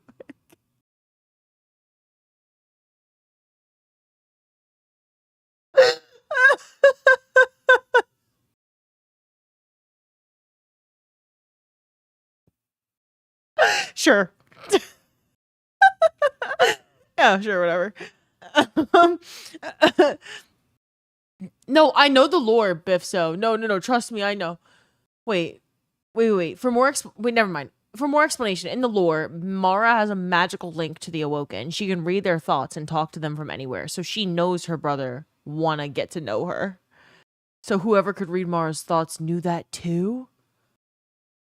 Oh my god. Oh my fucking god. We went from Destiny 2 Milk War to Destiny 2 Freaksaken. No. Oh no. Oh, what a game. Jesus. Okay. Only light and dark together can unlock my way back into your world. That's it. Keep going. Free me!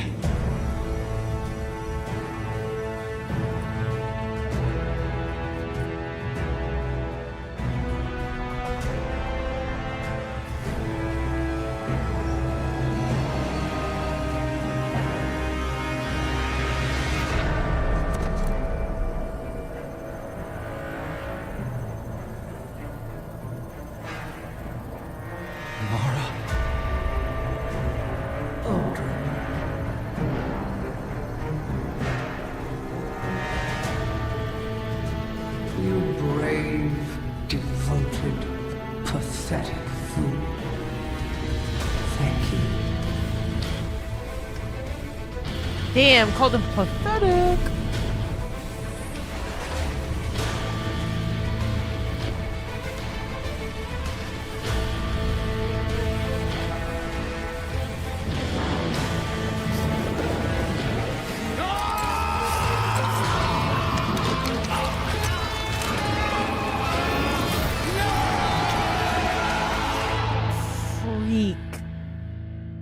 Freak.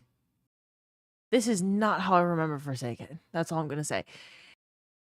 Straight in the hole. Dude getting stuck by a meatball. Real. His sister called him pathetic and he still wants puppies. Wait, this is all from Aldra Sov's mind, not Riven. In the lore, it said that Riven read Aldrin's mind to get a good idea for how to act as Mara. And this is everything Aldrin imagined his sister to be and wanted her to be like.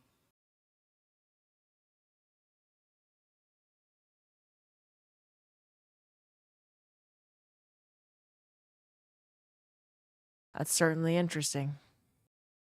I do, now that you're saying that, that does make sense. That is what the lore says, isn't it? Because Riven, yeah, Riven is convincing Aldrin Sov, so she's acting the way that he wants her to act, because she knows that she can read his mind. Right, yeah, Bungie, you really cooked with this one, really. Whoever, y'all, they are freaked out over there, really. Freaksaken. I will never think of this the same again. Now, let me just say, still, separately, the Cade storyline and the cutscenes, so good. The music, like, the build up to it, they're really good cutscenes. Really good shit. This is just, like, a really weird-ass, like, Game of Thrones fucking side, like, this is, like, a subplot situation that I would prefer to not be mixed in with Cade's death. Welcome back, Nage. Replay that one more time.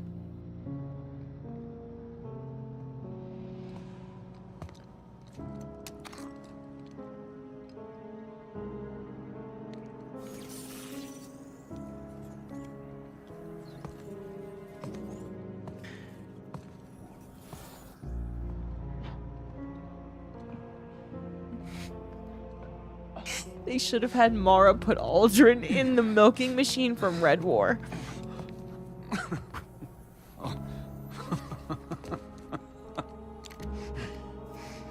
Congratulations. You have my undivided attention. Now where's my sister? She's not here, Aldrin. And if she was, this would be a whole lot easier. So, this is to be a reckoning. Wait, not like this. Why did we not shoot him? He's finished. Shoot him! Everything he's done. We can't just... You have no idea what he's done! Shoot him, pussy bitch! If Cade was here, I know what he would do, Guardian. Do you? Yes.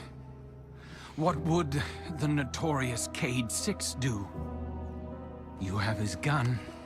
Seems you get the last word.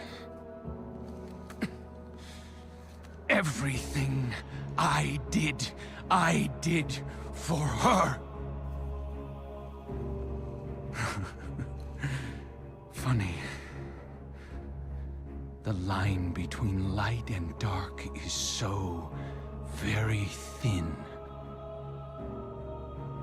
Do you know which side you're on?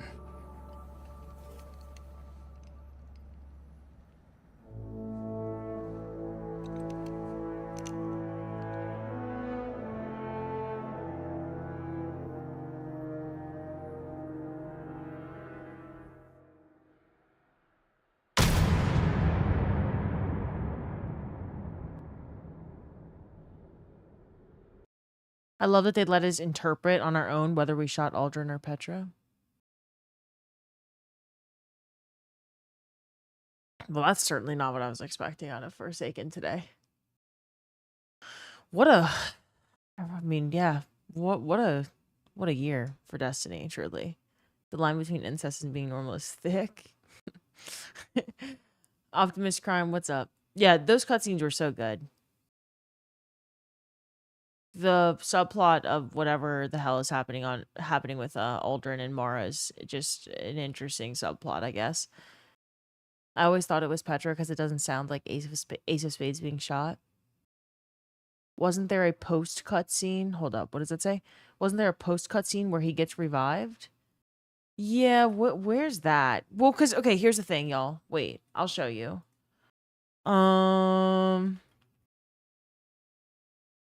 Watch. Here it is. This. Nope, that's not it. Yeah, this is it. Okay. So we had Red War, Curse of Osiris, Warmind. We watched all of these cutscenes. And then we have Forsaken, but you've got Outlaw, Forge, Drifter, and Opulence within Forsaken. So I don't know if those things happen through these seasons. Hi, Aaron. What's up? I hope you're doing well. I don't know. With Season of the Hunt, he got rezzed. Holy shit, you're still going? I'm about to get off. We've been going for a long time today, and we are going to be streaming for a long time again tomorrow. Tomorrow, I want to do the cutscenes from the... Like, okay, here's the thing. We're reliving Destiny from beginning to end, but I actually get to jump in and, like, play the shit, starting with Shadowkeep. We're going to watch the cutscenes for the seasons as they progress, especially... I mean, some seasons were really fucking good. And the story, like, they directly tie into the story. You know, shit that happens in the seasons impacts the next expansion. Duh. But, like, so we can't just go Shadowkeep to Beyond Light without seeing anything about Undying Dawn, Worthy, or Arrivals. So, Haitian, what's up? Aldrin's revive happened in Black Armory December 2018. The revive part was shown in-game before Season of the Hunt because we see him again in Hunt. I mean, I can look up just the cutscene for... Also, welcome back, Obi. I can look up just the cutscene for... the revive. Aldrin Sov revived.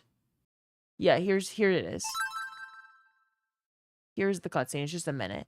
Jet, what's up? I hope yours has been too. Jet, thank you so much for the 7-month resub. I really appreciate you.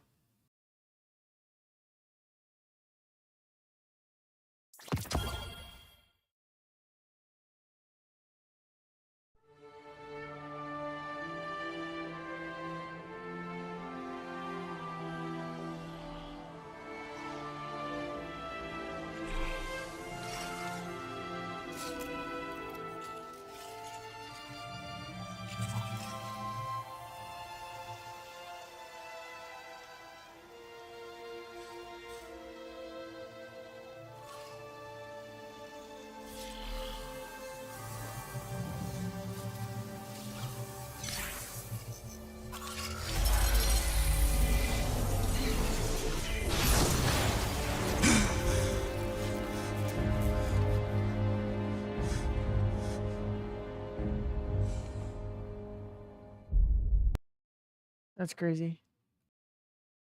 That was the whole teaser.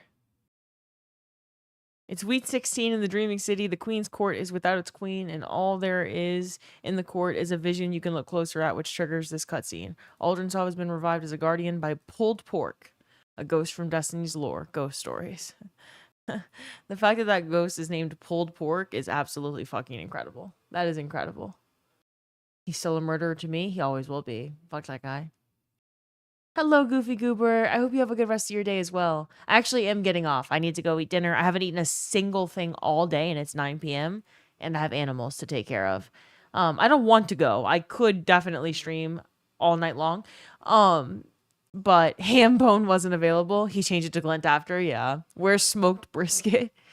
But we watched, so we went through today Red War, Curse of Osiris, Warmind, and Forsaken. So tomorrow, I'm going to probably delete my Titan and start over again so that I don't want to delete my Hunter or Warlock. But in order to get Shadowkeep with all of the cutscenes, you have to be on a new character and playing it for the first time. So we'll go through, we'll watch just cutscenes, like they're like quick 5 to 10 minute videos of Outlaw, Forge, Drifter, Opulence, straight into, we'll play Shadowkeep in the game, watch the cutscenes as necessary for the seasons, and then play Beyond Light, Witch Queen, Lightfall, Final Shape. I want to round out, like I want to play all 7 years beginning to end, so. There's a fucking hype train starting, of course. Of course. Nason, thank you so much for the brand new Prime sub. Thank you so much. You can make an alt without deleting a character. Good idea, actually. Good idea. You deleted your Titan and started over today. You're having a blast, Nova. MJ, thank you so much for the bits. Nason, thank you for the brand new Prime sub and for the follow. Jet, thank you so much for the 7-month resub. Send, Silver, Kawabunga, Keefe, thank you so much for everyone who followed today, resubbed, subbed. I really appreciate y'all so fucking much. Big C, see, y'all are holding me hostage. Big C, thank you so much for the 5 gifted subs. Very fucking kind of you. Thank you so much. Yes, Golden Kappa Train. Yeah. Thank you. I really appreciate y'all. But yeah, tomorrow's going to be fun. I'm going to be live at like noon Central, 1 p.m. So you know, somewhere around there. Lunchtime tomorrow. I'll eat before stream, of course. And then we'll get into it. Red War was really, really fun to watch today. So was Forsaken. I just don't quite remember the subplot being so brother sister in a relationship vibes. I remember just thinking, oh yeah, like that Marasov plot with Ribbon is really good. I didn't necessarily remember what her voice sounded like in those cutscenes, which is good shit, I guess. Zip, thank you for the 8 gifted subs. Thank you so much. What an interesting number. Petition's about to hit 100K. Yeah, if y'all were interested, obviously in the Discord, we've got the Celebrating Destiny 2 channel where we're sharing our favorite D2 moments and stories and clips and whatever you've got going on. I would love to like summarize these on stream one day closer to the update, just go through everyone's favorite memories. But so we got that Celebrating Destiny 2 channel. And then please, if you haven't already, people are doing a random loadout Desert Perpetual right now, hanging out in the Discord. If you haven't already, there's a under the Destiny 2 LFG tab, I made a thread for every single raid in the game, and you can leave your Bungie ID. I left messages like, drop your Bungie ID if you've never completed the raid and you're interested in a Sherpa. So if you want to be taught the raid, we'll be doing a bunch of raids and dungeons with the final update to the game. I would love to teach as many people as possible. I feel like the raids and dungeons it's just the best content I've ever experienced in any game ever, and it's a disservice if you don't get to experience one. So El Drago, thanks for following. Phantom, thank you for dropping the Discord link. Yeah, the Discord link is in the chat if you're not in it already, but yes, we signed the petition. Yes. Yep. Everyone signed the petition. Petition is in the Discord as well. It's pinned in the Discord. It's right here. It's at 99,498 signatures. So very, very close to 100,000. But yeah, it's in the Discord. Crawfish gambles during the raids. Okay. I'm down. Y'all, thank you so fucking much again for the gifted subs. Zip, Big C, MJ with the bits, Nason with the Prime sub, kicking off the Golden Kappa train. I appreciate y'all so much. I haven't raided him in a long time, so let's raid Frosty. We'll go raid Frost, and I will see y'all in 15 hours. We'll be back at it again tomorrow. It's been a grind the last couple days, but it's been very, very, very fun. And I'm glad we get to celebrate Destiny 2's life together and relive the story. And maybe interpret the story in new ways all these years later. Anyway, seriously, I love y'all so much. I will see y'all tomorrow. Bye.